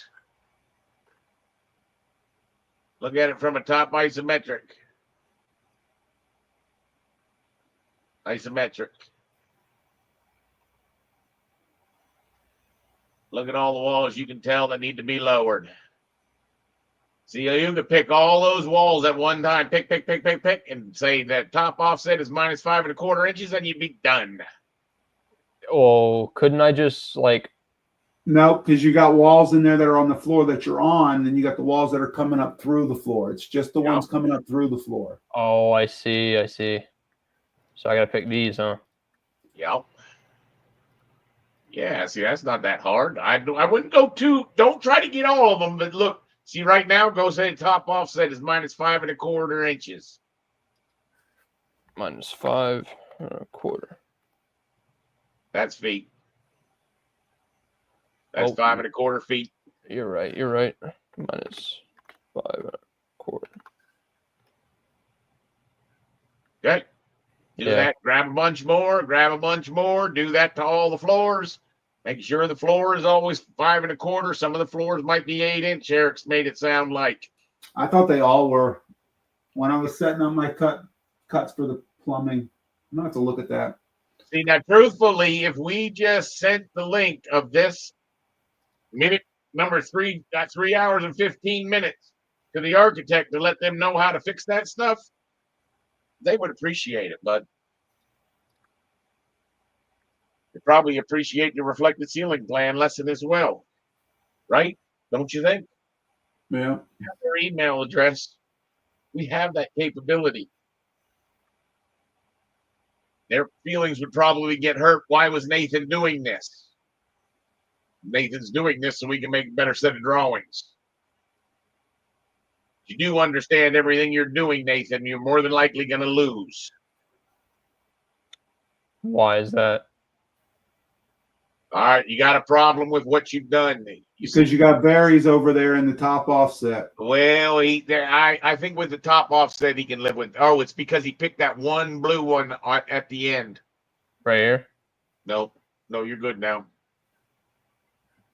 I'm good now. Well, What do you mean? What happens is it's warning you that it varies. Yeah. So what you would now do is you would hit your eyeglasses and say isolate those elements and select until it doesn't say varies. Right? Now, unselect everything. Start picking walls and see where it varies at. One of them, some of the walls that he had picked were already lowered. That's from what I figured was the case. There it is. That was the one. That's the one Unselect that hasn't been shift lowered. and don't pick him. No, shift takes it out of the set, so you didn't have to pick all this set. See, those are again. already done. Those are already done. Okay, so I just start here then. You want to do the ones that say 0, and you want to not see the word varies. That one right there is a -5. That one's a -5, already been done. You already did all those. Okay. So That hide, one was not done. 0. I got you. hide the ones you already did so you don't get it in. Then you could select the whole damn group probably. HH. That one has not been done. Yep. Been done. Been done. I think Now that was you should it. be able to grab them all. Zoom What out, happened grab was everything. you made those changes to that one, but you did not let your finger off the control button and started selecting new elements. So you had those already selected. Yep, even though they were below the floor. That's exactly right. Rookie mistake. It's Unisolate. all right.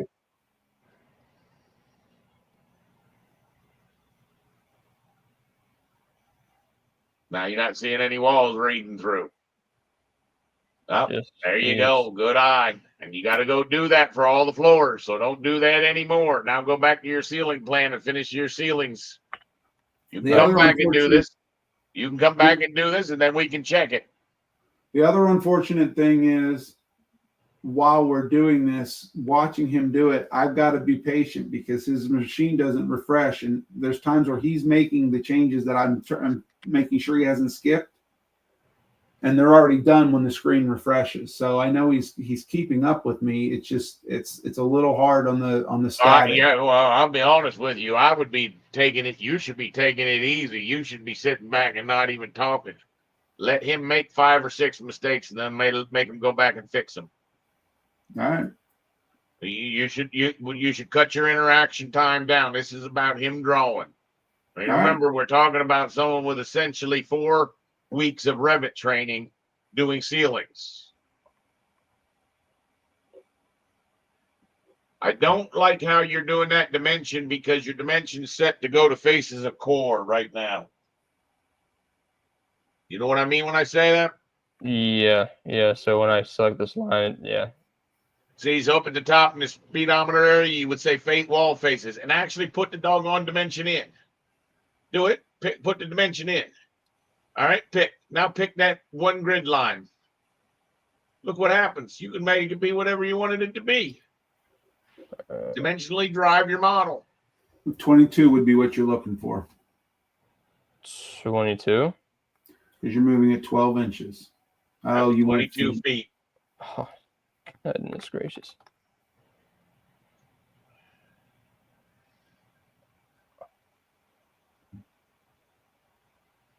See, Yeah. what he's not getting right. Oh, they do have a soffit wall. There'd have to be a piece of gypboard soffit in there in that one little piece. Have you started him with the gypboard soffits yet? No, I have not. Let him draw grids for a half hour, 45 minutes. How are you doing? How do you do the soffits? Do you use the soffit wall? I would use a soffit ceiling and I would just put it at that height, and then we'll come back and do soffit walls eventually. Okay.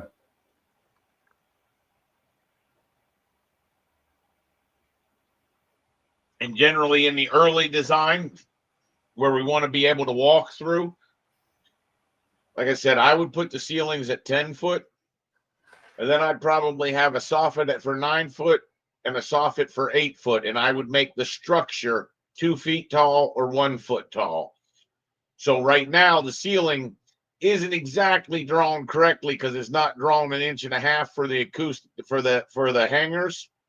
It's actually drawn like the wall's part of it, and that's just for a schematic design. See, then he can go put a bunch of soffits in at 8 foot and a bunch of soffits in at 9 foot, and so it goes from 9 to 10 foot. You with me? Gotcha. Or 8 to 10 foot. And then he can put those, because typically you put those over cabinetry, over niches. Then you have the ones that go over the structure areas, from the columns. Yeah. Like in there, you might not obviously not in that room. That room is probably a silly room. There might be some kind of soffit in there, but that is a really weird room. That's why they haven't assigned it yet. Still fix it? No. Oh yeah. Fix the tiling of it. Yeah, they Definitely. overall you would fix that in 1 foot. Yep.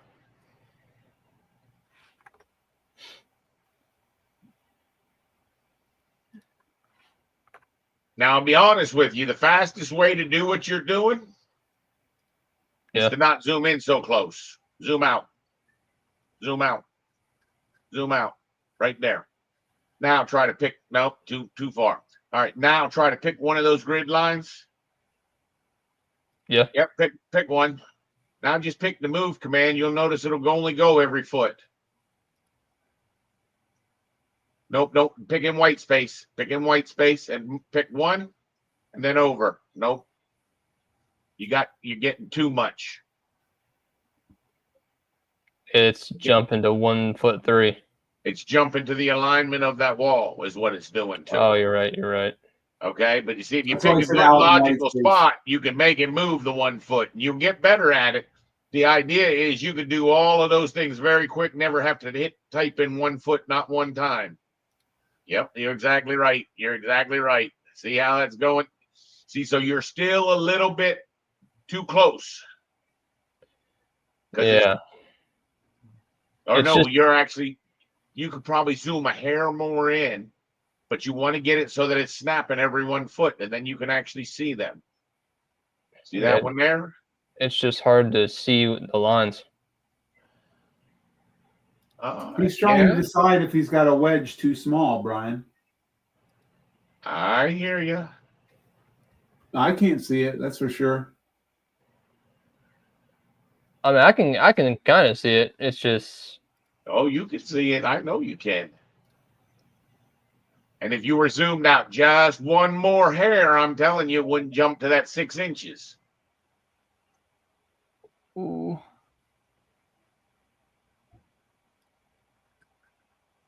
You can do it the way you were doing. Eventually, you'll get to that point. I think you got the wall. Oh no, you didn't. No, I got lucky. No, you have to trust the software a little bit. That's how you get fast.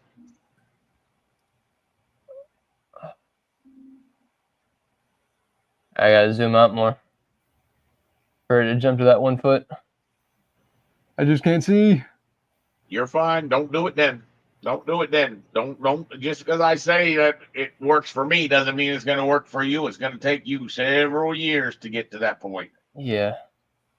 We're not But gonna I can touch tell this you, one. you don't need to zoom in as close as you don't need to zoom that far in. You're definitely wasting time doing that. Yeah. I think I'm good. And couldn't you go VV? Do this for me for a second. Go to ceilings. Yep. Projection patterns. Pick Yep. that. Make that purple. Just for the time being, dark purple. Okay. Down one from that. That one. Oh, it didn't work. Why did that not work? It worked. It's just hard to tell. Oh, why is that? It's purple. I can tell it's purple. It's just it's the white. It just makes it look black. Well, go with a darker color. That was what I was trying to show you. Like even Go darker. black. Go black if you want to go black.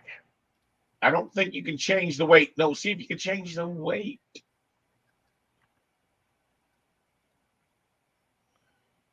Where's can't. that? No. You can't change the weight because it's a drafting pattern. You want to keep it black?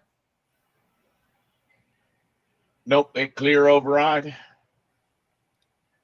Say okay. Say okay. Now, pick the ceiling grid, the whole grid. There you go. Now say edit type. Edit structure. Edit the material. That's the tile. The material? Yeah, The Now. structure? Or okay. that one. I got you. Go to the graphics tab.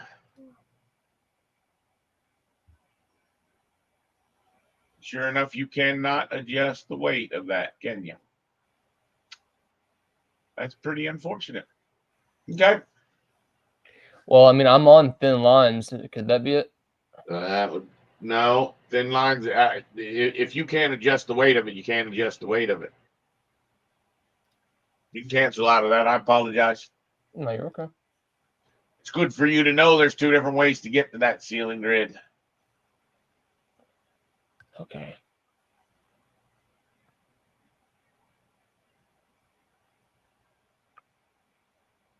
I'll leave you guys alone for a little bit. I think you're done on the second floor. I think we were done. Yeah. Yeah. Hang on.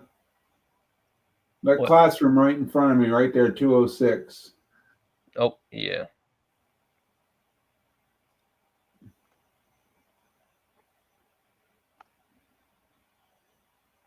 And then the one next to it looks like there's something off there, but do that centering thing between the two vertical walls. Okay.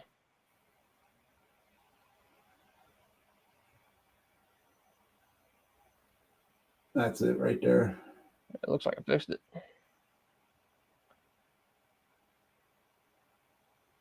Same thing with this one?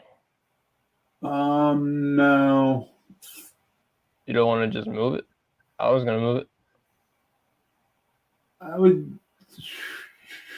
Because these I are just the move each wrong. of them. I just move each of them a foot.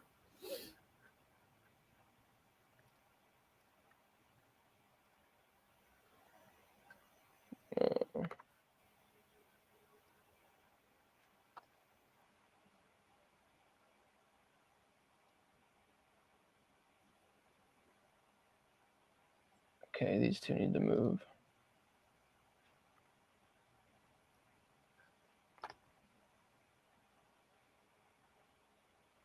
This one.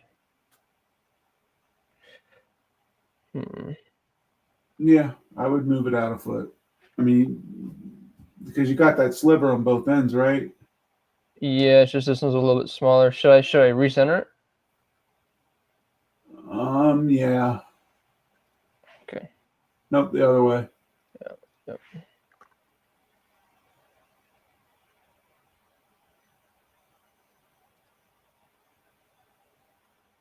That looks better. Yeah. It's those little nubs at the end of the room that are throwing it off. Yeah. That might. Yeah, that's fine. Okay. Oh. We were done on here, right? Yep, I think you were done on the second floor.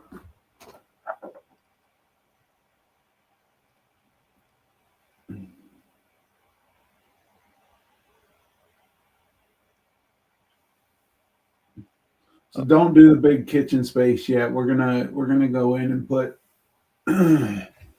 put some other. We're gonna put the soffits in first, I think, and then we're gonna put the soffits in. Then we'll put the other ceiling in. Okay, so we're not doing the kitchen or the lower cafeteria. No, let that go for the moment. Same as the corridors. We're gonna have to come back and do those. Okay.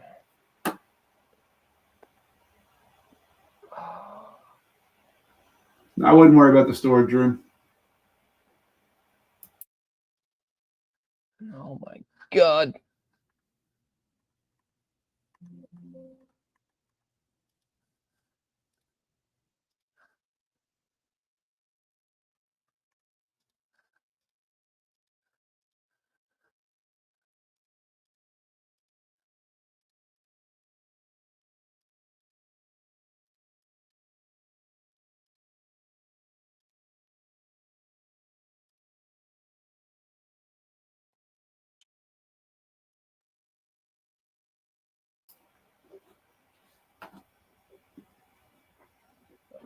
Storage, yes, right? I think. No. Let me go ahead and do this real quick. And then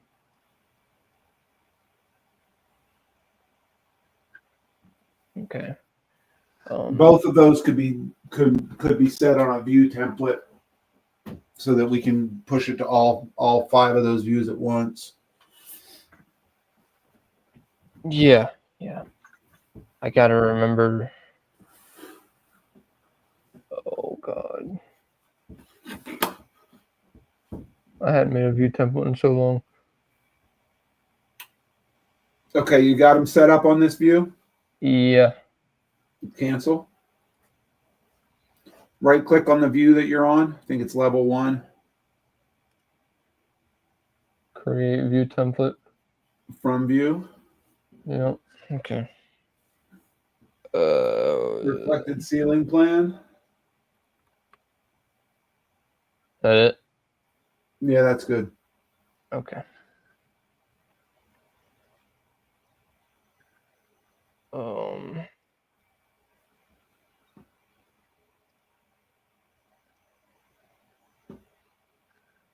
Okay. Oh my goodness. Okay.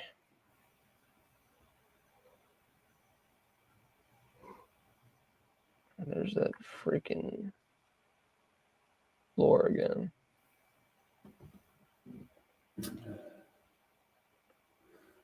Probably should have put that to the template as well, huh? Yeah, we probably could have done something with the cut plane. Because right now you just did a temporary hide. That's gonna if you close this view and come back to it, the next time you're in the file, that stuff will be turned back on. Yeah. That's why I use the temporary hide a lot. It's it's like your column grids. You do not want those to stay off. Right. Well, maybe for a ceiling plane you do, but it's Okay. the understanding of the temporary hide and the permanent hide are important. Temporary hide I use all the time. Did that one not close right on you? Yeah, I'm out to draw it. Okay. Storage, teacher, art, classroom. Ooh, you got a fun angle down there. That's Revit being Revit. Oh. All right. Toilet.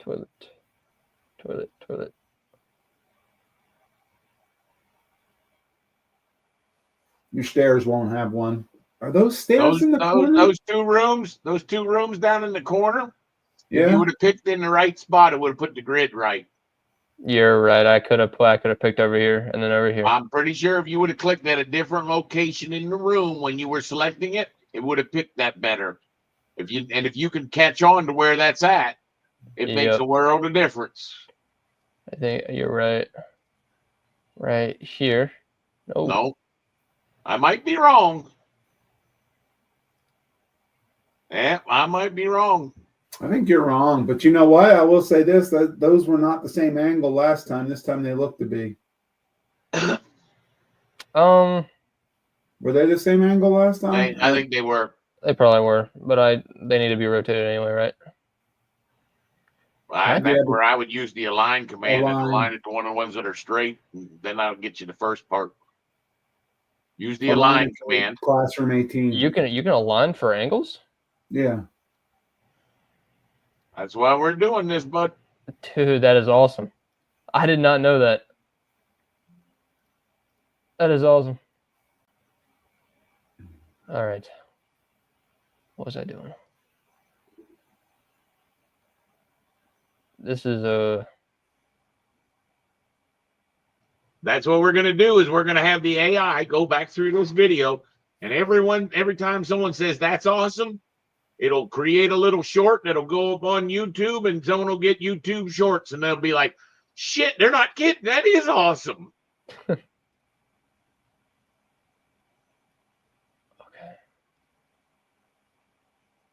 Remember, you just need to get one in each line. Yeah.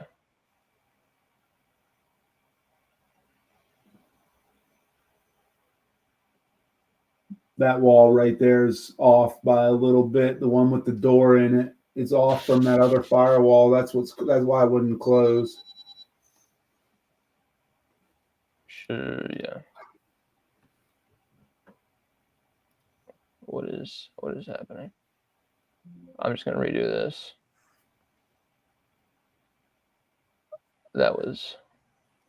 I did not like that. Okay.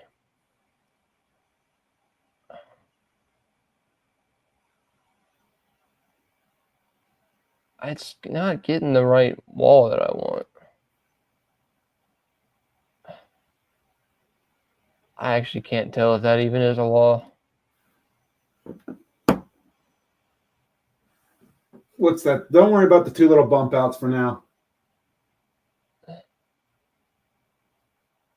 So how should I draw that? Should I just... Right there. Right there. Yeah, but it's... Yeah, that's the spot right there that's messing it up. Just zoom out. We're just gonna put one line across there. We'll get that. You want to know a much quicker way to do that? How's that? You can finish it out. No.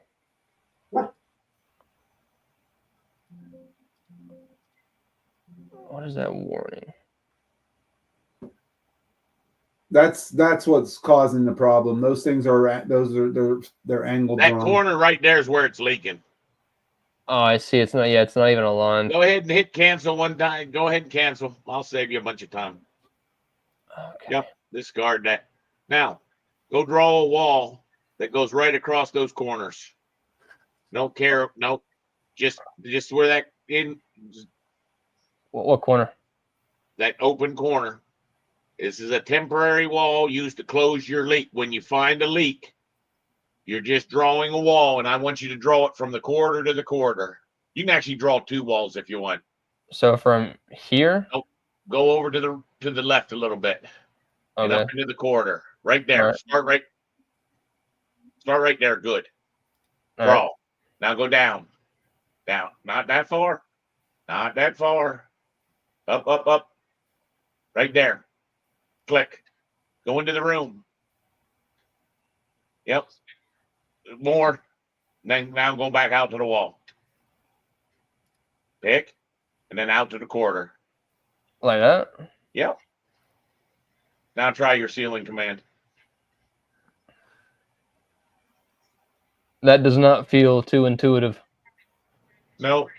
No. No. No. No. Do the automatic one. Well, the reason we did Oh, that was okay. for the auto sketch. Oh, okay. Now go to auto sketch. Boom. Pin it in. The line's too short. I think it's Where that one is down it? there. That's the one that's getting it. Okay. So what do I do? Do I fix their geometry, or do I just redraw No, it to you make hit it you hit straight? cancel, and you gotta do a cancel. Now go down to that area. Draw yourself walls that go and fix around that. Do a little loop around that. Okay. Right there. Pick up and back down. Like Now that. try your command.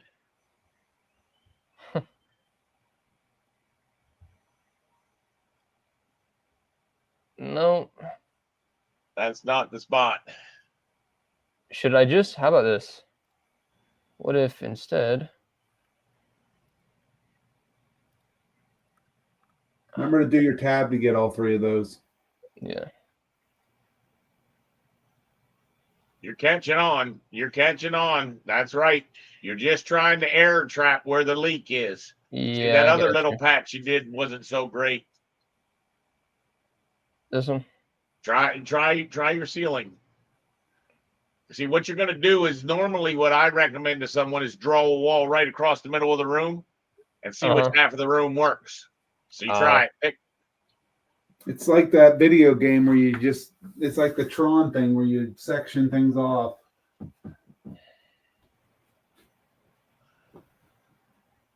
All right, now try putting a ceiling in each half. You should be able to find where that leak is. See, that one's the leak. That one's the good. Okay? Yeah. Now cut that in half.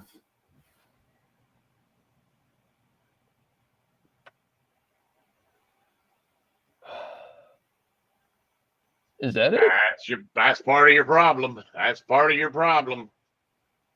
You got the two corners are a problem. Yeah. Can I just use the align tool to fix that? No, you can't be changing their architecture. You can put in temporary walls, and then that'll get most of your pink lines, and then you can trim that stuff up, or you could draw it. Just draw The, the ceiling. the sketch seems to be the quicker way, but trust me, with a couple temporary walls, I do that same thing. So you would delete that in the ceiling. All right, now draw me a wall. Where Fix at? that one corner. Fix the one corner that we know. Yep, right there. Boom, boom, and over. That's it. Do the same thing at the other corner. Over No, here? that corner. Yep, that corner up there. Yep. Go into the hallway. Perfect. Now try it. See if it works. No. Where is the other spot it's hitting? Not on that side. It's not that side's closed. They told us that Oh, side yeah, you're worked. right. You're right. You're right. Got to be that corner right over there by the mullion. Yep, that's the one. Right here. Well, No, see, the one. you didn't keep dividing your room into smaller pieces to find where your damn leak was. All right, now draw one more that goes from the middle of that wall up. Try those two rooms. Up. Yeah, see, you should go through the wall, right? So that go all the way through into the corner. There you go. Now try those two rooms. See if either of them work. Nope. No, that one does not work. That tells you where the leak is. See, that's telling you that leak is in that damn corner right there where you were trying. Okay. Just to confirm.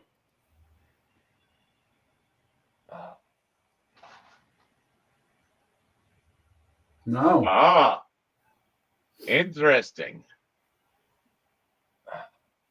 Something's going on out there. What the hell? I That don't curtain know. wall and do a BX. Do the curtain wall and hit a BX? Listen, this is a problem all people have when they don't know how Brian, to make wait. I see it. I saw it. Did you see that? What? Those curtain walls are not. That's not one continuous curtain wall. Yeah. Might be. Click. See how when he hovers up right there? No. That's the curtain wall. Yep. That's your problem. So you see the wall that's coming down, the fire rated wall, the orange wall? Drag that over. This one or this one? No. Over. Over. That one. Drag that. Delete the rest of the orange walls in your project. Or in this area. Now delete all the rest of them. That one you don't need. That one you don't need. Nope. That one you got that you need. This one? No, Nope. the horizontal one above it. Nope. Horizontal. Yeah. Oh, I got you. Nope. You need those two. Okay. I don't think he does. I think he did. That was a leak as well. Delete Two the ceiling ceilings. grids. Yep. Wow. Now try putting that ceiling in there. Wow. See, that's how you find where your leaks are. Now you delete those walls. They're never gonna ceiling. It's gonna take them a month. That's all right. And delete the other two walls at the other corner. All right. Double click on that edge of that ceiling grid. It'll turn purple. The edge. All right. Go to the little one in the corner, in the upper corner. Drag those. Just drag them and snap them. Blink and blink. Okay. Yeah. Then all you got to do is draw those handful of lines right there. And I do not think I would be picking walls. Yeah, no, draw the lines. Well, you actually have it. No, that one there, you should drag that over to the column. It should pop right on the column, right? Yeah. Can I just Now all delete you this gotta one? do is just draw that little bit that's left. Delete those two. Delete that line. Yep. Drag that back to the column. Personally, I don't like to try to snap them. I try to just draw them freehand the way that they go. So draw a line.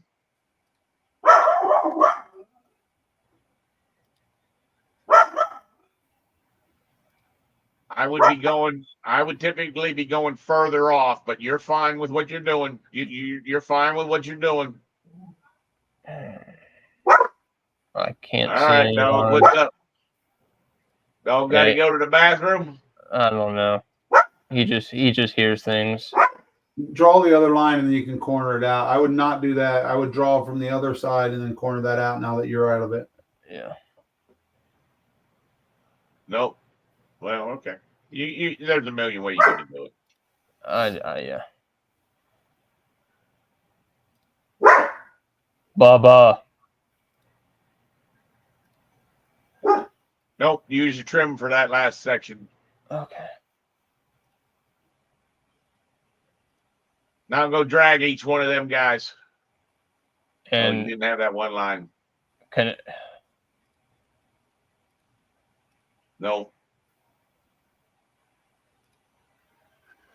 Draw a line. You can use that pick edge. That's not the pick walls, the one that's got the green line right next to it. All right, you're good now. Now all you got to do is drag those. Snap them, drag them. And there's your snap. Drag and snap. See why I go a little bit further away than you did? All I Yeah. needed to do was get the direction. See, you got to drag them away and then drag them back. Yeah. There you go. And that was actually what was causing part of the problem is they don't have those joints good. A little more. There you go. Yeah. This is messed up. That's all right. That ain't gonna hurt anything. It's just a piece of ceiling grid. You're done. Finish your ceiling grid. That was painful. It would have been a lot more painful to watch you draw it the way you were drawing it. You got a couple orange walls that you put in temporarily that you need to remove. Yep. Tab. Yep. I could have tabbed. Oh, look at that. That ceiling grid needs to be fixed right there in that corner. Double click on its edge. There you go. See it? Right Follow here. the wall. Nope. Follow the wall where we just took that piece out. Drag that. No. Go back to it, bud. Look. You see where your purple is? It's not where the gray is. So this needs to be dragged back here. If you can't drag that one, try it. Watch what it says. Oh, it should have said it was impossible to draw that little piece to zero. May tell you that whenever you try to close it. You got lucky, but you understand. Edit that lines again. All right. Do a little loop around that area right there. Bigger. Keep going. Nope. Keep going bigger with that window. You see that? All right. How many lines you got there? 3. How do you have 3? Go in, zoom in, and look at it. Tell me where this third one is. I see 2. Where's the third one? I see 2 as well. I don't know. They're right there at that end. That other end, you have a little line that's 0 length. Nope. Nope. I can't Other see it. end. Zoom out. Do a loop right around there. Do a loop right around there. Huh. Oh, you got a little tiny fucking line. If you do that, your life will suck. Oh, great. Now take that little short line. No, not both of them. Just the one little short line. Not that one. The one above it. Delete. And fill it those two together. Just about a strategy about cleaning up that profile. There you go. You're done now. Finish it. And that's why people can struggle with these ceiling plans really hard. And we can't have you struggling.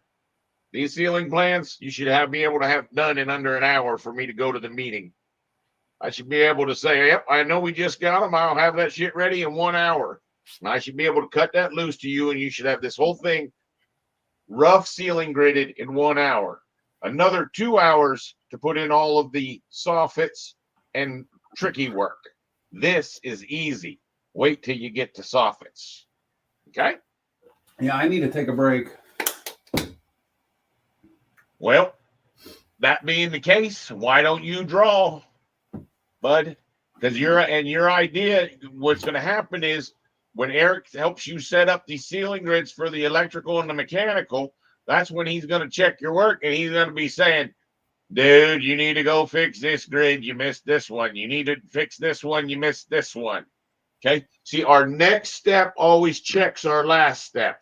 That's why we put the grids in so we can go put the lights in. When we're putting the lights in, we need to say, he just put the grids in. So keep your eye open for any stupidity mistakes, because there will be some. Okay. Yeah. So it's all you, buddy. It's a you show till Eric comes back. You're just going to keep growing. I'm not even going to be paying attention. I'm going to be listening to this podcast. I really wish I could play the podcast while you were drawing. Could you go fix all your floors real quick before Eric comes back? All You of know my what I mean by that? floors, Uh-huh. like, Make sure none of the walls are going up through the floors. oh, I'll have to go to a 3D view for all the floors, right? Well, yeah, you just go to a 3D view and you make it so that you can see each one of the floors. Remember, we just picked the whole damn floor slab, and then we did a XX Yeah, you're right. or a BX, and then we just went. No, well, yeah, that would work. That would work. I can't just filter it out. You can.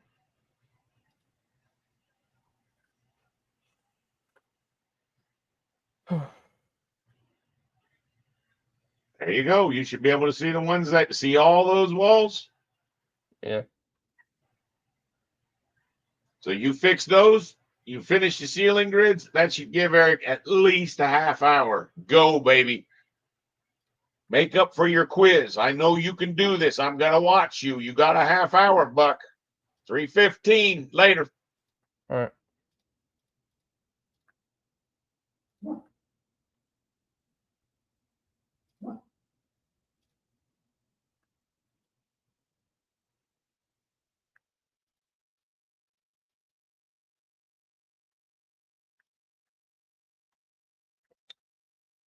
Great.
Bubba, please.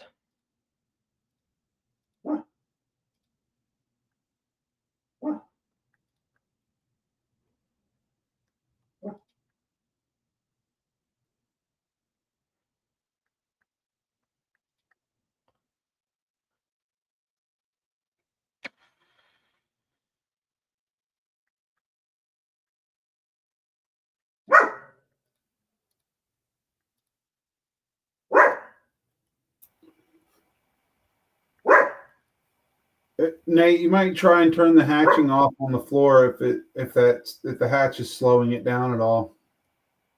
Okay. I don't know if that's why it's so hesitating, or if that's just because it's coming through mine at a slower speed. That goes under 2, right? Yeah, but I don't know that you'll be able to. When you click that, it's going to get. It's you've already got berries in your list. By the I'll way, leave it. Yeah. Okay. that's why it's you want to take it in a little bit smaller chunks. Yeah. And you want to keep an eye on that gauge over there. Bubba, quit Because see right there, you got base offsets that varies. That's not going to matter for you, but yeah.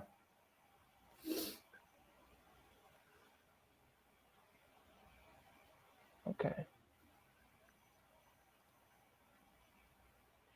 You know what?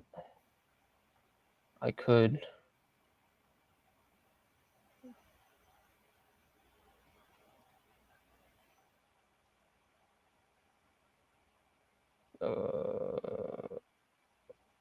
No. Not isolate category. You want to be able to see the floor and the walls. Eric, there's a lot of groups for those wraps around those columns. Those are groups. See how that's a group? The second you do that, you're messing something up. See, you could get 90% of the walls. Okay.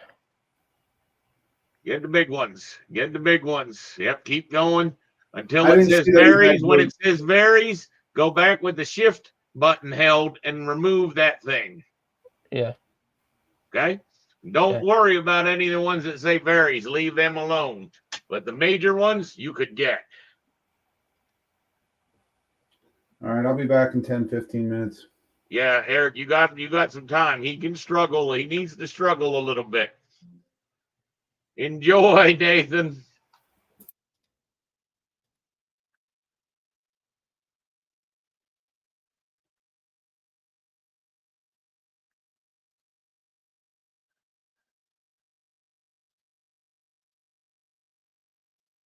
You hit the varies and you passed it. One of those ones you picked. You hear me, Nathan? Yeah. I don't see it. It still says 0. Oh, you're right. You're right. It says unconnected height. Okay, you're right.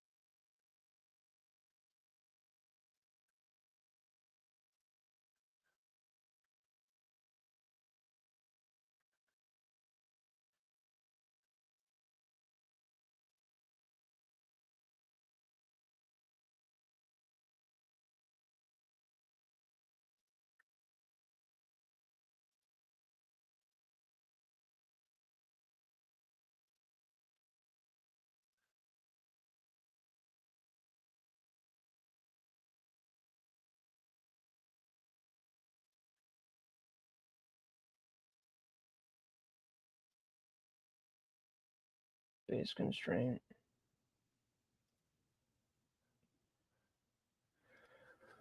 Whew.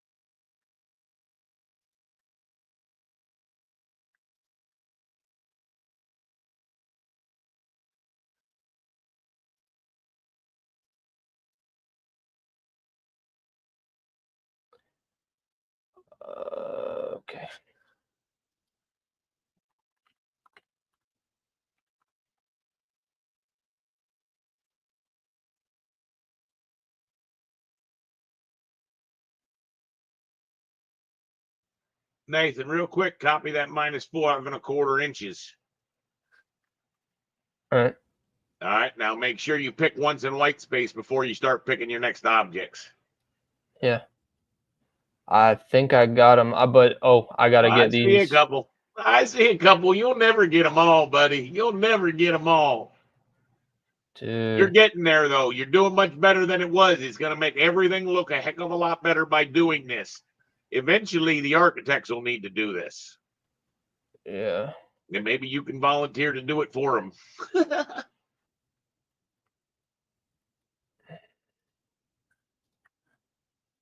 Having to look over at the 0 and missing it and seeing something else is irritating.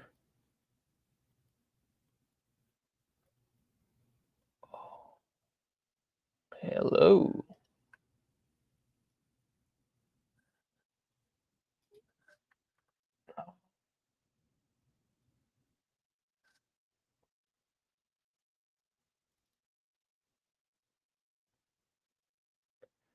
Look at it from this side.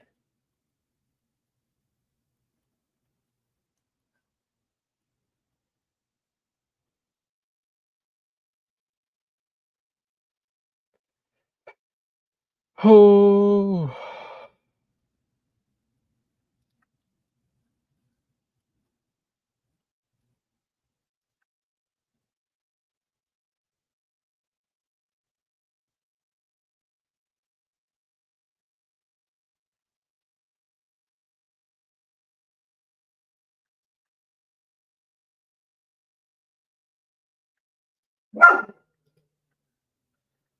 Bubba. You're not helping me. Oh. That is unfortunate, I think. Huh.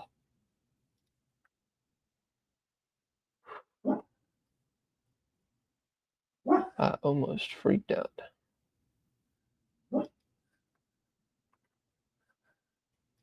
Okay. Bubba, can you stop? There are no noises. You are just delusional.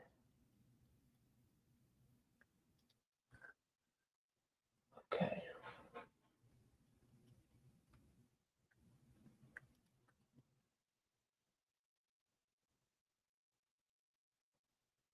Oh.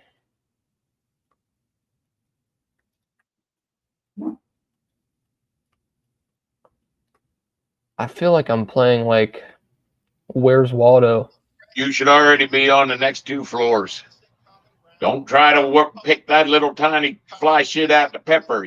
See, if you went to the 2nd floor or the 3rd floor or another floor, you would be doing much more work. Just get the mass.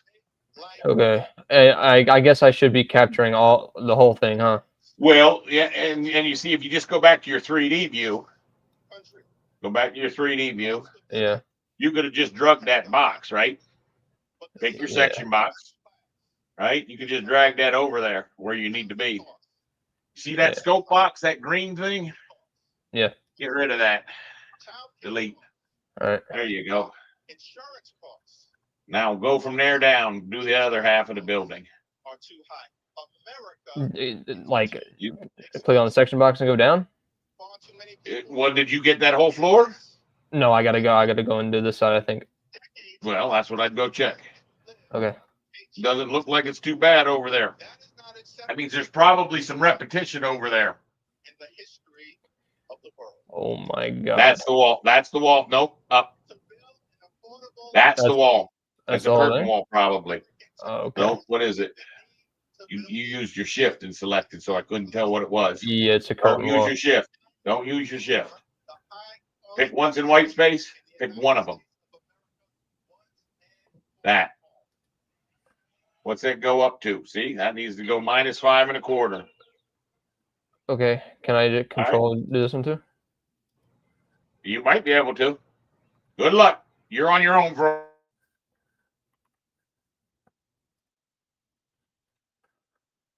All right.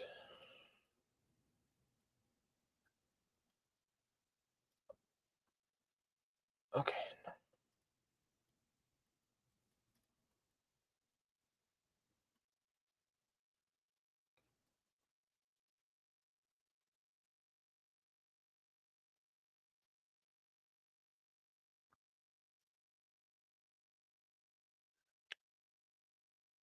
Oh.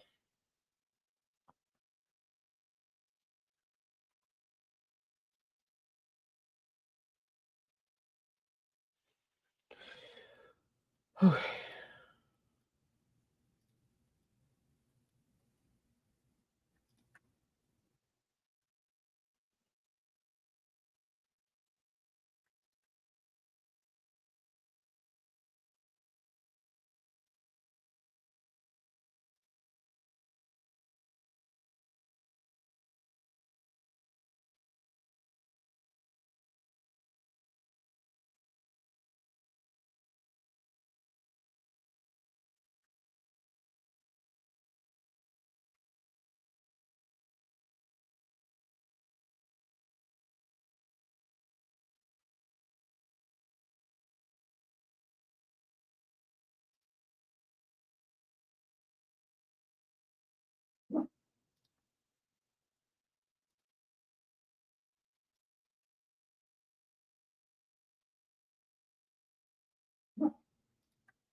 That's not gonna work.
Why are there so many?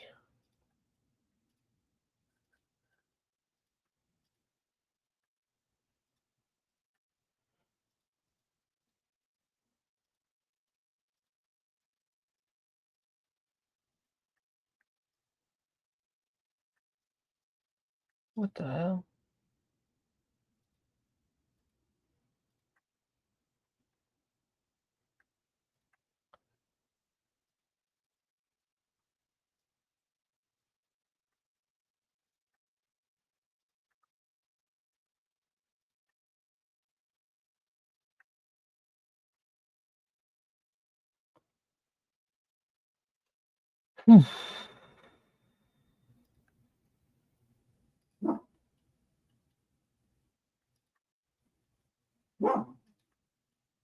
Bubba, who are you barking at?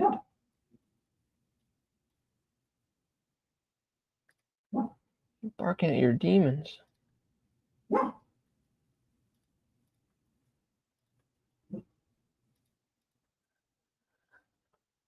Okay.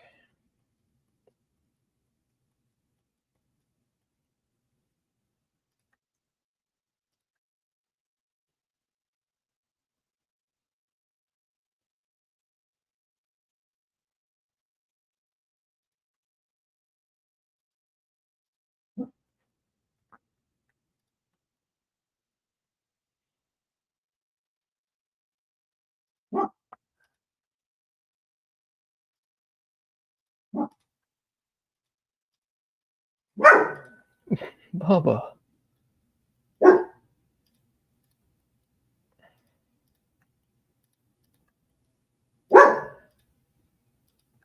Dude. There's no reason for you to be barking.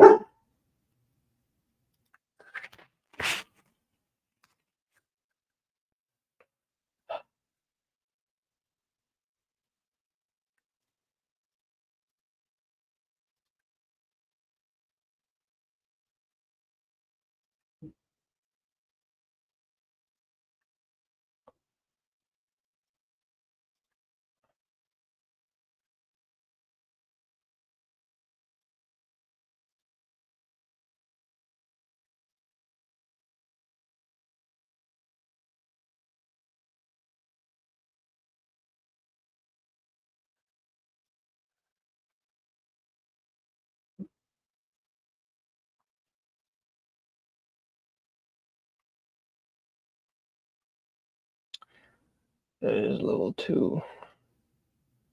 So I got level 1 done. Well, I'll go back and check.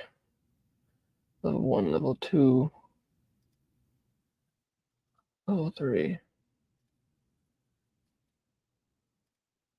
There. Folders. BX.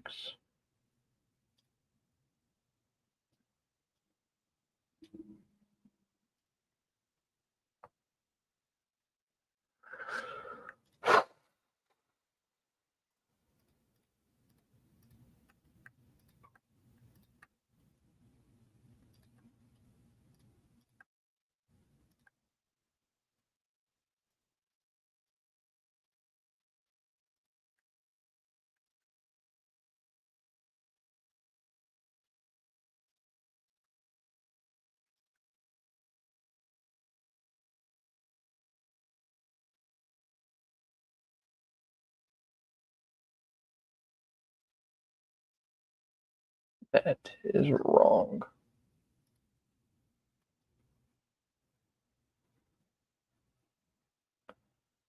I can't tell.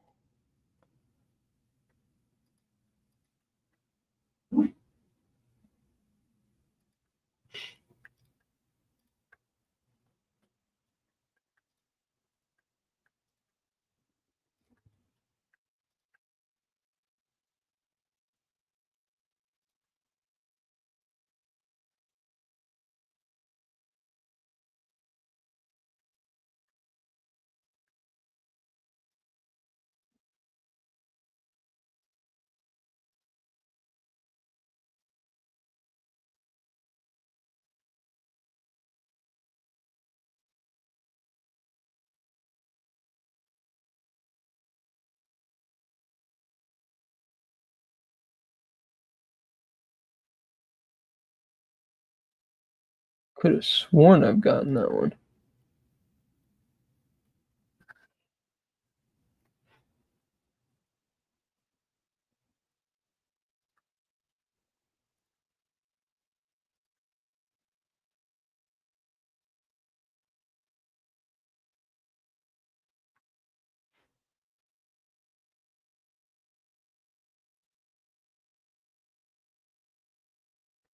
There's no way that's not one.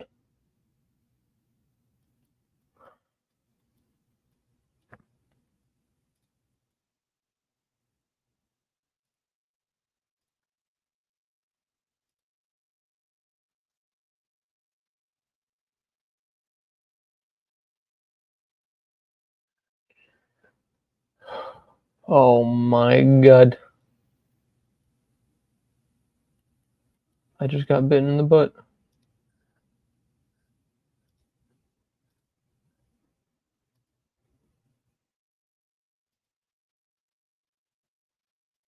No.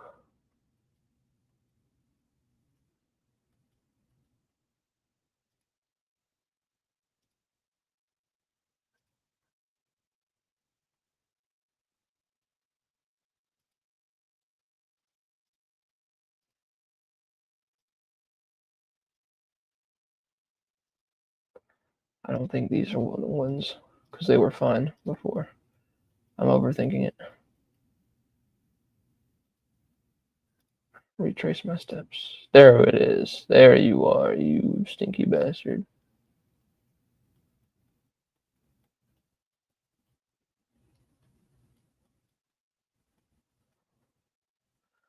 Okay, which ones did I do before? That one's good. Good, good, good, good, good. Holy hell. Okay.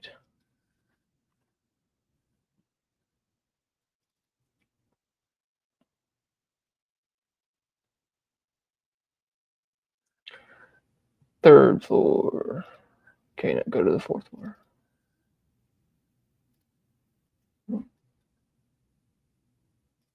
Filter.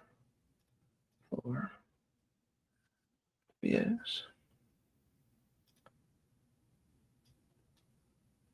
Now that is confusing.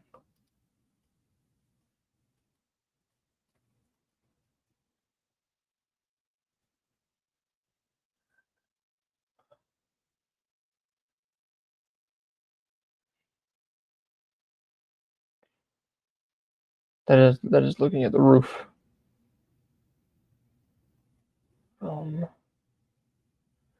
Did I get the wrong thing? Floor. EX.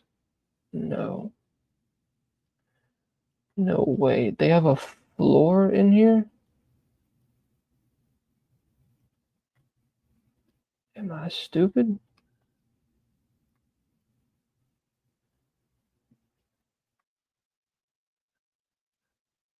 Oh my god.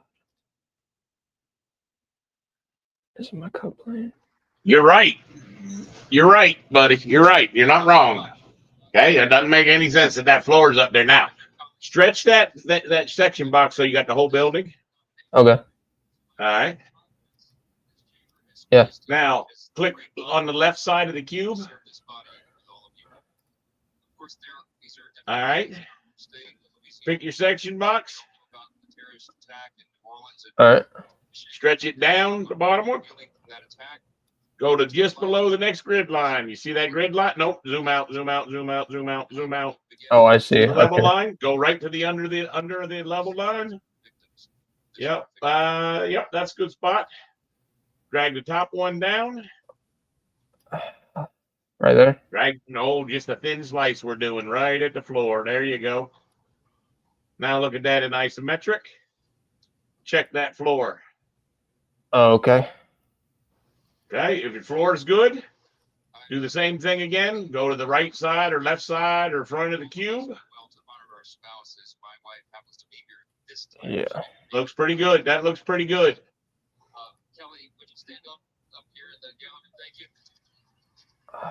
Do the same process. Stretch down, then stretch up to the grid line. See, you're going way too far. Yeah. Go to the next grid line down. Perfect. Isometric. Check it.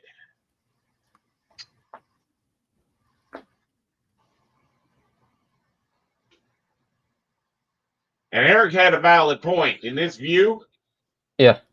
if you turned off the hatching on the floors, it wouldn't be so slow. Yeah. Nope, not that level line, not that level line. That's a bullshit level line. That's probably mezzanine or something. You actually got the right level line by shithouse luck. And there you go. Yeah. That was pretty lucky, huh? Sometimes you get lucky. I saw you weren't too lucky when you selected that one object. I was laughing so hard I almost peed in my pants. Oh yeah. I caught it though. I got it. That was a bummer. Oh, then you went and started deselecting, and you're like, "Oh shit, I'm screwed." Oh yeah, I really thought I was gonna bite the bullet there. Well, you shouldn't select so many objects. You should select about 20 and then set them and hide them. 20, set them and hide them. Yeah, I think it's just. You were trying to be a little too greedy. You take off a bigger bite than you can chew. You see which one you're going to? Yep. The one with the blue head. There you go. Yep. I actually saw the ones letters. with the blue heads are the ones that are our floor plans, right? Yep.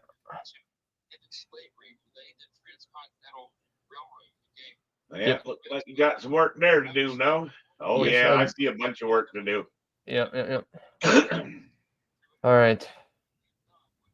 Oh, Catching on? Are you having fun yet? I'm having a blast.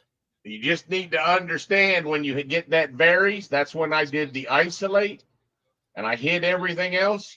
And then I went and selected the big group of them and made it -5 1/4 until I found where the varies was. That was your only mistake. You didn't remember that when you grabbed that extra one that made it say varies.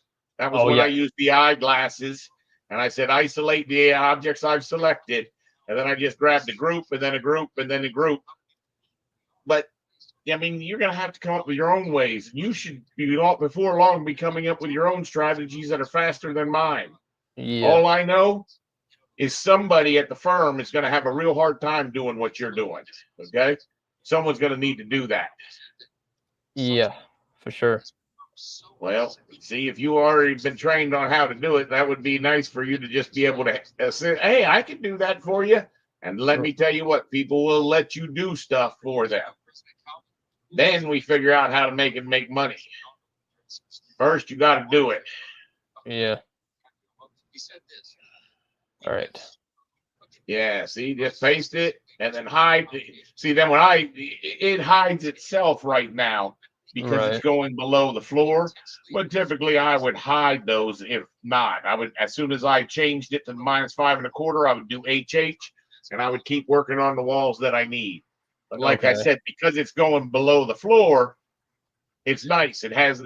Don't try to solve those little tiny problems. I want the big walls that are causing the problems. Right. Yeah, the The big ones that walls. look bad. The ones that look bad, they make our floor plan not be able to be readable. Yep. I'm getting And we quicker. I want just, this. We want this next set of floor plans to look really sharp. We want people to say, "Well, how the hell did you do that? We can't even do that with our model." And we're like, "Yeah, we know. We had to fix this. We had to fix this. We had to do this. We had to put ceilings in." See, the next thing you're going to do is you're going to be fighting putting lights in, and then you're going to be putting grills in, and then we're going to connect all that shit. And we're going to have so much shit done. They're going to be like, "Well, how did you get all that done?" Okay, because you can. yeah. You just got to plow forward. Okay. Don't get too greedy. All right. Don't get too greedy. So you would HH, right? No, you don't need to. You don't need to because it's being pulled below the floor because of how the Okay. section box is working. But I let's just say I making was sure. let's say I was fixing pumps or something like that, and I had to go back and pick them all. As I picked the ones and I fixed them, I would do HH, and then I would fix some more and I'd do HH until there was nothing left on my screen to fix. Yeah. See, that's how you divide the work up and make it into this grind. There's a lot of people that would not know how to even begin to attack what you're doing here. Eric had a very neat solution that would have taken sheer minutes to do. Minutes. I'm curious now. You're curious? For sure. All right. Well, I'll show you. As I soon just as you get, I don't know the software like y'all. well, there's not many that do, bud. Yeah, I know. And that's where you gotta just cut yourself some slack. We're trying to expect you to be very far ahead. Yeah. We're It's showing okay. you techniques that people don't learn for 5 years. I've told you that already several times. Yeah. It's just yeah. It's a lot.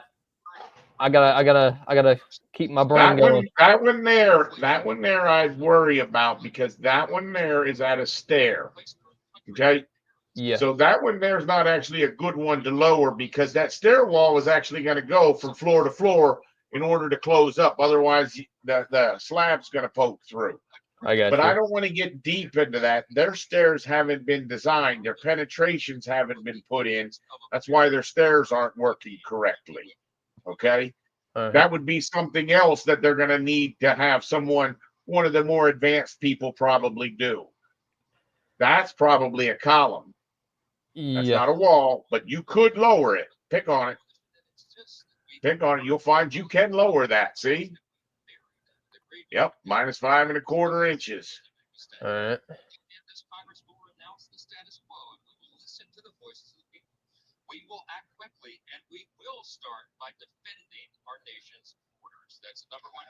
Should I do it on the inside ones too, or no? Leave those. If there's a wrap right over top of it and you're not seeing, no, you don't need to. Okay. In coordination with President Trump, this Congress will give our border and immigration enforcement agents the resources that they need to do their job. We will secure the border, we will deport dangerous, criminal, illegal aliens, and finally finish building the border wall.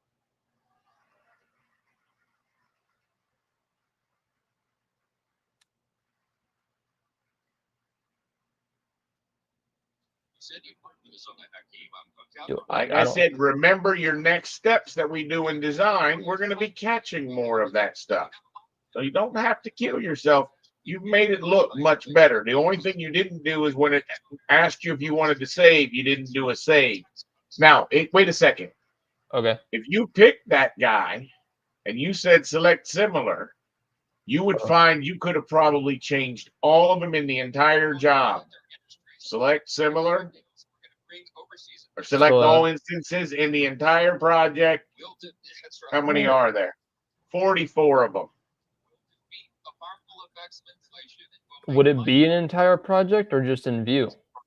It'd actually be in the entire project because they use those to wrap the columns. Those are the proper way to wrap the columns. I think those are actually structural columns. So ironically, they're going to be sort of drawn twice because the structural people are going to have to draw them eventually. But all of those things, even you see how it says top level varies Yeah. and top offset varies. Where that top offset, I bet you could put -5 1/4 and you'd be pretty accurate and you'd be done with all of them in all the floors. Right? Just like that. Just like that. Okay. Just like that. Now you're pretty doggone close on that. Now, I don't do- think there's any more floors. Bubba. Yeah, I think level 0 maybe. No. We would go on our 3D view. Remember how we turned it to the backside? Yep, And you're then we right. You're drug right. down and you You're walk the building. You walk up the building, then you walk down the building, then you walk up the building, then you walk down the building. You're right. Oh my God! Look at that look. And here you're going to find that is the ground floor, so you're not going to have anything below it. Zoom, go to your isometric. You're going to find that you don't have anything below it.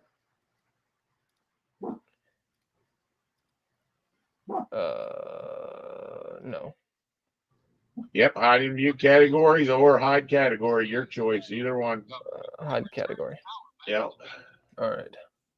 See, you're going to find that you don't have anything down here. Yeah. Right? Yep. So you're actually done with that step. If you haven't hit save unless you want to do it again. Nope. Like I said, you're probably going to do it again anyway. Yeah. When we get an updated file, because this is architectural information, all that would go, that's going to get thrown away as soon as we get an updated file from them. Oh, that Right. sucks. I said that sucks. You took 20 minutes to do that, 30 minutes to do that. It made all the drawings in all of our sets look so much better. Small price to pay. You're going to repeat steps all the damn time. They're going to ask you to change stuff, and then they're going to ask you to change it back to what it was before. That's part of this business. Yeah. Okay. So it doesn't suck. It's just part of the way it is. So finish your RCPs out. Do you have all your RCPs done? Yes. I think I have to go back and change some of the small details. Yeah, I think this is the floor that I was on. Yeah. Because that is wrong.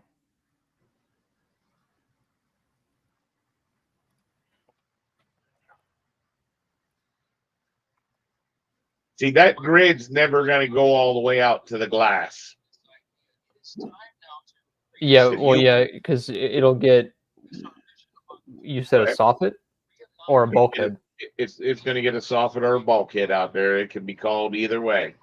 And it's probably going to run along all of the curtain walls, all those big walls. See, if you pick that curtain wall and did an XX, pick the 2 curtain walls beside it too. I don't know why they did that, because they don't know how curtain walls work. That's why they did it. And do a BX. And then do the BX. Yep. Now look at how that ceiling. See how that ceiling is hitting? Yeah.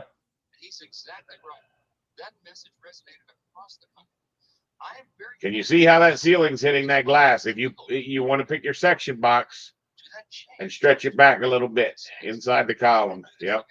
The long direction. Stretch. Nope, not the short direction. That one. Go the other way. Go the other way. I want you to shorten it up. I want you to see how it's hitting the glass. Oh, I see.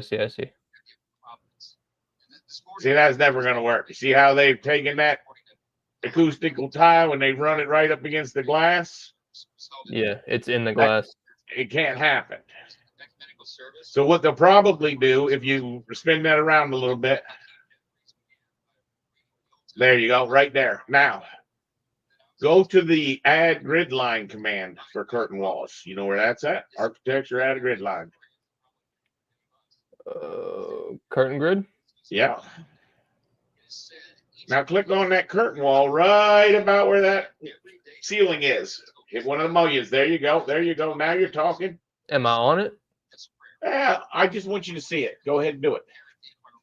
See, what's going to happen is that ceiling is going to come over and hit a curtain wall mullion like you just stuck in there. Then that piece of glass above is going to be called spandrel or opaque glass. And it might look like it goes glass to the ceiling on the inside of the corridor wall, but it's actually not glass up above because we're going to have ductwork and plumbing and pipe all in that space. So do you see that the little panel up above? Right here? Yep. Yeah. Hit escape 2 times and select that. That will actually get turned from 1-inch glazed to a spandrel panel. And they might not have one in here. Let's see if they do. They don't even have a spandrel panel. Okay. Yeah. So what you would do is you would say edit type, duplicate, Spandrel? How do you spell it? Spandrel. Okay. Say okay. That's fine. Yep. See where it says glass? Glass. The material. Oh, yeah. You would now apply your spandrel. So you would duplicate that glass. Type in spandrel or glass dash spandrel, either one. See, if you say glass dash spandrel, then it stays right next to the glass. Yeah, you're right. And then we copy that to the clipboard. Okay. Yeah, we typically do that checkbox and then go to appearance. Yep. Information, paste that in. And then that's See where it. the glazing is clear? Down. Oh, yep. Down. Yep.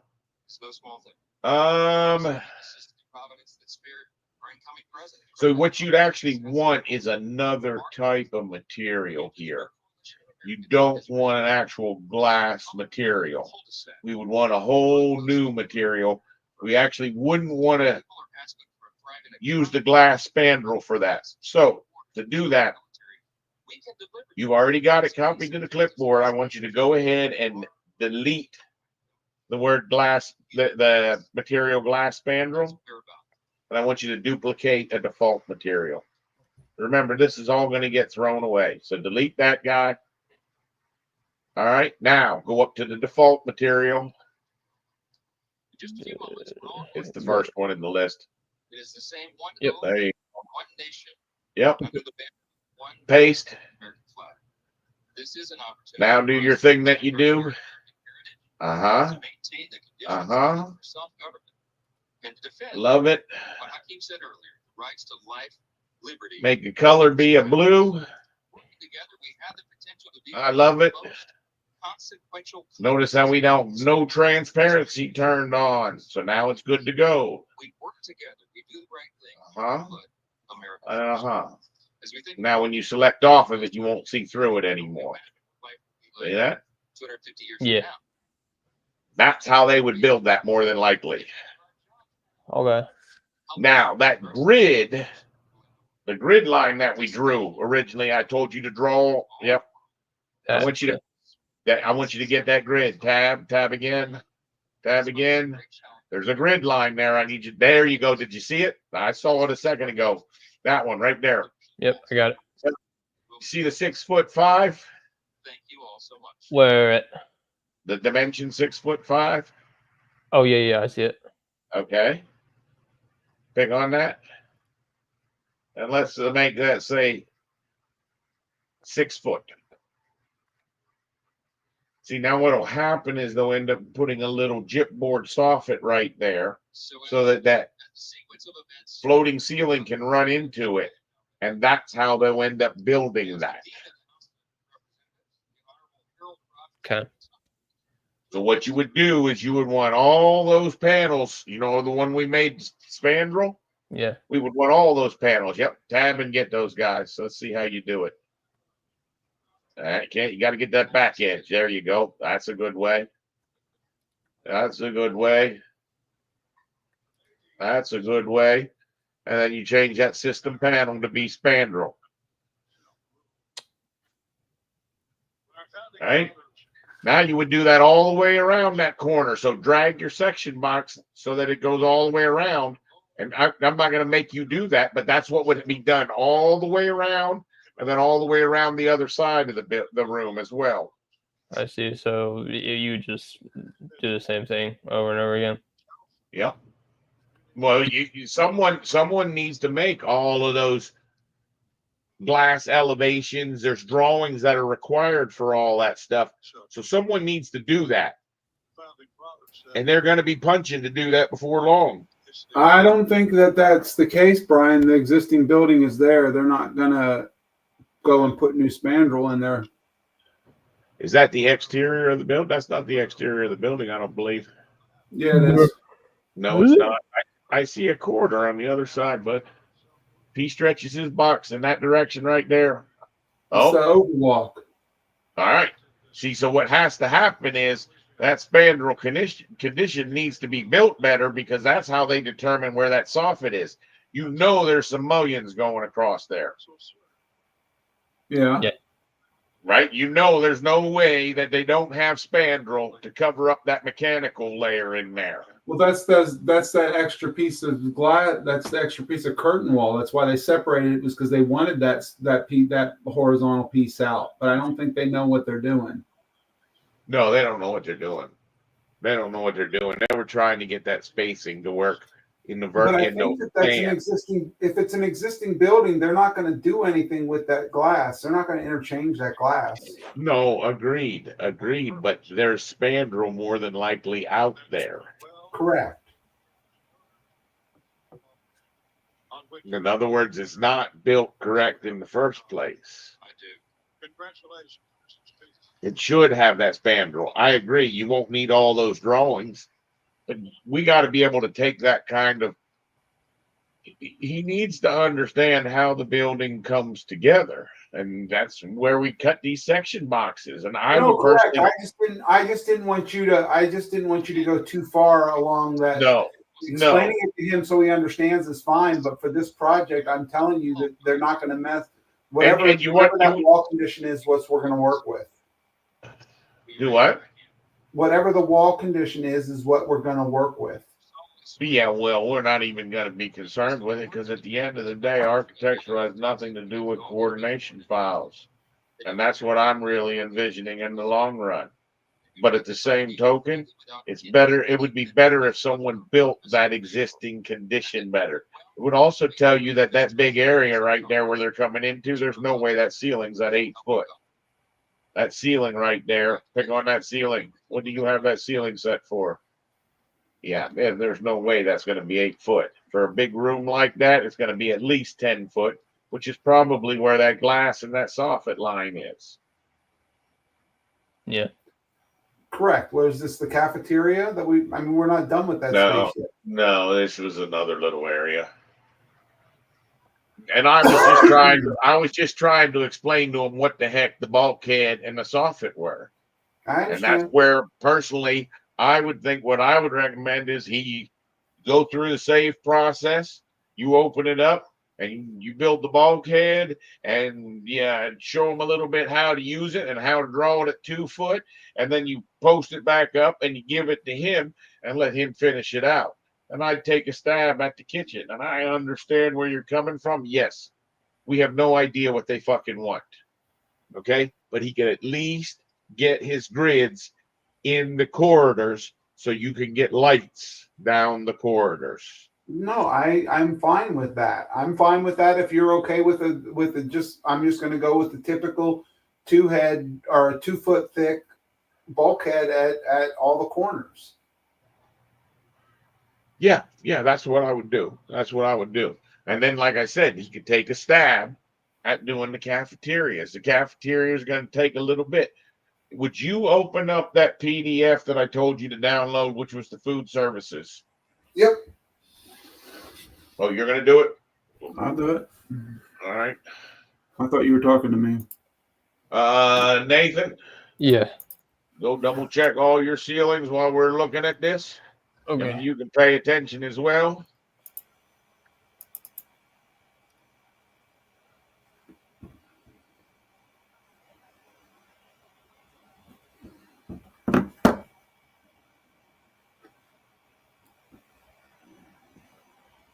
You ever love and ask me questions? Now, I think there's only 3 pages of this bugger. Yeah, no, there was. I looked through it already. So, see all that furniture there? Nathan? See all Yeah. that equipment? See all Yeah. them little things? The picnic tables? All that stuff? Yeah. I need you to draw all that. Like all the families. All little families, yep.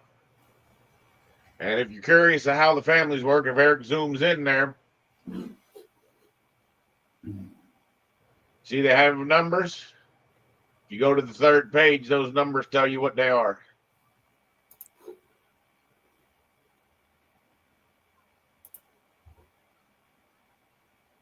Some of them are racks, some of them are different things. That would scare the life out of most people. I want to try to get that done. That's our lower priority, okay? Because it's going to be hard to get this work away from the kitchen people. But I know you could go hit all the ones that are tables. Like it should say that 7 and 23. Go look at 7 and 23. Those are the tables against those walls. What's 7? Receiving table. What's 23? Mobile work. Work table. So that would be one that you'd want to turn on the damn dollies, the little casters at the bottom, right? And then there's all of those shelves, the 5s and the 21s and the 8s. All those should be all of the. We go for the most populous object first, and we try to put them in, and then we get down and dial ourselves down to the small ones. And some of those, what you end up doing is you'll go look it up on the internet. What is a reach-in refrigerator? You'll find some images, and we're going to draw something that roughly looks like it. That's how you're going to get good at building families. And some of this sink here, this sink here, the ice maker, we're going to have to pipe to that. Yeah, that's why it needs to be built. That's why they need to be built. Now, I'd like to say Eric should build those plumbing fixtures. I'm because sorry, Eric was sort of building the plumbing I'm fixtures. still on break. Huh? I'm still on break. I like it. Fuck you, I'm on break too. Keep drawing your ceilings. Help him with those bulkheads. You can do it either way. You can walk him through building that bulkhead and do it all on his machine and not have to worry about the transfer. I don't care. I can walk him through it. That shouldn't be a problem. I'm going to sit back and relax a little bit. I didn't quite relax yet. Nathan's a pain in my ass. I'm sorry. Oh, sorry, Nathan. I didn't know you were listening. God damn it.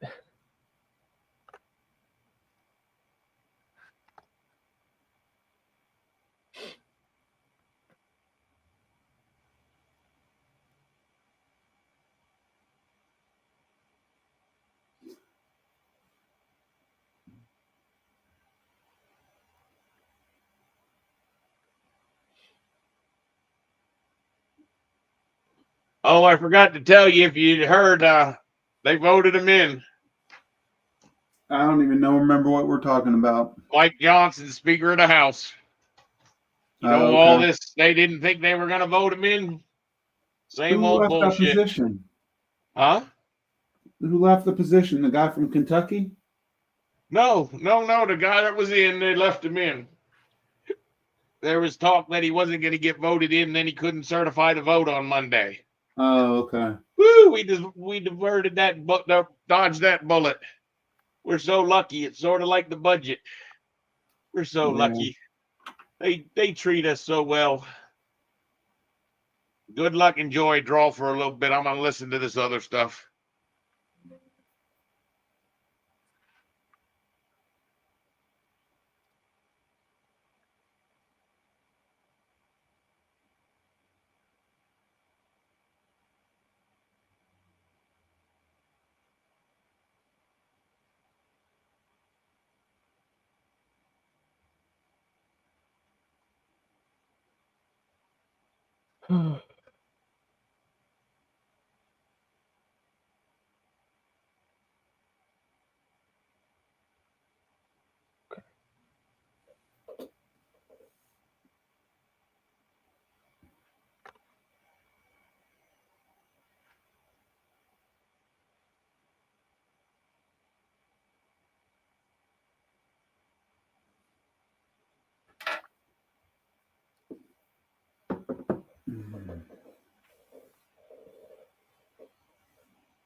Bubba, please do not bark.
You about done, or you got a couple minutes to do yet? I think I'm done with this floor. All right. And we've already done all the other floors, so I just got to double check.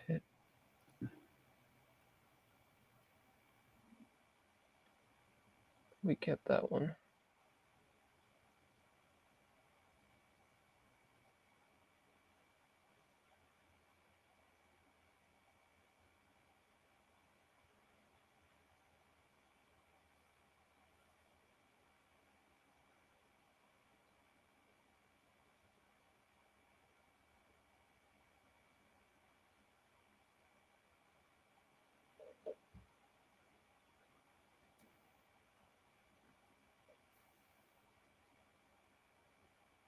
What is that? Zoom into that corner where you're at right now, where your cursor is. What This is wall? sticking off of that column? Yeah. Is that one of those walls from below? It might be one of the walls that I missed. What floor are you on? I'm on floor 4, level 4. Okay. Pick that one wall and do a BX. Pick that one wall. No. It's a wall. Now expand your box. Expand your box until things start to make sense. You're seeing this 3D wise. No, I wouldn't go down that. Yep. Now go side to side. Now let's see. Look in that corridor. See what you got. That's a wall. Okay. Yeah. All right. Probably a shear wall of some kind to tie to that column. That don't make sense. We good there? Yep. That's fine. I'm sorry. It just didn't look No, you're fine. logical. I'm debating how to do these corridors.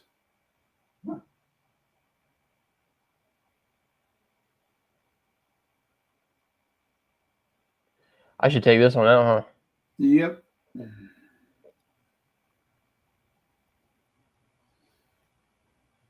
Art.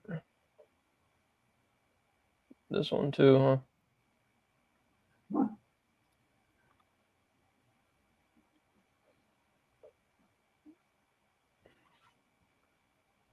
This is the one that we started on.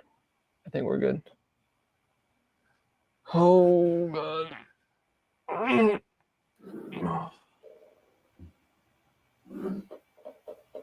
You need a quick break? Maybe like 10 minutes. Is it okay, or you want to keep going? No, I'm fine with that. Brian will probably give us crap, but he's on mute, so we can't hear him. Eric, can you hear me? Yeah. I I can was hear you. going to kick that podcast on. Come back in about 15 minutes. It just started getting good. Like I said, I'll kick the podcast on. This was a little bit interesting how they're using And it kind of prompted me with that. And I thought, Chat okay, GPT. I'm here for this. Can you hear And that? so I did that. Yeah. And I didn't think twice about it. I just thought, there were several times where I thought, oh, this answer's going to suck, but I'm going to say it anyway. And it forced me to think through things, I'll say. And then at the end, I said, okay, now can you give me a summary of this conversation and give me some action items to pursue next? And it said, yep. And it said, anytime you want to come back and pursue this conversation further, I'm here and ready for that. Right. And because of the way ChatGPT works, right, it's got every query that you've asked it Eric, is a when he separate comes back, entry. just And so you switch can over to go him, back okay? and pick up on any one of those threads Right. and continue it on. And this is no different. This is just one of those threads. And so they're each in their own little buckets. And so you really could have as many of these different threads, and they're not really going to cross-pollinate with each other. Right. Maybe you want it this to. is not like a Google image. This is not like a Google search from 20 years ago. Not at all. And I've only started playing with this probably since the fall retreat, because I realized I was using the private version of the Apple beta, and then it was getting too squirrely. I went back and dropped back to the public beta and realized that you could upload images and ask questions. And I don't know if it was somebody at the leadership retreat, or maybe I think it was Craig Barbieri, took a photo and then asked, it was how to create a text prompt. So sometimes you can create a text prompt by, okay, how do I describe this thing in my head? Mm-hmm. Or if you take a photo of something, ask it to describe the material and then use that material as a text prompt and then say, okay, I want a seamless texture from that description. Works better than taking the photograph and trying to massage it in Photoshop so it looks like a seamless texture. Mm-hmm. So I was like, you can submit a photo and ask it to describe it. So I took a photo of the kitchen at the cottage and ask it to describe the design as sort of pro and con terms. And I got a description, sort of a modern kitchen design. And then I asked it to describe the design and the persona of Steve Jobs. And it said some nice things about the design and the utility of it and the clean lines, but then it also said there was nothing really innovative about it. It's like personality. So I sent it to a friend of mine who's a contractor. He was an architect turned contractor. And he's like, oh my gosh, I would hate for this to happen to review my design work. And he sent me a photo of a mountain house that he'd worked on in North Carolina. And it was fully dressed out, end of project. And the table had a very colorful and sort of festive place settings on it. I guess they had set everything up and then taken photos of the finished mountain house. And I submitted the picture to ChatGPT and asked for a pro and con of the design. And the pros would come in the persona of Martha Stewart, and the cons would come in the persona of Steve Jobs. And boy, did Steve Jobs savage the design. and I sent So it. Martha was complimentary. Oh, Martha thought the colors and the place settings was lovely and complimentary to the rustic, and then Steve Jobs was like, busy, busy, busy. This is terrible. How much Clutter. noise, clutter. Yeah. So I sent it to an architectural friend of mine in Charlotte. And he said, man, this would have been great in architecture school to be able to take photos of your design and then ask for feedback of the design, without waiting until a Monday morning crit, but getting kind of experienced feedback from personas. And then it's not like a Google search. It's not transactional. It's interactive. Right. And I think this is going to have profound implications around healthcare. Certainly, I think in terms of psychology of someone who's going through grief or a difficult time, to be able to have a conversation. And certainly in psychology, there's a broad range of quote unquote right answers. I like a psychologist author named Viktor Frankl. If you want to look up a book called Man's Search for Meaning, he was a psychologist and ended up not fleeing Germany when he could have before the war, and then ended up in Auschwitz and survived, and then wrote about what kept him wanting to live. And then later on, he created a style of counseling called logotherapy. So I have a sort of an affection to that style of I don't know what you call it, psychologist. Mhm. So to be able to have a conversation in the moment when you're troubled by something, but you want the responses to be in the persona of Viktor Frankl or Saint Or Augustine. within the context of their kind of Yeah, because that's their what framework. that's right? if you could really talk to him now, I think in a simplification, you're talking to a carbon-based version of AI. That's Viktor Frankl. Well, he's passed. You can't. And he certainly doesn't scale. Victor, if he were alive, he could talk to one person at a time for 55 minutes. And, Yeah. So imagine any modern day psychologist that you would have an affinity for. What would this person say about this particular issue? Or I would like to talk to a persona of this person. And because history is certainly full of philosophers, to be able to talk about a modern stressful issue with the persona of Marcus Aurelius Yeah. in context with his meditations, like to me, that's profound. And you can still talk to other people. Yeah. But how it's going to impact. But you might have to wait, like you said, until next Wednesday. next Thursday, at 2, and it's $300 an hour. And, right. Yep. And I think generally speaking, men don't like to talk about. We like to solve problems, and so we tend not to talk about the things that are troubling us because they're unsolvable in the moment. Yeah. There's not one right answer. So being able to talk to someone or something in a way that it's reflective, it's in the moment, so it's very needs based, and the price point is zero. So how do you think this impacts? It sounds stupid to even say. How does this impact AEC? Like, so one of the things that I do want to bring it back to that context for the podcast, but at the same time, it's is it too constrained? It sounds trite. It just sounds like, oh, really? We're going to talk about this. But the ideas are that you're talking about schedules, right? You're talking about mundane stuff that we're still like literally showing up to fight with every single day, and getting wrong, and making a lot of mistakes. And I think about how long it took to even transition from draftspeople to CAD managers to BIM managers or technicians. And now, like, to me, it seems like, well, BIM managers is old. Like, that's tired. What's wired, right? AI managers. Like, why don't firms why aren't they, like, you're seeing, going back to the Tesla example, like, you see the future. You can taste it, right? It's right there. And it's so I'm obvious so ready to sleep you. in the car. It's so obvious that this is going to happen in some time frame that you can't not expect it to happen. And yet, the same thing goes for a lot of things, right? In AEC and in tech. And we are so slow to adopt this stuff, right? I think some of it is, so a lot of times working with customers or just other people, you don't know, there's so many good ways to do things. There's so many products of function as you design. Like you can say the stairs can't go here because of a functional reason, but there's so many great places to put the stairs. But the customer is going to have a particular affinity towards how things are arranged. And I think one of the areas that's not been explored with regard to AI is the idea of this client's persona, of using your client's persona as you're designing in the moment to kind of reflect and interact with the design with some confidence that when you do meet every other week, you're going to be on a vector that's correct.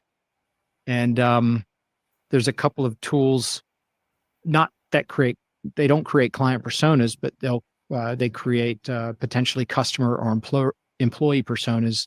And I mentioned it to you before. It's called Humantic AI, and it plugs into Twitter, and it plugs into the same subscription plugs into Twitter, and it plugs into LinkedIn, and it will scrape someone's profile, and based on their LinkedIn profile, it will give you a vector based upon how they will respond if you're trying to sell them something or if you're trying to employ them.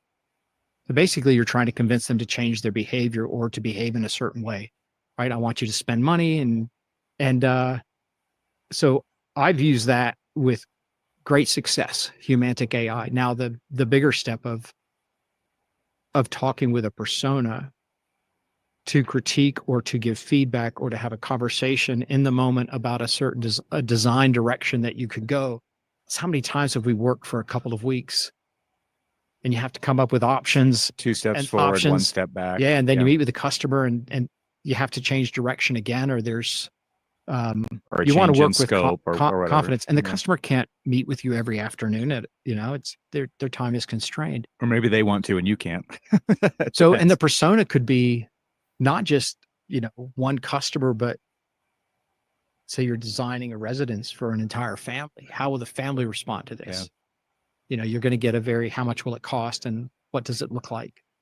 Those kinds of impacts to AI, I think, will be profound. Like just being able to interact with a persona of someone with some confidence. Try it sometime. Take a photo of a space and ask it to describe the space and critique the space in the persona of someone alive or dead. And I don't know if the answers are completely correct, but they seem to be on vector. And it's just curious. If I gave you an assignment and said, Entertaining, if nothing else. hey, Yeah. Evan, write a description of this space and critique it as if you were Martha Stewart. It's a fun thought experiment. For sure. Yeah.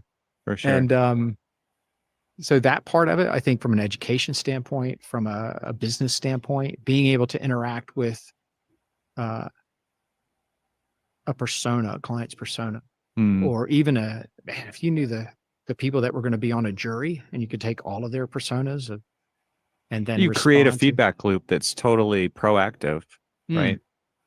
Because you're not waiting for that event to actually happen. And you might go in there in a better position. I would hope you would go into it. I wonder if really architecture happens. firms employ psychologists to try to predict how the jury is going to respond to a design. Certainly it happens in the legal space where you try to predict how jury members, right, when they're going through the process of selecting jury members, Yeah. they employ psychologists to try to pick the jurors that will have an affinity towards their approach to the case. Yeah. Do we do that in art? I don't know any architecture firms that employ psychologists. The example I can think of is employing psychologists to use research as a foundation for why they make decisions the way that they do. When it comes to like healthcare space design, uses of color theory in design, things like that, where they do have psychological effects on healing, for example, right? So, and then they can point at their researcher and say, like, this is our expert, this is our subject matter expert, and here's why we're making these decisions like this, and here's why you should go along with it or choose us, even as an example. So they do things like that, but I don't think in the way that you're talking about it, not that I know of. Yeah, like create personas of everyone that's going to be on the jury, and what subtle sociological, psychological, philosophical. You're making a business case, right? You're talking about winning to understand work. The customer. Yeah. Yep. Yeah. So check out Humantic AI and then use it on yourself. I think the free version, you could do a couple of test runs, and then it's like trivially expensive. It's not expensive at all. You did that? You did that on yourself? And if someone was trying to sell something to me, or if they were trying to employ me, and some of the edge conditions around employment were whether or not the person if they would respond to a job opening that was aspirational and ill-defined, or did they need to have very specific definitions with what would be the metrics to for their success in the job. And some people you can say, hey, just come on board. It's going to be great. We'll figure it out. We don't know what we're going to do. You're going to help us figure it out. And that's very aspirational. And some people they will have an affinity to that ambiguity, and others will run, screaming the other direction. So it's then in your approach to talk to them, knowing what ways will connect with them. You can modify your approach to meet them where they're going to. Yeah, it said one of the things that stuck out was the if you're trying to sell to this type of personality, don't go into story mode. Deal with facts and figures and how their competition is using it to get ahead, and they'll want to know data. And even it will tell you in sort of if you're sales pitching to someone, don't expect a decision. That person's not going to make a decision. They're going to have to go back to their company and build consensus. It'll be a long sales cycle. And it's scraping this from their LinkedIn profile. So let's go back to the leadership retreat and, Oh, yeah. and your Oh, roundtables. you went to it. How was it? Well, before we talk about what it was like, What did you do with the- we did that already on the podcast when Adam and you were here. But here's what I want to talk about. We talked about BIM managers not being they're really technically oriented, right? Not just BIM managers, but people on the tech side of architecture being really technically oriented, maybe not used to leading teams, right? Right. And that's a big transition. That's a huge threshold of change for You're a lot of dealing with people. emotions instead of facts. Right. But then plugging this context in with this humanized tool that you're talking about, right? And knowing your audience, right?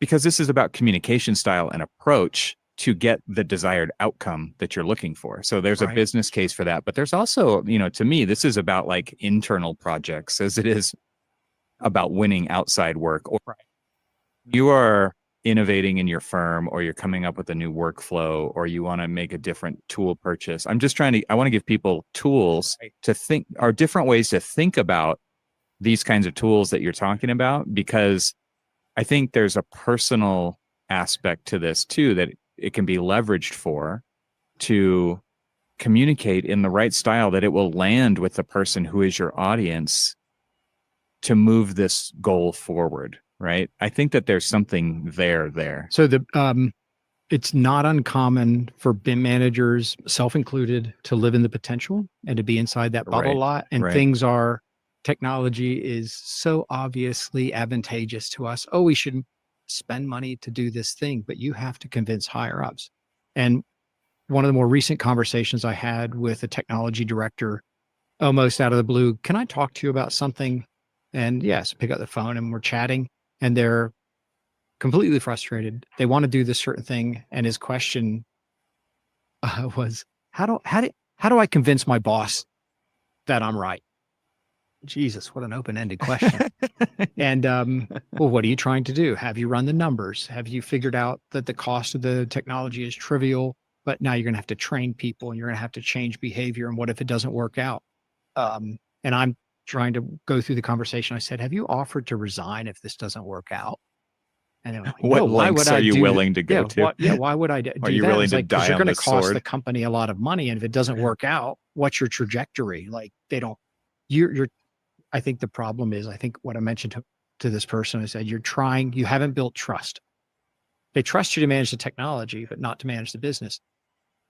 For a BIM manager who's, I think we're also a little bit all on spectrum, to have a conversation with ChatGPT and go, hey, I'm trying to talk to my director about doing this thing, and they're just not listening to me.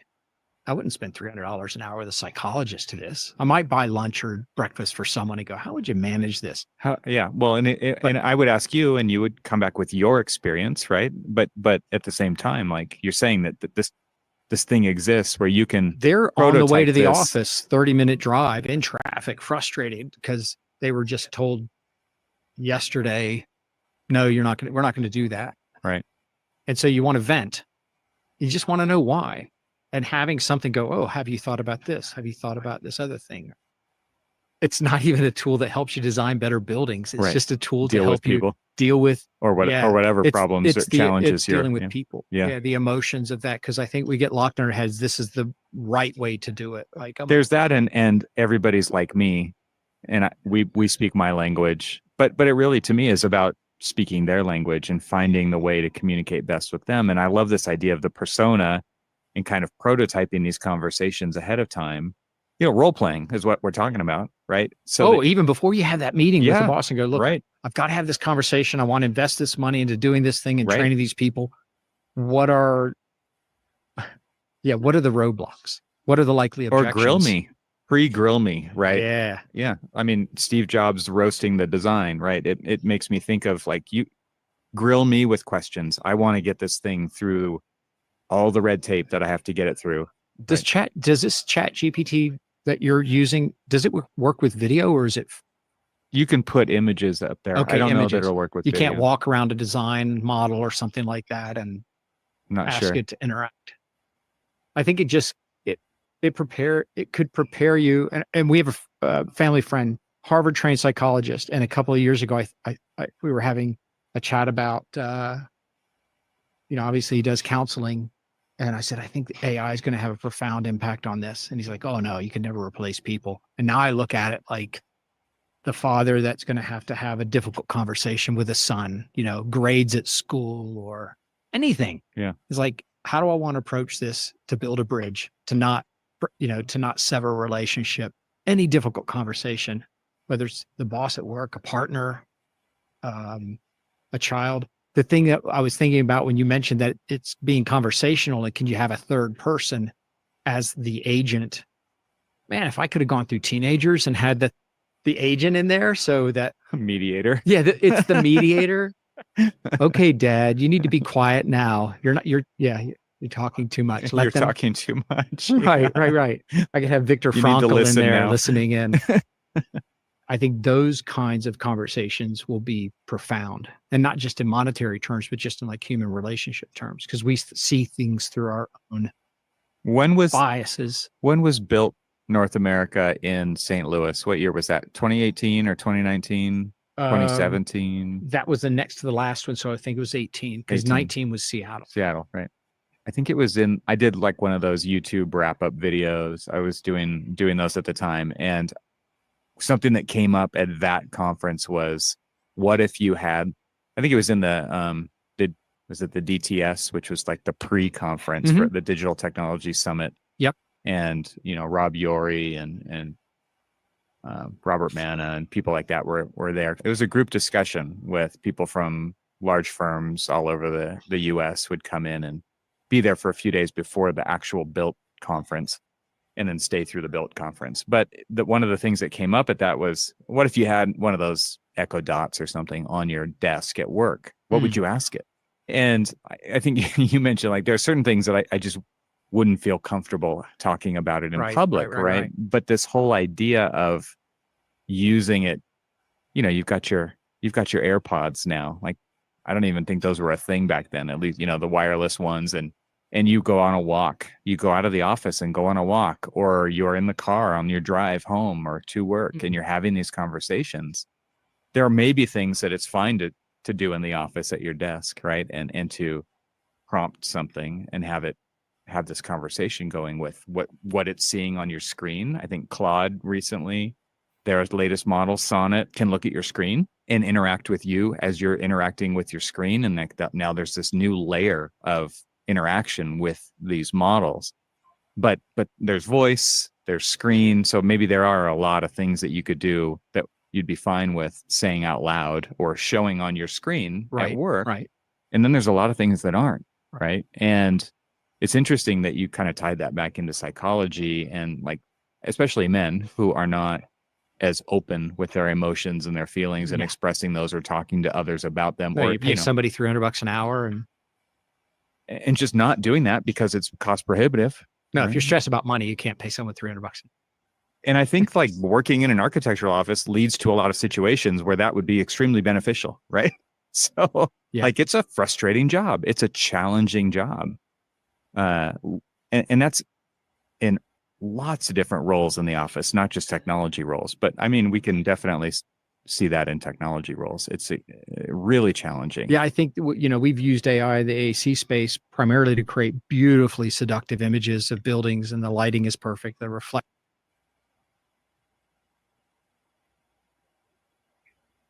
Did it cut off? Eric, Yeah. you listening? Yeah. Is it making sense to you? What do you mean? Is it making sense? Oh, what do you think? What we're trying to do? Well, it sounds like you can do a lot more with Chat GPT. I'm Sounds sure. like it sounds like you could feed it images, and we could get a lot more benefit out of the butt. I think it's pretty interesting. I want to understand. Did he get to the part about talking about having a conversation with it and coming back to that conversation? Yeah. I think there's something to be said. Especially if we talk to it as a group. Maybe it's an hour that we spend every day. Maybe that last hour. All right. I'm just trying to think. Like I said, I want to go meet Phil again and have a talk with him because, like I said, we took two different roads. He went on to big, cool things, but I think at the same token, some of the stuff that I did sort of cool. And I think there's that if you tie the two together and you use this to train. Nathan, are you back yet? Yeah, I'm here. Well, good. Start drawing, buddy. Your break's over. Okay. Your break's over. Eric, work with him. I'm going to go back on to mute.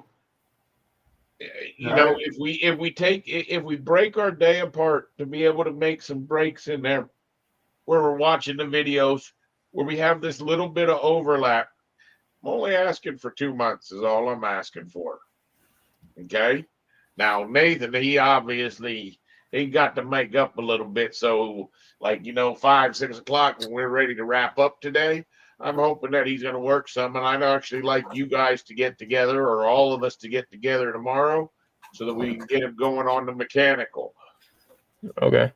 Or, to be quite frank with you, if Eric wanted to put that last half hour in, show you the mechanical, at least from a mile away, I understand you're not going to be able to do it all, but it would allow you to then be able to draw tonight. And let me tell you what, I'd love to see you getting it. You really have some nice. You have some nice touch. I like how fast you surf. I like how you catch on to the different techniques. I would say leave the cafeteria alone. Get them in a strategy to put in those bulkheads in those corridors. Show them on one quarter. Tell them use your imagination. We're going to actually walk around this thing 3D, and we'll see if your bulkheads make sense or not. And that's how we're going to solve all these problems. But I think you could go through the mechanical and then possibly the bulkheads, or leave one of those things for tomorrow. But I would like to see him get caught up on some hours. All right, Nathan, that's how I'm going to call it. That's okay. I'm not saying it in a negative way. I'm not trying to beat you down. I told you I understand. Part of this is we really want to be looking like $1 million on Monday. So when everyone else is like, well, we're back to work, what are we going to do? That's when I'd like to try to get a conversation with that Robert fella and find out more what he wants with the ductwork and more what he wants with the plumbing. Actually do it. The plumbing is another one that could be fixed. Okay. And because remember, now I was going to have Misty do that training, so I don't mind picking up that training with him. But I want to get the plumbing into the damn walls. The plumbing's not in the walls. If you go look at level 2 or level 2, you can see the column where the plumbing is supposed to be going up, and we don't have it going up there. It'd be on floor plan, right? You see the orange little rectangle right in the middle? Right here. You know what the orange means? Firewall. Very good, firewall. So my question to you is that showing up orange in our drawings, because it's very important, because when we penetrate an orange wall, we have to do special things, right? We have to put fire dampers, smoke dampers. We have to do special things when it goes through that firewall. That's where the pipe should be going, and that's where the exhaust fan duct should be going, and that's where the sanitary should be going. Okay. Okay? Yeah. That's for that lower section. Look up on the up above. I forget where it was. I think on the B section. Nope, just zoom out and up. Yeah, that one I think I might be able to see it right there in the middle of the pod. You see the orange? See This one right here. column? That's where they're trying to right now get you to shove about 10 pounds of shit in a 5-pound sack. So you putting it, because what needs to go up there is an exhaust duct. What needs to come down there is sanitary, Yeah. right? So Okay. we get that stuff to make its trip. We want to figure that out for Monday. All right. It does not look like the one thing that was supposed to be done was done in the cafeteria. Can you go take me to the lower cafeteria? I believe that's floor 1. Up at the stair, if you remember from his recording, there's supposed to be a mechanical room built right back there. Right here. Nope. Oh, the other side. The other side. Yep, there was a hot water heater in there, and you moved the hot water heater over to the other corner. Yeah, it goes right here. Well,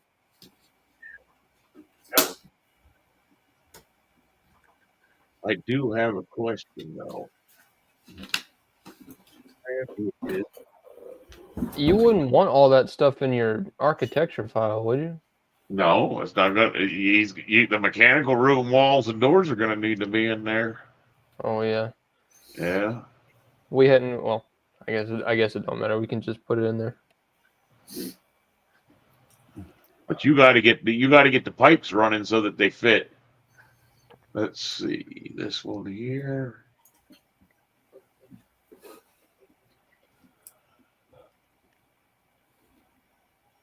And cut. Looks like there's a stairwell in the corner of this building, but I can't. Maybe that's the. Yeah, they didn't put that. No.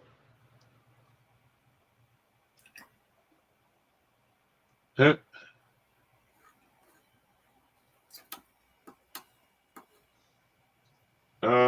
Let's see. Present. No, stop screen. Present. Share screen. Share screen. Entire screen. This one here. Share. So I didn't even realize this. That architecture that you were working from was not the one that was released right before Christmas. So they do have that mechanical room in. They do have that mechanical room sort of in. It looks like it's going to tear the shit out of the food services drawings. Looks like the food services stuff is almost no longer applies.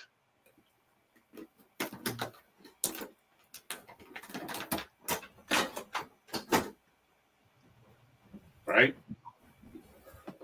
Is that the first floor? That's that first floor. Yep. So you see, you could actually sort of draw this wall in here. You can see it comes over. There's 3 pieces of glass, and then there's a wall. Let me see it on yours. Yeah. I could just create similar, right? Yep, like that guy right there.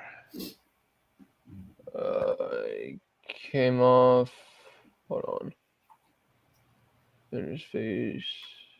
Exterior. I don't know how far it came off. Yeah, about that. It went like right there. Then Yeah. up and then move the yep, and then move that wall to where the center of the mullion is. It hits right on that mullion. Just let that go there. Let that go there. Okay. Yep. Now just move that wall over to the center of that mullion approximately. No, I got you. Okay. Now Yeah. the reason I say that, I don't really care that's how that works. Now do me one favor. You got to go to a floor plan. You need to put a door in there. Look at my door. Look at this. Look where they got the door. See where they got that door? Yeah. Does it matter what type of door? No, don't give a rat's ass. Like I said, next time we get the architectural file, that'll be updated. Okay. It actually swings into the room. Okay. There you go. That's it.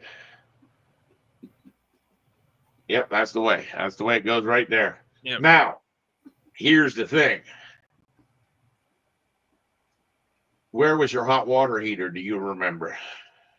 It was right there in the Well, that corner. ain't gonna work out there. It's got to Yeah. go into that mechanical room. He wanted it in the far right corner, so it'd be in the way of this door. Hey, there you go. You see where I'm starting to come from? This is why we put this little bit of detail in there.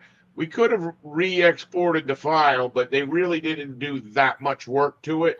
You've actually done more work to their file than they've done to their file. That's why what we do is we just apply the changes that we need to. My recommendation is I would put it in this lower left corner. Right here. Nope, that's where the piece of mechanical equipment is. I meant lower right corner then. Oh, okay. Right in there. All And we right. want to make sure that that mechanical equipment has enough room. You'll see that when you get there.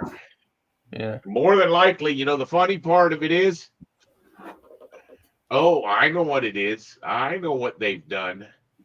They use the fire rating by course detail. See how you cannot see your fire rating right now? I bet if you change it to course, you can see it. Ha, I was right.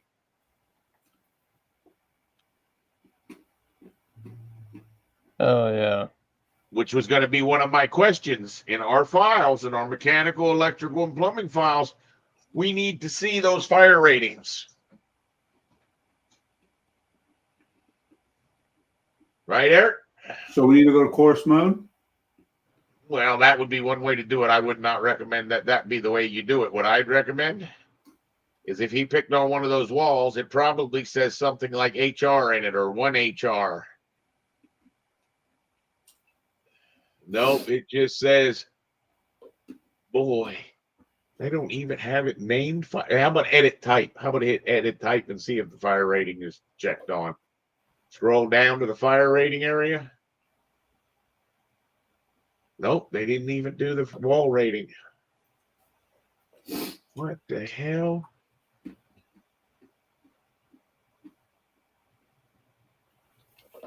No, that wouldn't be the one I would pick. That's one somebody created. We're trying to find what they did specially to that wall to make that say fire rated. And we would then need to make a filter in our projects that's going to turn the guts of those walls red. I don't care about the 2-hour dash. I just want to know it's firewall. Did you see right there? It showed you where it was controlling that, bud. And when you hit edit type, see the orange and the 2-hour course fill? Yeah. Yeah. All right. So right there's where it's coming from. It's coming from the structural material 2-hour. Okay. And we're trying to put that where? That's going to be in our mechanical file. That's not going to be for you now. That's for Eric to dwell on, to think about how we're going to resolve that. But we need to get those fire ratings to show in our file. All right. Okay.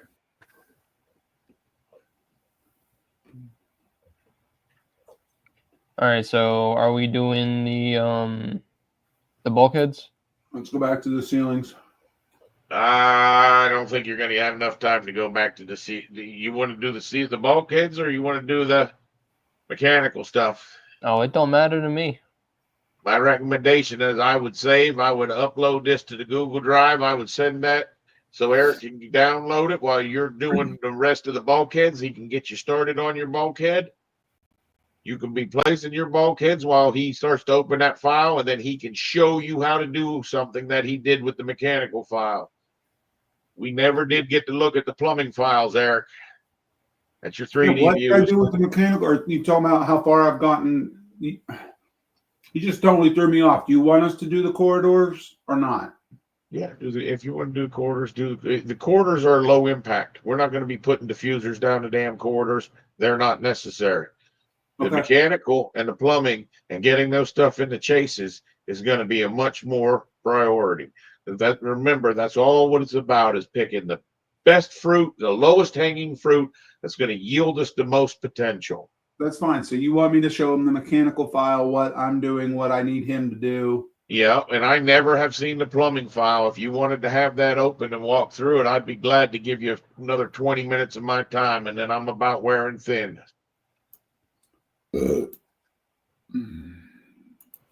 And And you guys can go as long as you want to go, but you understand Monday's a pretty big, important line. That's when you want me to invite Robert. That's when we want this shit looking really sick. We want to make sure that when we do a section box, if it's through a fire rated wall, that son of a bitch is reading fire rated wall. Okay, that can be easily done with a filter. And then we can get him to figure out how we need to run this stuff. We can go put our diffusers. Really, the lights come next. And there's no way for us to get in contact with the light people until I figure out the path to the light to the electrical contractor. But if he told you how many diffusers you needed per square foot, you could turn the square footage for those rooms on, right? Show me how you turn the square footage for those rooms on there, Big Bob. Go ahead, Big Nathan. Bob. Show me how to turn on that square footage for those rooms. Square Have any footage idea? for rooms. Pick on the room tag. Pick on the room tag. Oh, goodness. There you go. Say edit type. See the one that says show area? There you go. Cool. Now, if he tells you you need one diffuser per every 200 square feet, then you know you need 4 diffusers in the 750, and we can actually run an equation to tell us how many diffusers you're going to put in there. And then we would use our general rules, right? We'd put the returns out there by the door. We'd put the supplies out there by the windows, right? Yeah. Uh-huh. And we'd be gaining ground. And I'd like to be prepared to do that on Monday. No one else is going to push this job forward, but I've got my foot on the fucking gas. The only way for us to make money on this job is to get it done quick, put it down, and move on to something else. Okay? I'm not interested in doing what everyone else is going to do, which is going to log steady 40s for 3 months, 4 months. Then it'll probably push to 5 months. And then it'll be at the contractors, and then they won't have any idea what to do. I want to get that shit done now. Make sense? Yeah.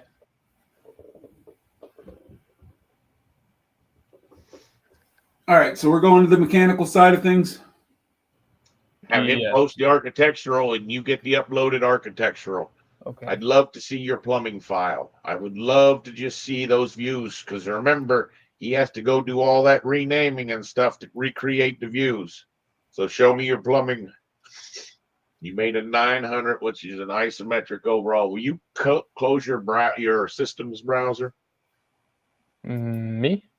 No, Me. Eric did it.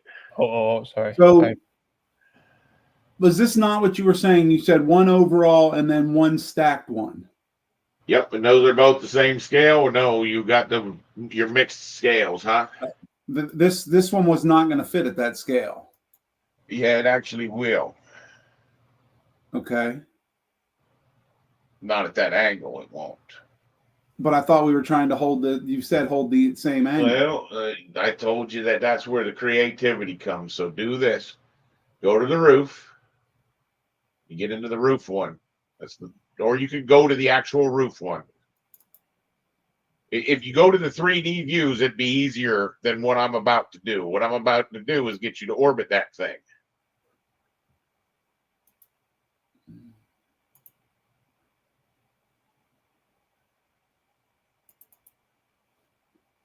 Right? Now, pick on the section box and pan the view so it flattens out. Just flattens out. You're just going to pick and go straight up, straight up, straight up, straight up. There, right there. Okay? Now, what you want to do is you want to click on that cube. You want to say set current view as home. That's the little house that he keeps picking on when I say pick on an isometric corner. He's not picking on the right thing. So set it as home. Now, go to all of your stacks that are up above that and hit the house on them. You have to open each one. There's no way to quickly open them, I don't believe. And you got to hit this house. Yep. And now move your cursor. There you go. You got to move your cursor off that house. You're going to figure out there's a bug. There's a weird bug that goes on, and it got worse with the new releases.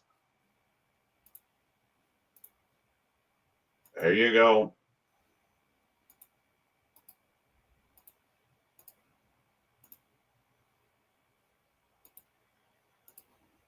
Should I be locking these? Theoretically, sometimes it loses this. It's not a big deal. Look how long that took you. It didn't take that long. Now look at it.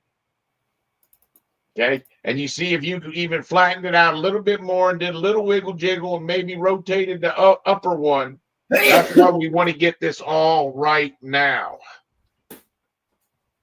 So you could probably select all those and change all their scales up to the other scale. And I want to see maybe it goes to the next sheet. That's why you want to nail it down now, because remember, you're going to use this for all of your disciplines. All right, now say it again. You want me to adjust this one's angle as well? No, I want you to get the scale right on those other ones.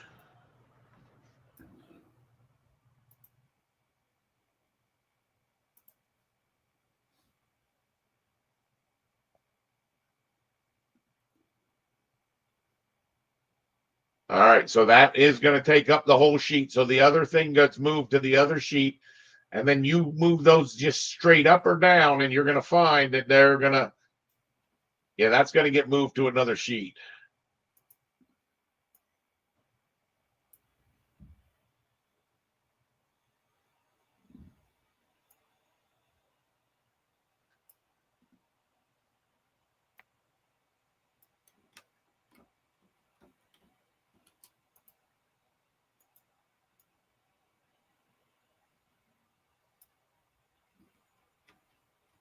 Nope, don't overlap. I was just making sure it was lined up. One of these doesn't look lined up. Well, you can always drag it and you'll find that it should snap to the other stuff.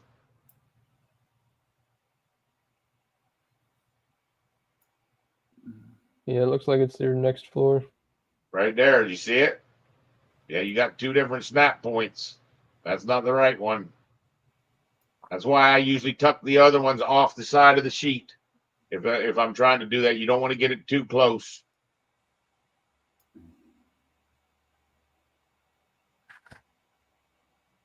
There it was. No, that's the lower one.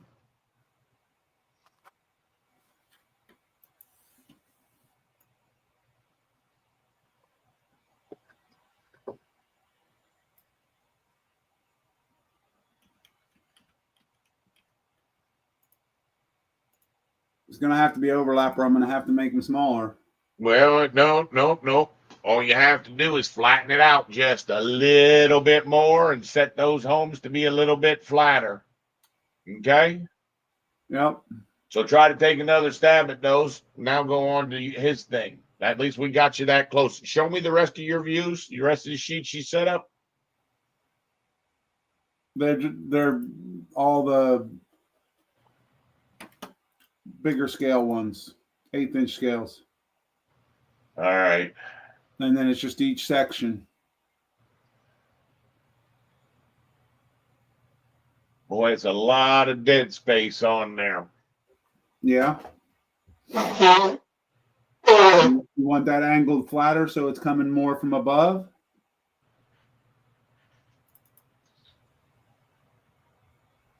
That's area C. See, I think if you do that flatter, you can get all of those on one sheet stacked on top of each other and fill the sheet out much more completely. Plus, see the interaction between the floors. That's going to show us where things are traveling vertically. See right there, the green line that's in the middle of your screen. That's the line we're talking about moving to the right spot.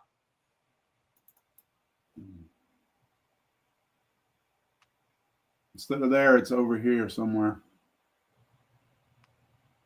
Go to your next floor up. That's the second Go floor. to your level 2 area A.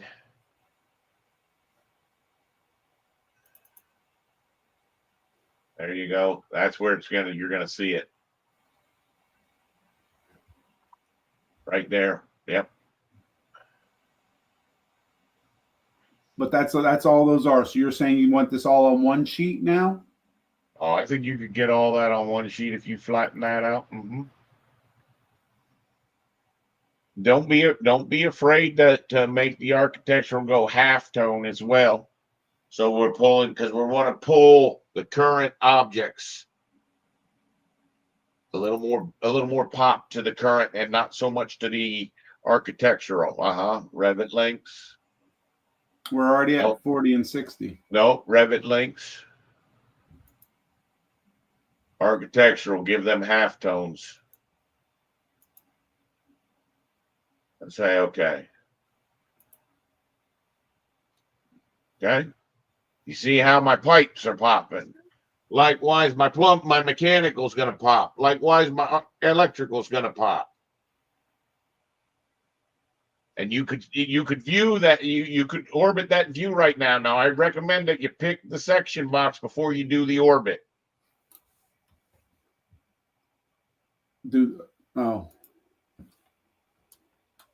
And flatten it out. Straight up.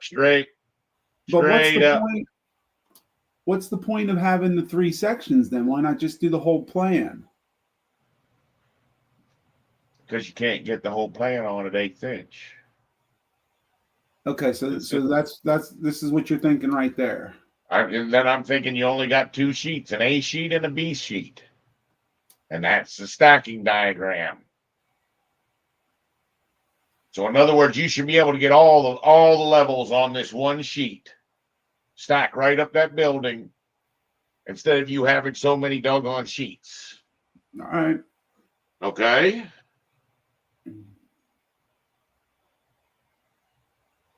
And once I don't know if you set the current view as home, now you would just go through and apply that home to all of those guys. And just understand that you only have one home. When you set something new to home, if you want to go back and pick up a different view's home, you just go into that view that you like the angle of and say set as home, and then you go apply it to whatever you need.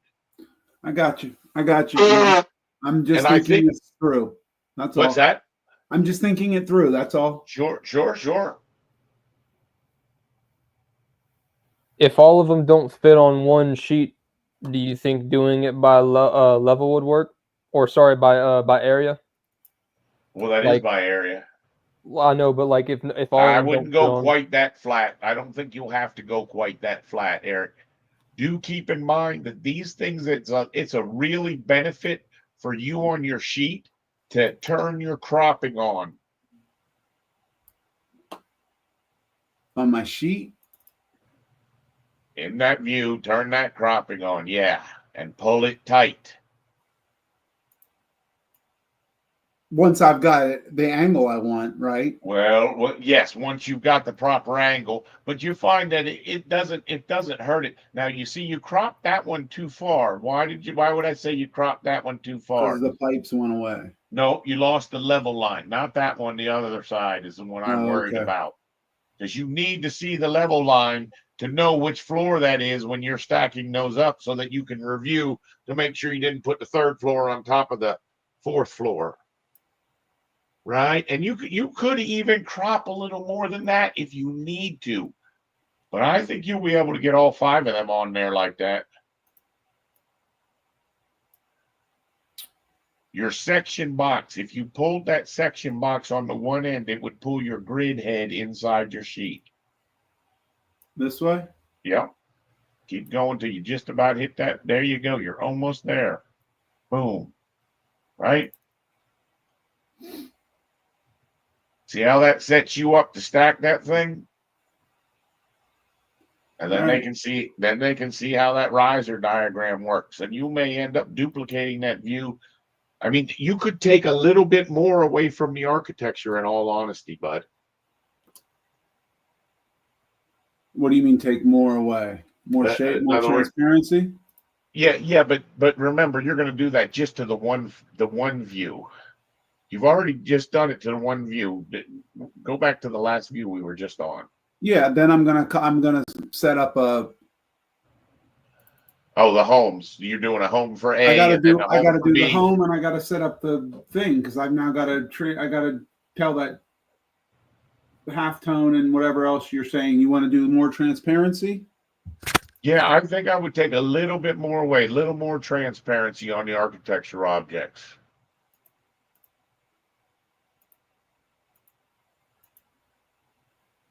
I like that.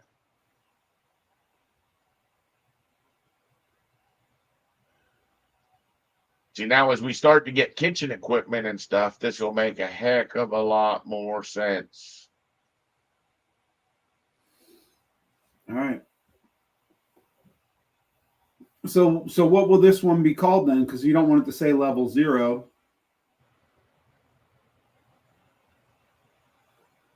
What I typically do is I name just that one guy, and I use the name override, and I call it my isometric stacking plan area B. So in other words, get out of the sheet. There you go. Pick that. Now over there, yep. Go down to the bottom. There's a title that's a non-overriding title on sheet.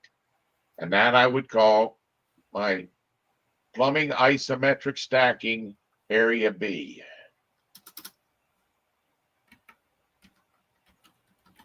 Oh, lowercase. It'll look odd with everything else we've done.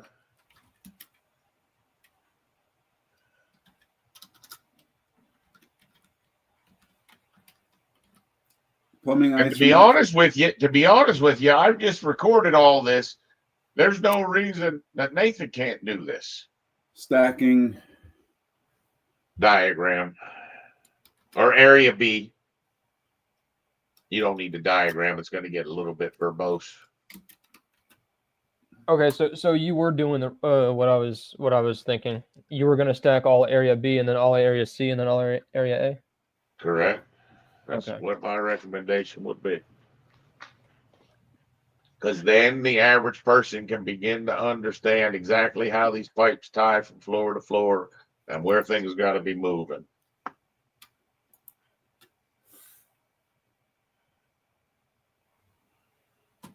And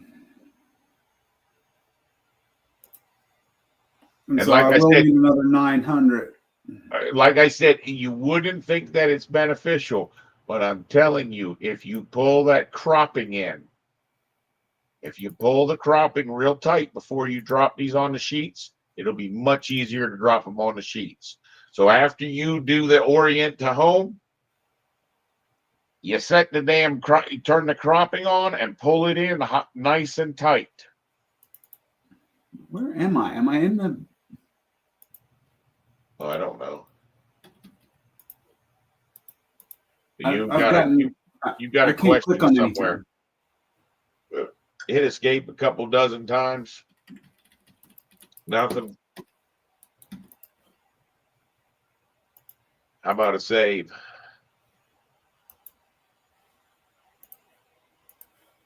I would say you had a material, but I didn't see you go into the material box. You've got a question popping up somewhere. You probably would show up if you changed your resolution and then changed it back.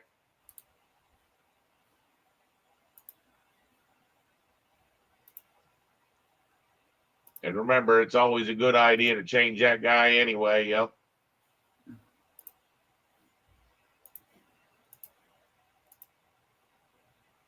Now change it back.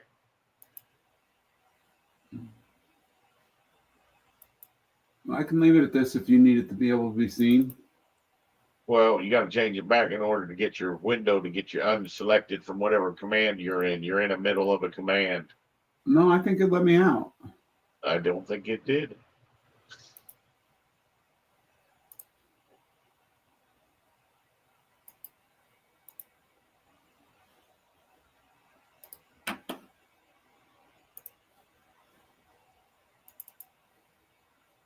No, it let me out because I already changed views. It wouldn't even let me change views before. Oh, okay. Okay. Good enough. I don't even remember what I was doing now. That's how sidetracked I just got. Oh, it's pulling these You're gonna things. stack those, or you're gonna give them to Nathan to stack. To be quite honest with you, I'd be just as good with Nathan doing what we just talked about. You don't need to do it. Just All need right. to post it. Now, I'd like to look at the plumbing file, and I'd like to have this looking sharp for the 3D stuff, because we're gonna have to reduplicate, and then you're gonna have to go name those things. Plumbing needs to be changed to coordination. Plumbing needs to be changed to electrical. Plumbing needs to be changed to mechanical. Remember that step? Yeah. But before we do it this time, I want to finish out what needs to be done, which is 1, setting up these 3D views, 2, getting all of the legends and other things that Eric was putting in the splash screen, a little bit more refinery. And then we're going to duplicate those things. And I'd like to be able to do that tomorrow. So I don't really care if you guys, you got a fair amount to do with the mechanical and the bulkheads. Please, the bulkheads come last. No one's going to see that shit. People are going to see this shit. This is a higher impact. All right. So Okay. you want me to go over mechanical with him? Yeah, I Or do we want- would like him to take a good stab at mechanical, get the plumbing file up to date, and show me how the mechanical looks before we do the duplicating of all the sheets, and then we're going to copy that mechanical stuff in. He should be able to stack those. He should be able to do all that. I got Right, faith in him. I just wanted to fix one thing because I got the 4th level lined up here and it doesn't need to be.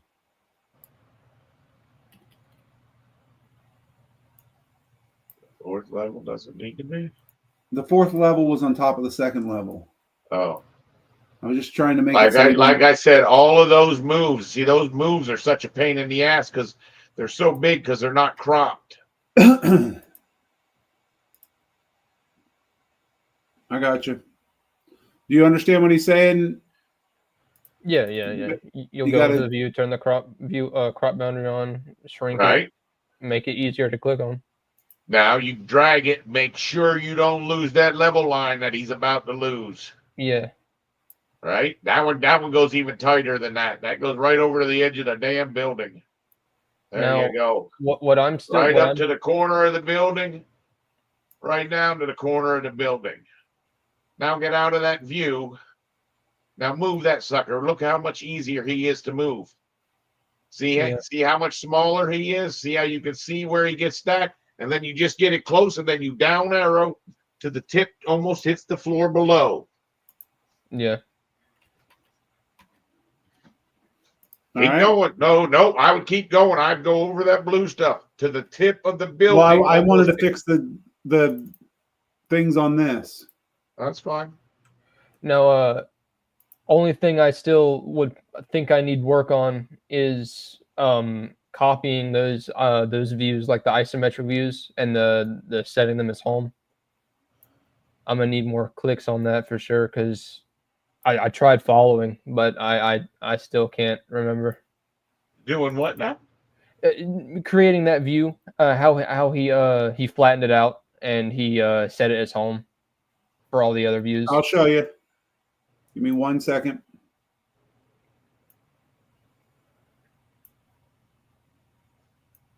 Because my Well, mind when he gets into the plumbing, he's going to need to make plumbing riser diagrams for the bathrooms. So he's going to have plenty of experience with doing that. But do you see how that works now, Eric? Now it's not so hard to pick those views when you were over those views. You're not accidentally getting the wrong view. Yeah, no, I got you. I got you. Okay. do you want to put that roof in there? The one on the very top over there on the right? Yeah, Oh, we he's want got that it. on there. There's plumbing might not matter, but for mechanical it should matter. Yeah, There's- plumbing does matter. You're going to need to call your vents to roof. Okay. okay. We're going to have some vents going up through there. Matter of fact, that'd be a good thing to show real quick before long. See now when you populate this, you're going to get all those little pipes around all those plumbing fixtures. Now, Eric, notice if you zoom into those plumbing fixtures, they're gray, right? Mm-hmm. What do we want to do with them? Blue and red. Do we need to copy that object styles from the other? That's exactly right. You So want me to right do that now, now? if you were to open the mechanical, that the coordination file for the casino, Are you sure the coordination one? yep, that's the one that holds all of mine. That's not the pipe styles. That's just the plumbing fixtures and the rest of the stuff, like you did to the mechanical file. See, this is catching us up with the mechanical file. Now transfer project standards. Don't worry about this step. This is advanced, Nathan. We'll get you through this eventually. It's okay. You already lost me. I'm just trying to follow along. Oh, that's all right. Just watch. We're going to make those toilets look a heck of a lot better if he just goes there and goes down to object styles. That's it? Yep. Oh, so you can just transfer. And overwrite.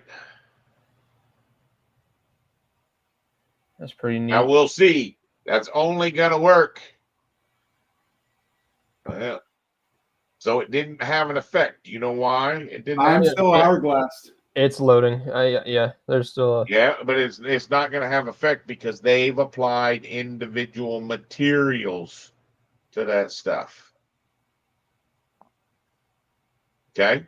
So in other words, if you pick on that urinal, Why is my urinal showing up weird? there's two of them there. Oh, that's right. So you don't have your filter turning the other object off. That urinal, okay? If you said edit family, you see its material? Make its material not say equal to porcelain white. Say none, right? Now we want it to say by category. Do you know how to do that? Easiest way is to create another shape. No, I wouldn't do any of that. I wouldn't do any of that. There you go. I guess just by deleting it, it got rid of it. No, I went in and selected by category. Oh, Clicked here and just clicked on by category and was done. perfect. And see, now when you load that into the project,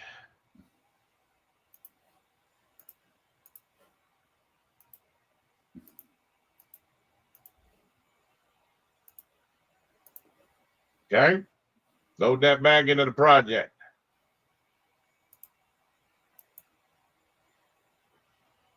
Overwrite. Now they'll all be purple. And all of your plumbing objects should be purple. And we should have a legend that says all the plumbing objects are purple. Now, how are we going to really do that? Nathan, will you open up the plumbing file, please? Yeah. You'll like this, Eric. This will be a nice step. Well, I'm reaching irritable phase. My body's killing me.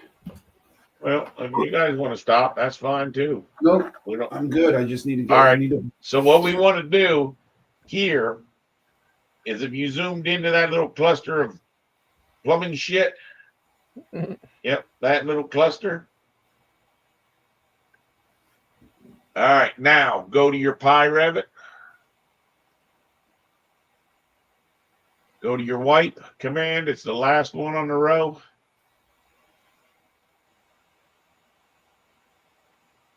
And we want to wipe model components. And I want you to check on remove all materials, remove all render materials. There's two check boxes. Yep, and yep. Those the one below it. Oh, I see. And say white model. Wait a second.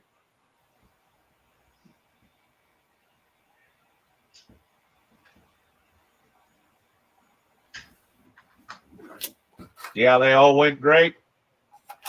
So that just took all the materials off.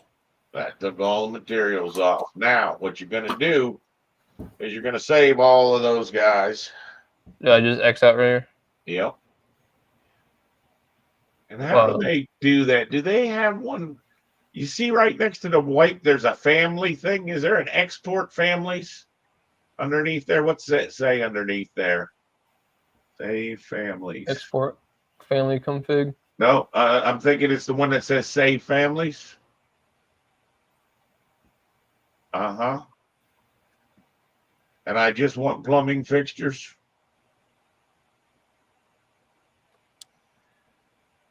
Plumbing fixtures. Yep, you can use the shift and select all those plumbing fixtures. Okay. You get the plumbing equipment too. Eric, would you make sure you make a material for plumbing equipment that's an off shade? What do you mean an off shade?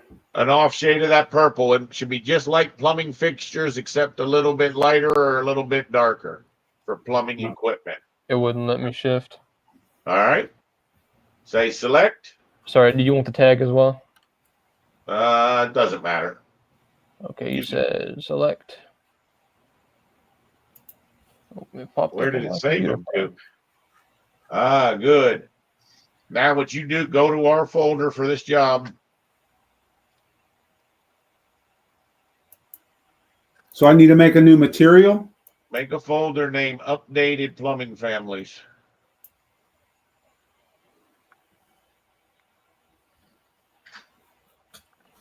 Brian, so I need to make a new material for this? Yep. Plumbing equipment. You just want to drop them in here? Yep. Select folder. That's it.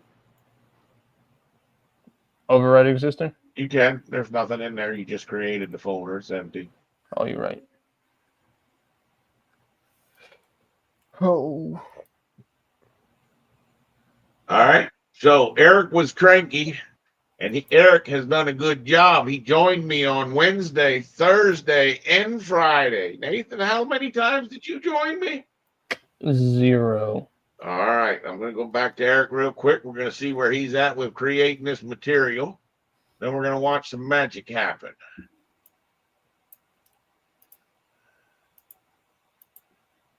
Nope. You go to appearance. Go to appearance. Duplicate that. And hit the, no, do not just that. Got to check your information.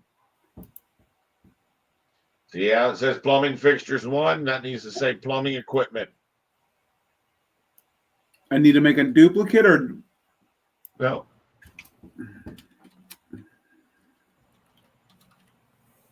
That's where it already put plumbing fixtures 1. It already duplicated it. You must have done duplicate with assets. I don't care if it's lighter or darker. Just keep it in that range.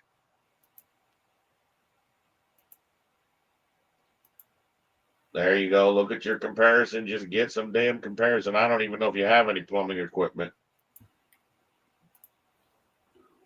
Perfect. Okay. So I want you to save that plumbing file. And I want you to upload it to Google Drive.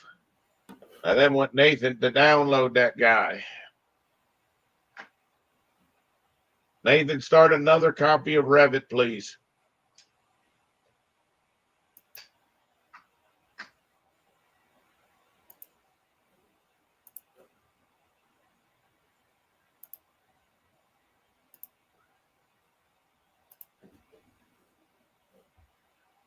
Eric, you can go into the mechanical. Nathan's starting that.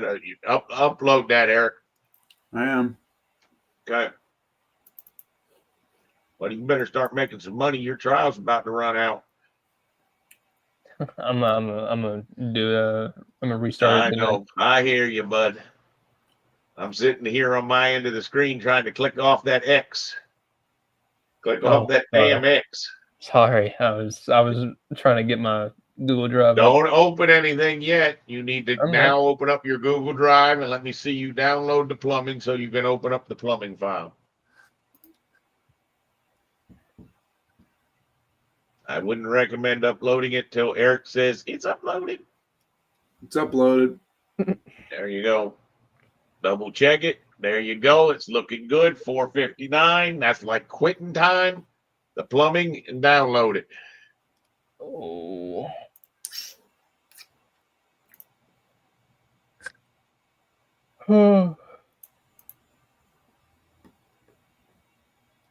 There you go. It's a good idea to cut it out and then paste her in.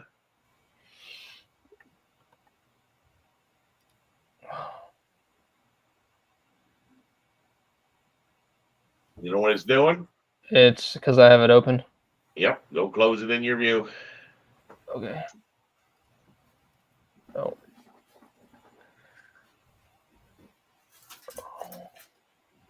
Should I save? No. Nope. Nope. You're going to see that what we already did just saved it. And if you saved it, you were going to override it anyway. Now see if you can go do that paste or copy and paste again. Yep. Okay. It should I don't know already. if it'll remember that paste. Probably not. That's fine. It didn't remember it, did it? I didn't try it. Microsoft sucks. It doesn't do it anymore with a shit. It used to be good. Now, in your extra copy of Revit, open that plumbing file. Okay.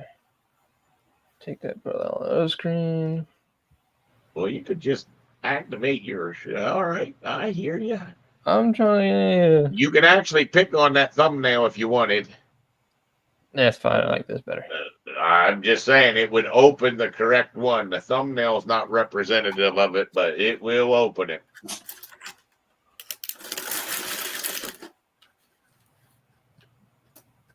All right. Zoom into one of the areas where the bathrooms are. All right, go into that view. Nope, zoom out just a little bit so we can see the sinks and everything, see the magic. All right, double click on that view. Yep. All right, you know your My Computer window? Yep. That's on the job. Go to the family export that we just did. Yep. Drag all them families into the project.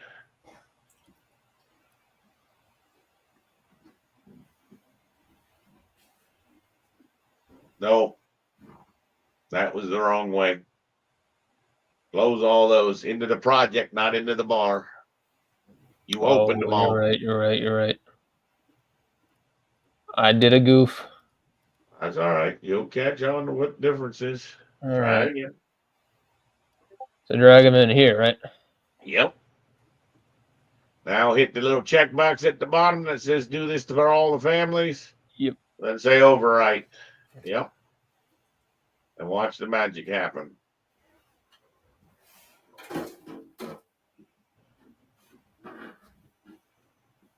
Oh, why didn't the magic happen? The sinks went, but the urinals did not. And the toilets did not. Why You do must not urinals have go back? you must not have, you didn't copy the toilet somehow, or else the toilet is not plumbing fixture somewhere. It didn't get the material removed from it.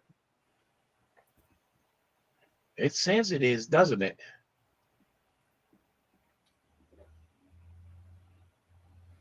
Nope. Hit that again. Right in there, it said material was porcelain white. Yep. And that should say by category. Down at the bottom of the bar where Eric was picking. Yep. Say okay. Yep, that was what was doing it. I tell you what, try your drag again. Try your drag and drop that you just did. With all of them? Yep. Do the check box on the bottom again, but this time we're going to pick the other one. Oh, they're already been updated. So it won't know it. Yeah, nothing happened. You could go get the toilets and you could probably see if there's a material and make it be by category. There was 3 materials. Now watch this. Hit cancel. Go to your urinal. Pick your urinal. Go to edit. See what the material says by category. Copy that. All right. All right. Now go do that to everything that's still got materials on it. Just Control V. same thing with these. Uh-huh. All of them. Okay. And what you Yippee. should see is anything that's actually solid, you should be doing that too.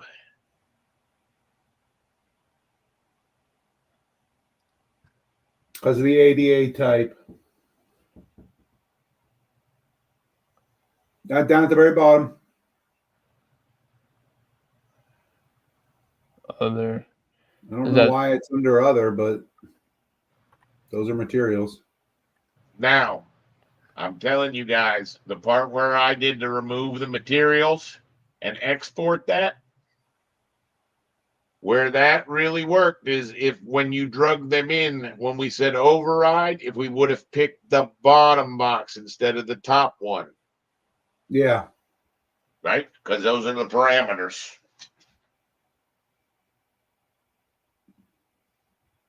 This ought to be interesting to find. Well, there you go.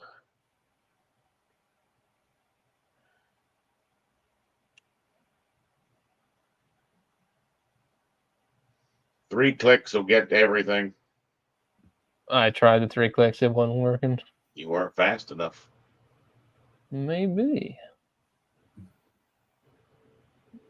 Are we going to do the mirrors too?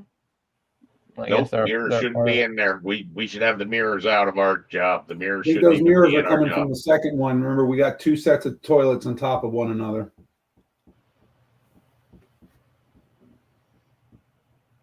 No, I think the mirrors. The mirror, I don't have the mirrors in my sink.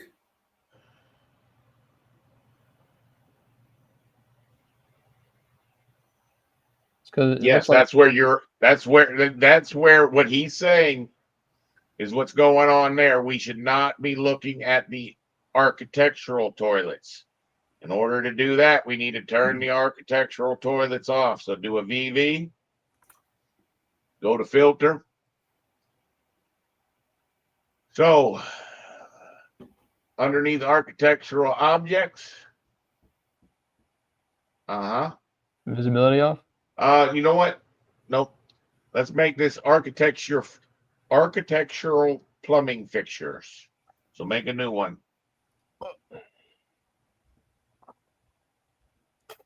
Plumbing fixtures, architectural. We already got Oh, one. you already had it. Hit cancel. Hit cancel.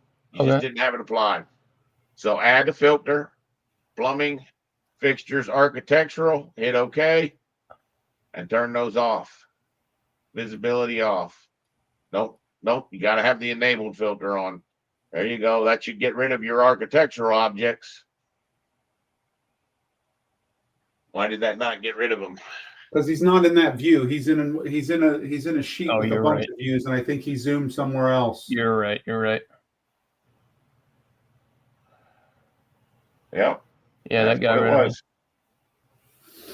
So you'd have to Got do rid that of for it. all those views, but again, that would be a filter. Yep. You got to make a template and apply that template. You should be able to do that. Yeah, I Make got sure it. you know which floor you just did that to make the template from. Yeah, it is. Well, he can understand that he has to redo it to whatever floor he's going to use as his template. This is my level 2 area overall. You're too nice. I'm not going to be that nice.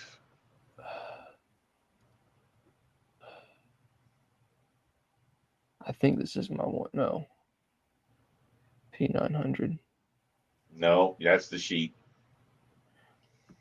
Okay, so I am right then. Yeah, that's the view. More than likely it.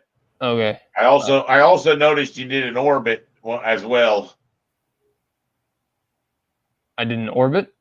Yeah, you moved the rotation of one of the views. You used your shift and you rotated the view I don't know where it's at. There's 3 other views up in the corner. The 3 other views on the side is where you did it. Yep. No, I don't think so. They all look the same. All right. If he didn't do it, he didn't do it. He should be able to get them stacked. He should be able to get them close to what the heck we're looking at. If he doesn't get it right, we'll get it tomorrow. I don't know if you guys want to stay on and do the mechanical or just do the mechanical tomorrow. I'd like to give them enough to do to keep working some more tonight. I don't mind if he took a 2-hour, 3-hour break, but I'd like to see him either wake up in the morning and get hit this stuff. You want to name it that? Nope. What do I want to name it? The name of the overall. You want the plumbing isometric overall. Oh, let's see. No. You scroll up. Right there. It should be named on sheets. Isometric on sheets. Okay. Yeah, but those things are not all the same underneath there, Brian. Well, that's where but think about it. That's where you need to break that thing into 2 groups. I'm not saying that that's what he should name that. I wouldn't be making that template yet. Okay. I'd get this sucker stacked on the sheet. I'd get an idea of what it looks like. Before I'd go applying that template, I would write that template together so that 3 of us can look at it and say, maybe you could do this, maybe you could do that. But over there where your on sheets are, those should be broken apart to the 8th scale and the 16th scale or something to that extent. You shouldn't have all your overalls in with all your area ABCs. Yeah, I see. See? Yep, Yeah. I got you. And then you write the template according to what the 3D view name is, and you could name that template 3D view 8 scales.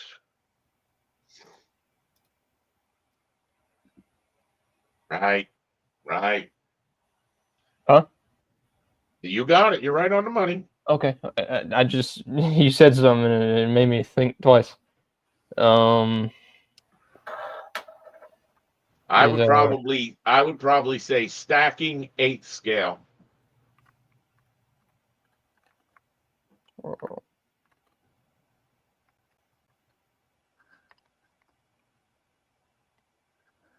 Okay.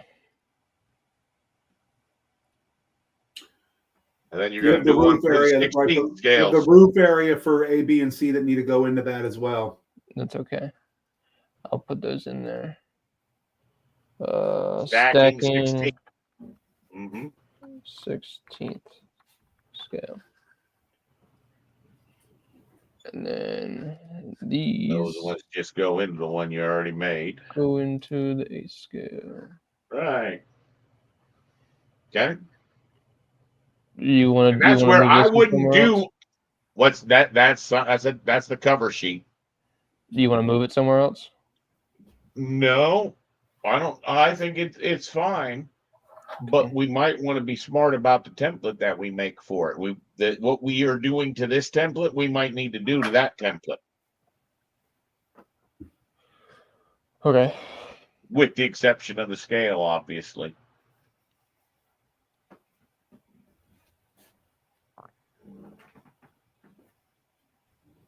So you want to get you want me to get these stacking to where they fit, get the template Yep. right? Yep. Okay. I don't want you to do that now. I want you to decide. If Eric can decide if he just wants to wait till tomorrow or Monday. Okay. I don't care. It really doesn't matter to me. If you want to try to burn, I'll be honest with you. I'd like to see you try to get 20 hours in by Monday. That's two All right. 10-hour days. That's 2 10-hour days, or 5 more tonight, 10 tomorrow, and 5 on Sunday. You can do it however you want. But I think that taking the full 2 weeks off, we should really punch this thing in the mouth this weekend. I agree. That's fine. All right. We can, if you want to work on this for a little bit, Nathan, and then we can go over the mechanical when you're done with this, or we will hit mechanical in the morning. I don't know what my sleep schedule's not, it's pretty sporadic right now. So. Oh yeah, mine too. It's okay. I'd rather hit the mechanical fresh in the morning because I'm not feeling too hot right now.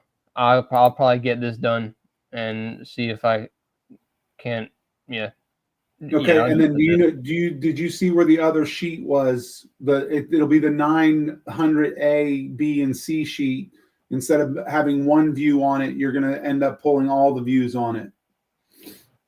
900 Now A, B, and you C. got E900A, B, and C. Those will all be stacked as well, but that's where you're going to have to set that 3D view to home. So if you want to go to one of those quick so we can take a look at it. Okay. Because I don't know that did we finalize the angle? I think we did finalize the angle on the A.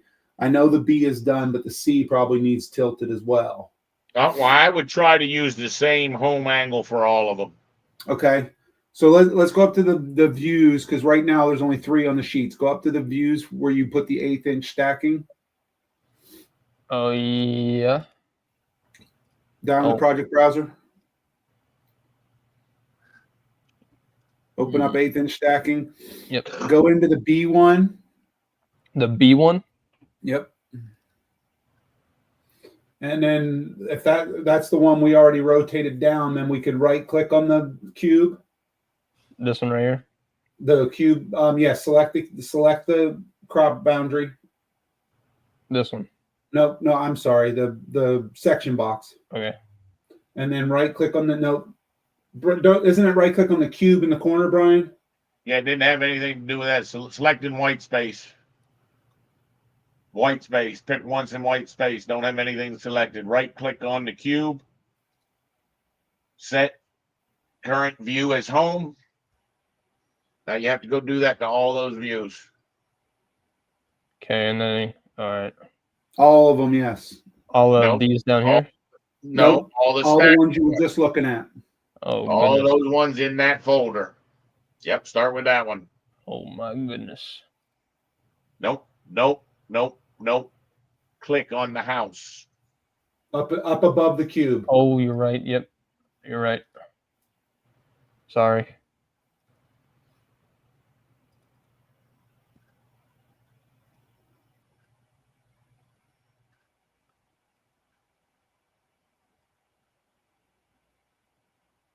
And none of these have their section boxes on either, so you'll have to do that as well for these.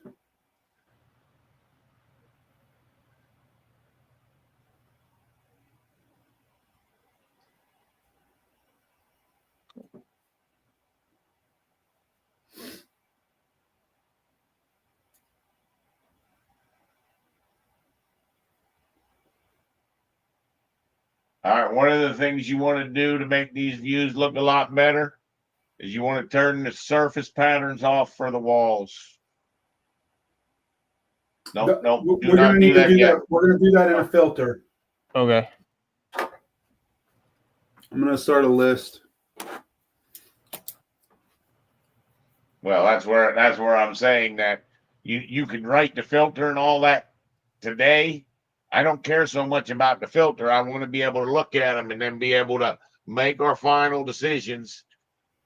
Because, like I said, this is the best. The C views where that's really gonna make a damn difference.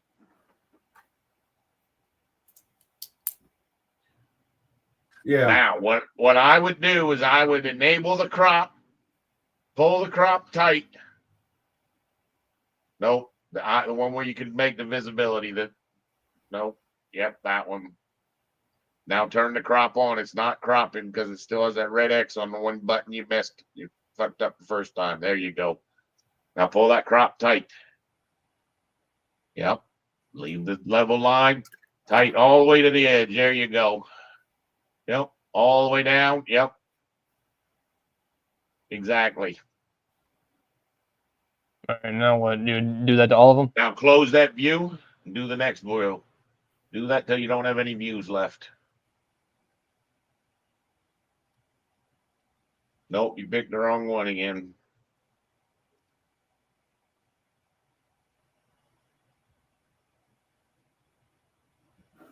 Don't cut your building off.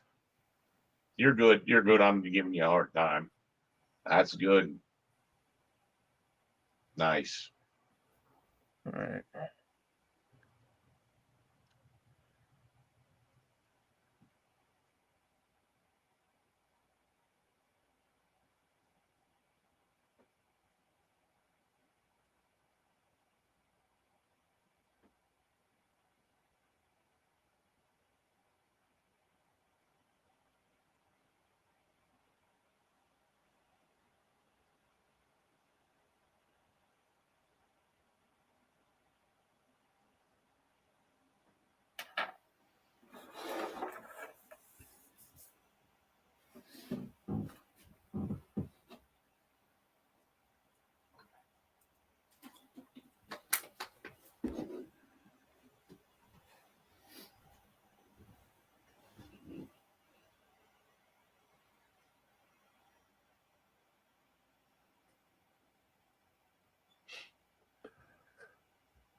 All right.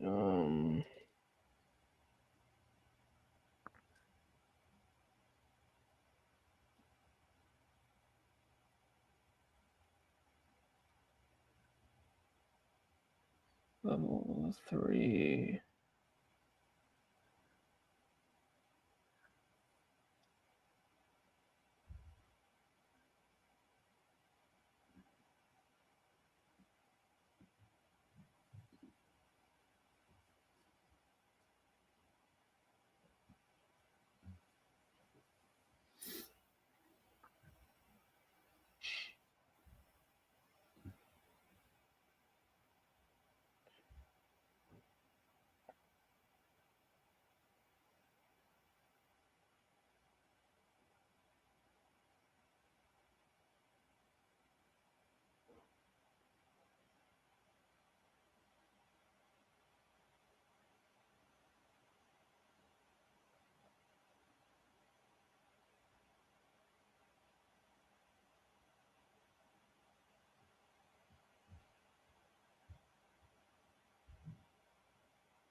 Is there a faster way to do this, or am I just stuck doing this?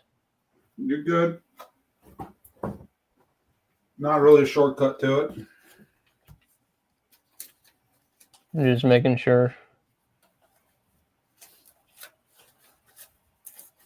But the reason that we're trying to get this done and out is because once this is done for this one, then these views are all going to be set up for all our other stuff. That is ideal. Okay. Unless you want to do this 6 times. No, thank you. I would say this is a little grueling compared to all the other fun stuff we can do in Revit. You ain't seen grueling yet. Yeah. That's okay. That's what I'm here for. All right. That's all of them. Same thing for the 16th or no? So what you'll do then is you're gonna put whichever sheet you're gonna do first. If you're gonna do A, I would drag A so that the one that's already on there, I would drag it down towards the bottom on the sheet that's already visible. This one? Yep, it doesn't look like you changed his section box. I probably didn't. So double click, section box on.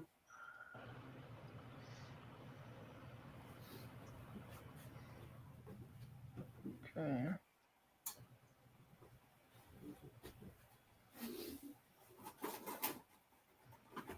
All right. Oh. Best to delete him off the sheet. Yeah, I just want to make sure I got the right one. This is level 0, area A. Yep. Oh, look at that. The little icon just popped off. All right.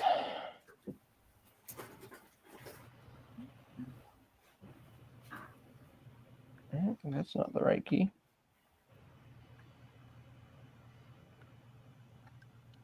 About right there. Your section box is cut too far away from that building. Go into that view. Nope, the section box. Yep. Oh, yeah, I see. That goes all the way over to that corner point. It'll give you just enough room to actually fit this on the sheet. Yep. So you're probably going to end up having to do that 6 times now, but let's stack these up. Go ahead and delete that back off the sheet and drop it on the sheet again. Nope, you're going to have to get out of it. Now try dropping it on the sheet. See? Now it fits Yep. like a glove. Now I you just go do all the area A's. 1, level 1, area A. Find the snap point. Nope, slide over, slide over. Move side to side. There There it you is. go. That's your Oh, snap okay. point. You want it center then. Yeah. And now drop down arrow until it just about taps into the other one. I don't About know there. that you're not gonna be flat enough on that one. That one you're gonna have to make all the area A's a little bit flatter or you're not gonna have enough room. That's where we set that current view as home. Yeah, okay. So go into the view. Pick the box. Pick the box before you do the orbit. Now do your orbit. Nope. Oh, you're right. Shift. You're right. You're Shift right. and pan straight up. Pan straight up. There you go. That flattens it. Don't go too flat. You don't need to go too flat. That's too much. That's too much. Yep. There you go. About there. Yep. Set current view as home, and then I gotta change all of them again. Just the Yeah, you A. should really change your crop boundaries too. Okay. And that's why you try to get your angle first, that it's going to fit. Okay. True. Yeah. I think this is a good place to stop. Remember, this is all recorded. It's at about the, I don't know, about 6-hour mark on the video. If you need to watch it again, see if you can get these closer than there it was. Okay? Yeah.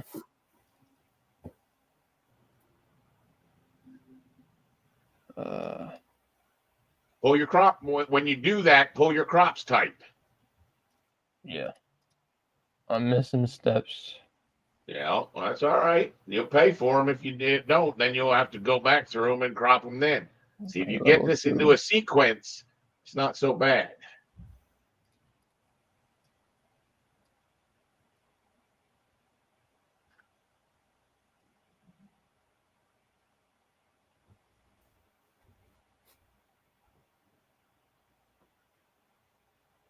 We're going to be right there at the threshold of this damn fitting. So don't be surprised if you have to do it again. That's okay. Well, I better be okay. I don't give a damn if you think it is or it isn't. If that's your roof, the section box, nope, don't do that. That's not what we did. We did the section box on all those. That's how you're going to pull that grid line back. See, you forgot to do that thing. There you go. There you go. Now, the top of that section box should really be all the way up above your building. You shouldn't be cutting any building off. This is going to be the remainder. That's it. Keep going. There you go. That's where it should go.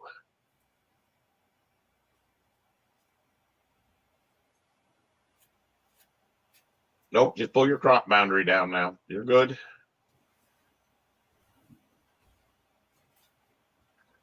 Okay. Okay? Yep. And that should Drop be them that. on the sheets. Drop them on the sheets. Okay. So that first one, lower your first one. Don't worry about your title bars till the end. The first one. Click on it, down arrow, down arrow, down arrow. Now do that to both of them. Get both of them. Now go down arrow, down arrow, down arrow. Keep going. You're going to need every bit of space. There you go. There you go. Now that title bar can actually lift up and needs to be in that little purple circle that you need to turn on the border, right? Yep. Pick on the purple circle. Nope, pick on the purple circle.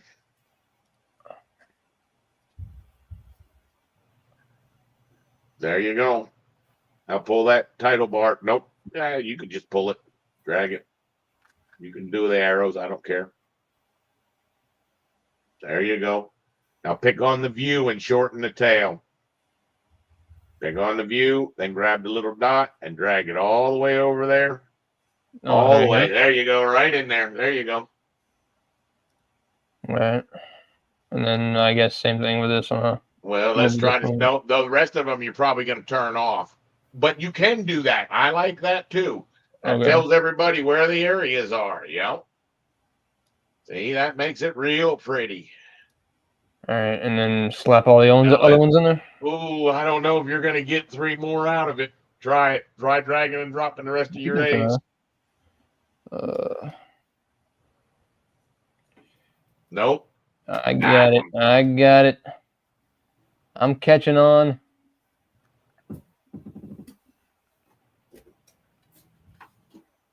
All right, I'll go back and change all the other things later. I want to see if these fit. Yeah, you just want to get these. You want to get them sheeted. There you go. Oh, I don't know. No, it ain't happening with the roof. No, not the roof. For sure, not the roof. Oh my god. I can't go any further up.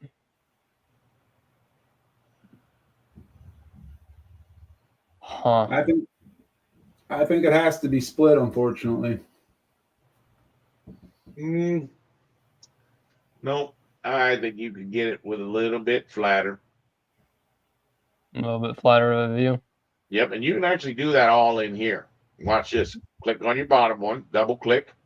Yep. Click on the section box. Yep. Do your orbit straight up. Shift and pan straight up. Good. About there. Yep. Click in white space, right click on cube, set current, set current view to home. Uh-huh. Yep. Now double click out of that view, double click in your next view. Hit your home. Boom. You don't do that yet. You see how you've wasted time doing that? Yeah. Till you got it fitting, don't do it.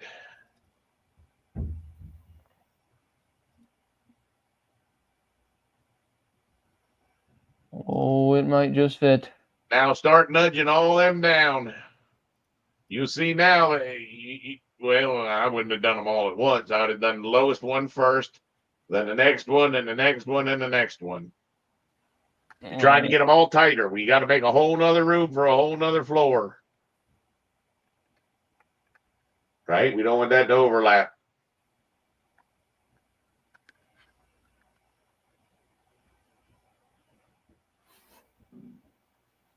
The section box lines are messing me up.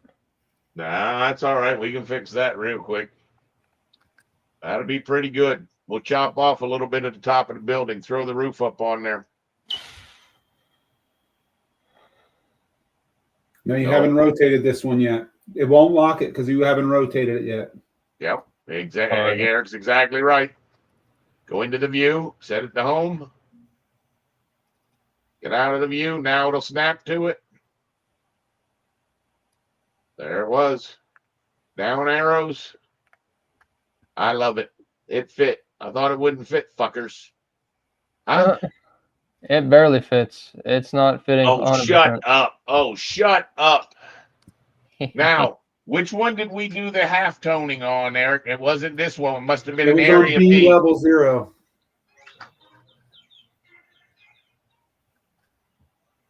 What'd you say? I'm sorry. Hey, Level buddy, 0 we're still area on B. the Level screen. 0. You want to jump on? Level 0, area B. All right.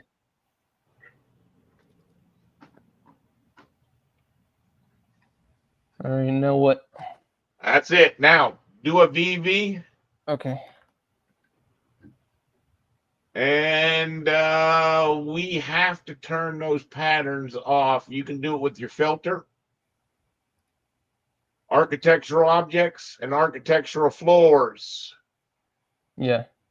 Turn the All right, patterns architectural floors. You see how you made it say hidden? off. Architectural objects make it say hidden. Okay. Turn off the visibility tabs on it. Nope. Oh, yeah, you're right. There you go. That'll take all that hatching out of those walls and make it a little bit clearer for us. So, Okay. if you really want to make this view pretty slick, what you're going to do is go to the place where it says 3D stacking. Actually, you know what? If you hit edit type right now, rename, Control C. Yep. Escape. Okay. Now you're going to right click on the level 0B. No, wait, one more thing. VB.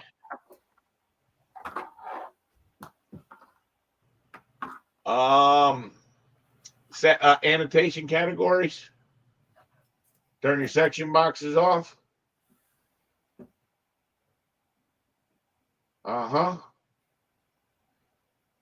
Turn your crop range visibility off. In the VV or here? Right there, there's two ways to do it, either down there or on the properties. That's a good way to do it. Not that. I want it to crop. I want the visibility of the crop gone. Now, Yeah. Create your view template. Paste. Okay. Let everything ride. Go back to your sheet. That's it.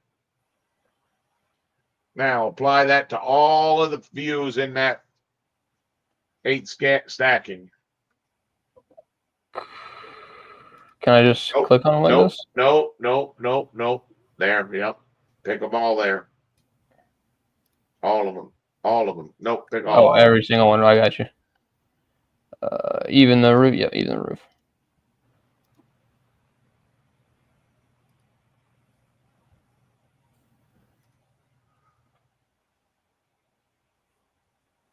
They don't have their boxes turned off. No, that's not what happened. You got them all selected over there still? Select them again. There you go. All right, in the properties box. Yeah. See where it says crop region visible? Yep. Turn that off. And again. All you got to do is get your title bars in the right spot. Except you just turned all his crop stuff, all his visibility off, and he didn't get to change his crops on the other views yet. Yeah, well, he saw how I turned it on, didn't he? I'm just saying. Yeah. And that's the crop, not the section box, smarty pants. You're going to have a No. little bit of a challenge with the section box. Eric wasn't wrong. Eric's looking out for you. He's trying to help you.